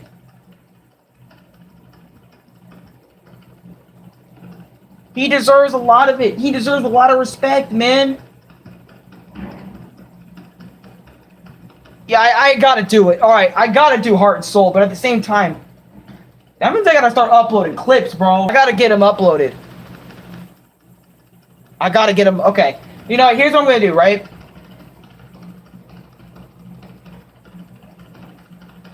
You know, you can just say the react. Yeah, you're right. I could just do that too. 2 3-minute video of a reaction. Would you guys watch that? You guys would watch that, huh? Maybe I should just do a reaction video on the Nintendo Direct shit. Should I just do a video, Louis, on that? Instead of a whole live stream on Nintendo Direct? No. Man, but I don't know if I have space for it.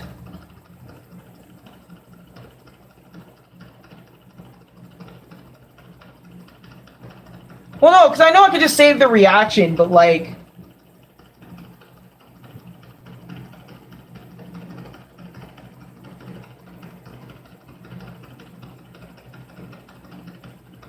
Yeah, Sephiroth was OD in Smash Brothers, dude. Even my reaction to it was priceless.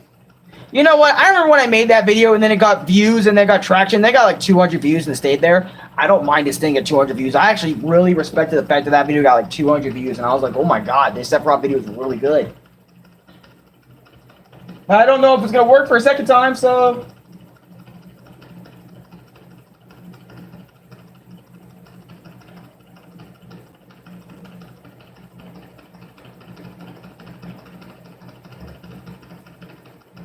I'm thinking about Crash and Smash, dude. I've been thinking about Crash Bandicoot and Smash Brothers for so long now, dude. Like, my mind just went blank right there for a second because I was thinking about the possibility of seeing Crash and Smash Brothers, even if I'm not even going to be able to play. That sucks now, because if like Crash is actually in Smash Brothers, I probably won't be able to play because I don't got a Nintendo. Fuck. I really don't got a Nintendo Switch, bro. I really don't got that type of shit. Fuck. Nah, it doesn't matter. Even if I have the console or not, I'm still gonna get hyped for whoever's next. Remember that one time where your stream ended up becoming a skit? Yeah, I remember that. That was literally Luigi's Wacky Adventures episode 2. I remember, or part 2, because I was like, dude, it was gonna be a vlog. But then I said, fuck it, and turned it into a fucking Luigi's Wacky Adventures episode, and I felt that was G status. But anyways, let me get out of here. I have a lot to think about now. I got Heart. I gotta keep that in tabs. Hold on a minute. Let me put you guys right here. I got a lot to remember. Where's my water?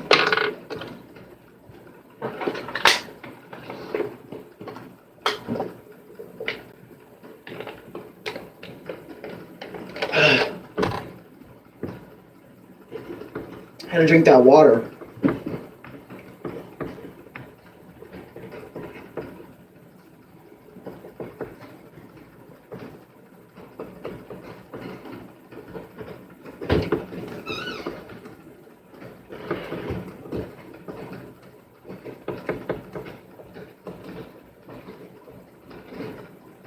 Heart and Soul storyline needs to be finished, bro. Now I'm actually starting to feel that way, bro. Because, like, before, I wasn't, like, thinking of Heart and Soul at all until I brought him up, bro. Like, until Onward, I think, brought him up, and I was like, dude, hold on a minute. You know, he's been a part of this channel for about 3 years. 3 fucking years. And I haven't given him the proper treatment instead of going to gaming and stuff. I mean, I was doing things I wanted to do, but that's, like, an excuse, bro. Low-key, I just didn't want to do them at that time, bro. I didn't want to fucking do Heart and Soul, bro. But, like, now I'm feeling it again. I'm feeling the Heart and Soul vibes, bro. And this ain't going to be a feeling I'm feeling for, like, a straight-up day and then just completely forgetting about the next. Like, this is actually a feeling that I'm going to be feeling for a long time until I actually finish it. I have it written down everything. And I'm going to leave it at the front of my fucking table until I actually get down to finishing it.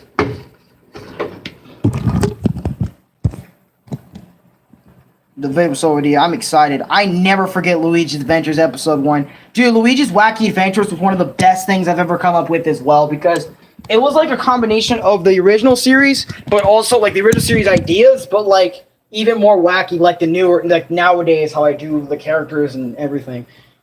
It's just like, oh my god. Luigi's Wacky Adventures is such a great idea. I've known you and Chris for almost half a decade. For real, you've really almost known us for that long. It's crazy. I'm almost fucking 20. Like, I'm gonna be 20 next January. I mean, I know that's far from now, but like June, July, August, September, November, December, January. So about 7 months from now, I'm gonna be 20 years old, dude. And my channel is gonna be on YouTube for about 8 years. Because I already have videos on the Albusky's Panzer channel that are 7 years old right now. No, on the Albusky's Panzer channel, I have videos that are 7 years old. And then I also have videos that are from the Alex Panzer channel, so if you just look them up. They'll be 8 years old. So 8, 9, 10. So like 3 years from now, I'll officially be on YouTube for 10 years. 3 years from now, if I'm still doing YouTube at that time. Holy fuck. And the thing is, a lot of people with the channel I have would just give up on YouTube and just pursue other things, but I'm staying because not only myself or my self-worth, but I'm staying because I like talking with y'all, even if we don't get to talk much anymore because you guys got jobs and shit, and I don't know. I have no idea what I'm doing with my life, honestly. Like, I have no idea what direction I want to take it in or anything. But, like, literally the only thing I know is I still want to do YouTube at this current time. That's literally all I can think about right now is just me and YouTube right now, to be honest. Because, like, whenever I think of anything else other than YouTube at the moment, it's kind of like, I don't know. Because whenever I say I quit or I'm thinking about quitting, I mean, it's true. Because at that point in time, I am thinking about quitting, but I don't know. And it always just gets pushed to the back of my head and then kind of forgotten about until I feel down again. And then it's just like the first thing that pops up is just leave YouTube or something. But I don't feel that way right now, so I want to stay because not because I want to thrive on YouTube anymore. I just want to stay because, I don't know, I just don't know what I'm going to do if I leave because, I don't know, my body freaks out if I'm not doing something that I'm familiar with and shit. Because I remember when my body had breakdowns, or I had mind problems if I didn't do YouTube or whatever. Like, because I would actually freak out or get seriously depressed. Because I remember a few times where I did leave YouTube and delete those channels where I had a serious change in tone of voice, or my emotions started going and wrecking havoc just not doing YouTube. I'm not trying to say YouTube's a curse or nothing, but I don't know. The fact that I did it so long and then just deciding to leave it at the end of the day just feels so wrong sometimes. I'm turning 18 and Chris 2 on the same month. Well, no, Chris technically already is 18, if you didn't notice, or if you didn't don't remember, because I don't know if Chris told you, but what is it? Chris is technically the same age I am. It's just that, what is it? I think something about this birth certificate said 2002, like the next year over. I don't know. I can't remember. Something like that. But he's technically already 18. But hey,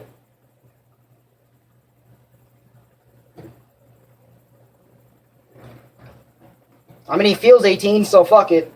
Hell, I mean, I'm 19, so I mean, he's still a year younger than me. But you know what I mean. You should know. You know what I mean? Yeah. My brother right there, man. And to think about this, too, is all I had was you guys this entirety of living here for the past 3-4 years of living in this apartment complex. All I had was you guys. And you guys stayed with me, too. Like, you guys didn't just leave me in the dirt after a few months or maybe a year of staying here. You guys actually stayed here for 3 to 4 years of doing this. Like, when this channel first started as Alex the Bleach Master or whatever, I met y'all niggas cousin Bleach, and now we're still here together when it's not even about that shit. No cap. That's what I like about y'all, is y'all are still here when it's not even about Bleach. When a lot of people kind of left me after realizing it's not Bleach content. Hey, but like I said before, man, Bleach is not my main focus anymore. It's just, honestly, if you would ask me, I would say gaming is the main focus, since that's what I do a lot of the time for these said videos is gaming or talk about said video games. So it's like, if you ask me honestly today, I would honestly say gaming is the main priority of this channel for the most part. But I throw skits, I throw discussion videos here and there every other time. I throw my little comedy, little baby, little short videos, because I still have so many short videos on my gallery, guys. You guys are not even gonna fucking believe me. I still have so many short videos I haven't posted yet because I wanted to come back to streaming because I felt like y'all really missed me on the streaming shit. Like I remember some of y'all were saying like, yeah, the shorts are getting a little old because it was a whole and I know it was only just 4 little shorts, but that was a whole month of no streaming, almost or a whole month of no streaming, no live streams, no seeing me right now, dude. I honestly still think it's crazy that only 4 short videos were posted, and all I can think about was just going back. I love how you play games and then do my experience of it. You know, it's just amazing how you do stuff. The same with Chris too. Well, yeah, I feel like they deserve my experience videos, even if I only did 1 video on that said thing. I don't know about my friend Super Mario Bros. 3, but because I finished the game on video, so it's like, y'all should know my experiences with it. I die a lot. I'm just kidding. But, and I did my experience with regular Super Mario Bros. Series. Like, that means, like, the entirety, so I don't need to make videos on all the games. But I feel like if it has enough shit to be said about it, I definitely need to make my experience of it on its own. Like, for example, Super Mario 64, Super Mario 64 DS, you know. Those 2 were packages I needed to make a live stream about. It's so universal that it's fitting. Right. Because whenever I do something, I feel like it needs to be done in a way. I want to get this video out. I want to pump out more content. And I remember when I was making those short videos, I was like, dude, that was my goal. I wanted to pump out as much short videos as that content. But then Louis told me how long it would take until all the clips were uploaded. And he said September, my guy. That's how many short clips I had. If I was doing 1 a week, it would be September by the time we're done. And by the time you guys see me again, I said, nah, fuck that. Bro, I'll finish up them short clips when I fucking can, bro. Oh my god, no, I need to come back right now. Like, that's literally what I was thinking of when I was uploading the short clips. I was like, dude, what the fuck? I can't, bro. I need to upload. I need to be with you guys, bro. Because I don't want to feel like that regular ass YouTuber where it's just like, oh, make a video of 10 minutes and then don't even read any of the comments and shit anymore or whatever. I mean, you can tell when I was first back to streaming, I was not used to reading them again, but dude. Sometimes when I look at myself through the heart and soul video perspective, since that's like the videos where you mostly see like all of me in terms of like my whole body, I'm like, damn, I look good for my age. What the fuck? Like, I tell myself, damn, I look really good in those cargo pants. Or I say some shit like, damn, I looked really good with my shoes. Like my Vans here. I still have them, by the way. Like my Vans from back in the day. A clip from your skit, yo. See, I remember Heart and Soul commenting on my video about that actually. Like he was like, yo, can you get a Heart and Soul clip so we can keep the memories? But I don't know what clip to necessarily get from Heart and Soul. Because I feel like each Heart and Soul clip is kind of too long in terms of explaining something. But I don't know what Heart and Soul clip to get. Maybe y'all should suggest me clips to get, really. But I don't want to get, because I already, actually, never mind. Actually, maybe hold off on the Heart and Soul clips I did, because I have so many already. Bro, I might need to start deleting shit. I'm not going to cap. Because on my tablet, I have like almost zero to no space now. Because those clips, I have so many thumbnails for those clips on my fucking tablet. I have so many Nintendo 64 games and shit. I have so many emulators now. I got Game Boy, Game Boy Advance, PlayStation 1. I have Nintendo 64. I have Brave Souls. I have Crash on the Run. I have clips from Smash Brothers Brawl. I have clips from Super Mario Bros. Wii. I have clips from FNAF 2. I have clips from Mario Party. I got clips everywhere, dude. I got clips ranging in terms of video, like quality and stuff. I got funny moments from Brawl. I got funny moments from Mario Party. I got a lot of clips, bro, that I need to get uploaded. But I don't want to leave y'all for so long, you know, and then come back. Like, leave again and then come back so I can get those uploaded. I just need to find a way. But I don't want to, like, double upload or triple upload, so I don't want to overload y'all either with short clips or whatever. Like, 5 clips y'all need to watch in one day, you know what I mean? But I feel like the pace I am going at now is okay. 1 video a week is fine with me, you know? Even if it takes a long time to get those clips out, right? I still want to post them here and there. Hell, I even made new clips about Muff earlier today because I wanted some Muff clips. Because I wanted to put some Muff clips on my, like, Mr. Muff clips. If you guys don't know my cat, Mr. Muff, I feel like he deserves some type of way on my channel. Because I do put him in some of my live streams here and there, but I feel like he deserves a whole video, at least 1 video dedicated to himself on my channel. Or a compilation of Heart and Soul so people can remember him or get introduced to him. That might be too much. That's a good idea, but like, damn.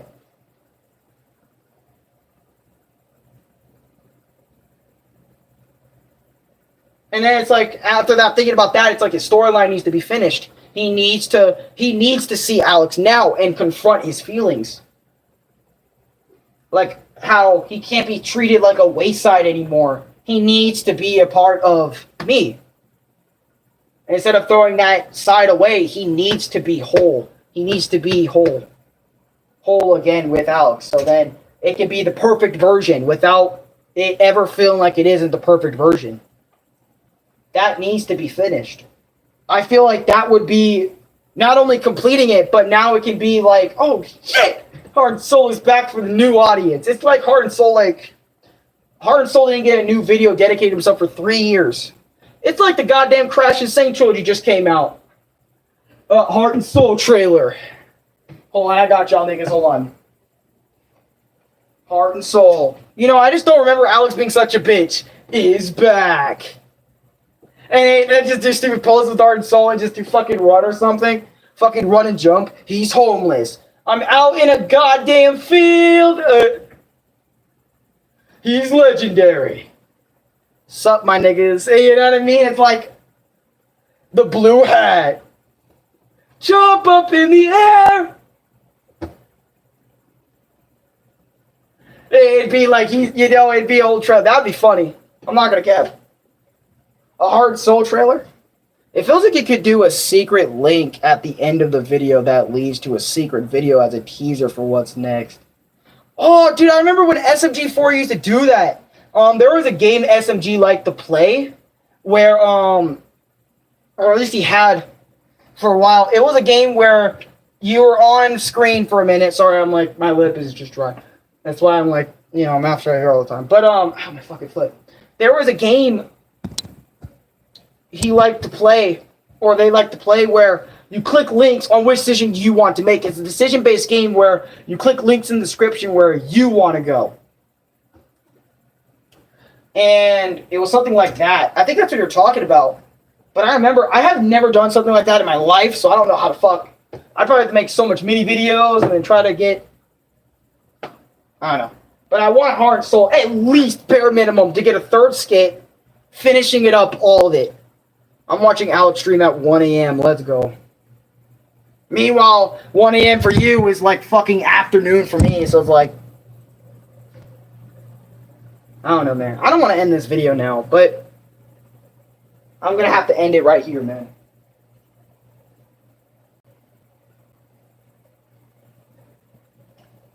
Super Mario 64 DS, my experience. And you know what? I'm so damn glad I finished the game. And not only that, but now I have an even bigger inspiration. Because after Nintendo Direct, maybe I could start uploading clips again and shit. Start getting that going again for a bit. And then maybe going back to streaming. I might just do that idea. Like where I do a few clips, right? Maybe like 2-3 clips for that part of the week. And then come back to streaming for a bit. And then clip a bit, stream a bit. But I don't know. That might be too confusing for y'all. I'm not saying y'all are stupid. That is definitely not what I'm saying. But I don't want to confuse y'all with what I'm uploading each and every single week, you know? Rico, Alex, I was here the entire time watching you closely. I mean, she was probably looking at my ass. Knowing her, she probably was doing something. But, seriously, Super Mario 64 DS is a legendary game. Same with Super Mario 64. It broadened my view for 3D Mario, and I can't wait for the next 3D Mario adventure. Like, I can't actually wait for it when it comes out on the Switch. Even if I'm not going to be able to play it, I still can't wait to watch videos on it from tons of other YouTubers. And maybe if I get a Switch one day, I'll play Mario Odyssey and talk about how fucking great that is, man. Oh, that'd be so cool if I can get a Switch, or, I don't know, something could happen. I don't know. Man, that'd be so cool. I wish I had a P.O. box so y'all could send me shit. I missed a lot of content. Hey, but I mean, unlike other YouTubers, I give you time to go back, you know, like a week's time to go back. You know, and check out the content from ahead of time. You know, I try my best to give y'all a chance, at least a week's worth of a chance to, like, go back and watch videos you missed. Even if those videos are long as shit. I mean, this video is already 4 hours, right? Essentially, so. Yeah, my foot's starting to cramp, but I'll see you guys in the next live stream or the next clip. Well, actually, no. The next live. Okay, here's what I'm going to do, okay? To not make matters any harder than what they are, I won't go live next week. I'm going to go live on the Nintendo Direct. I'm going to keep my word for it. After the Nintendo Direct, I'm going to post 1 to 2 clips, maybe 3. Then after that, go back to live streaming, maybe continue newer Super Mario Bros. DS. Then after newer Mario Bros. DS, after part 2 of that, we'll see what happens. So, because I need to get those clips out. Not before I freak out, but I need to get those clips out so my tablet can have more space so we can do the heart and soul shit. Because I want to do that now. I want to do the heart and soul shit. I want to look at my desk every morning and remind myself, heart and soul needs to be done. His trilogy needs to get, his third fucking adventure needs to start. Him coming home needs to start. It needs to start when I get those clips out, man. I'm gonna need big support for those fucking clips, for everything, bro, up until Heart and Soul's moment, bro. And I'm gonna try my best, alright, to do Heart and Soul just like I did back in the day, man. I'm gonna do my fucking best to make him the best he can possibly be. But I'm gonna need time, obviously, to mentally prepare myself for Heart and Soul, right? Because he's a part of me. He's some of my feelings that my other half doesn't distribute. But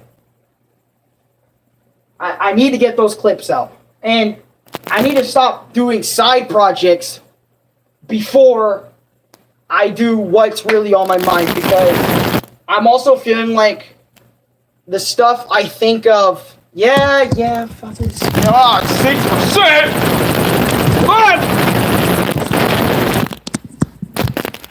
Okay, I feel like before I need to get the heart and soul stuff done, I need to straight up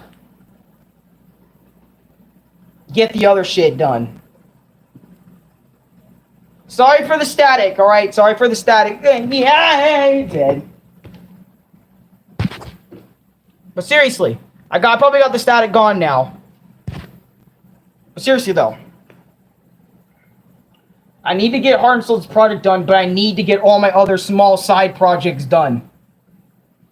Like that live stream, and then we need to get the clips out. We need to pump those bitches out. I feel like, I mean, I could delete some as well. I mean, what do y'all think? Y'all think I should delete some of those clips, though? Like, I should go in my gallery and maybe delete some moments, maybe? Because I don't want to upload too many clips, but at the same time, I have so many to show y'all.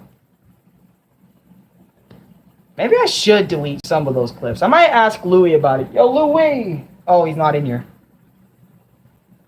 Some, not all. Should I delete some of them? Like, I need an honest answer from all y'all.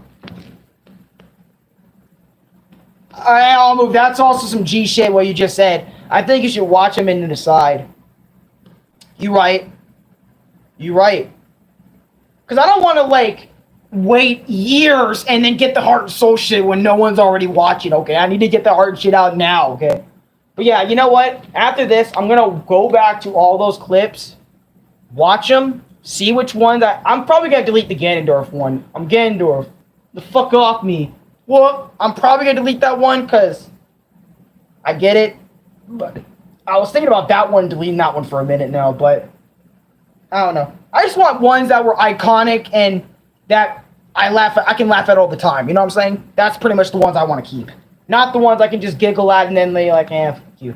Yeah, you know what I mean? But anyways, I'm going to see you guys later. Alright? I'm going to go look at those clips right now. Watch them so there isn't any regrets or anything like that later. Man, you got it on. I'm going to do that shit. No, I'm not ending this video. Hold on a minute. Hold on. Not over there. Okie dokie. Hold on.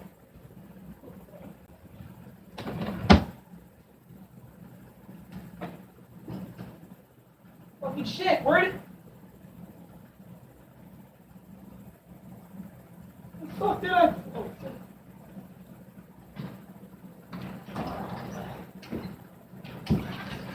I will fucking return. When I do, I'm gonna blast this YouTube channel to the end of the earth!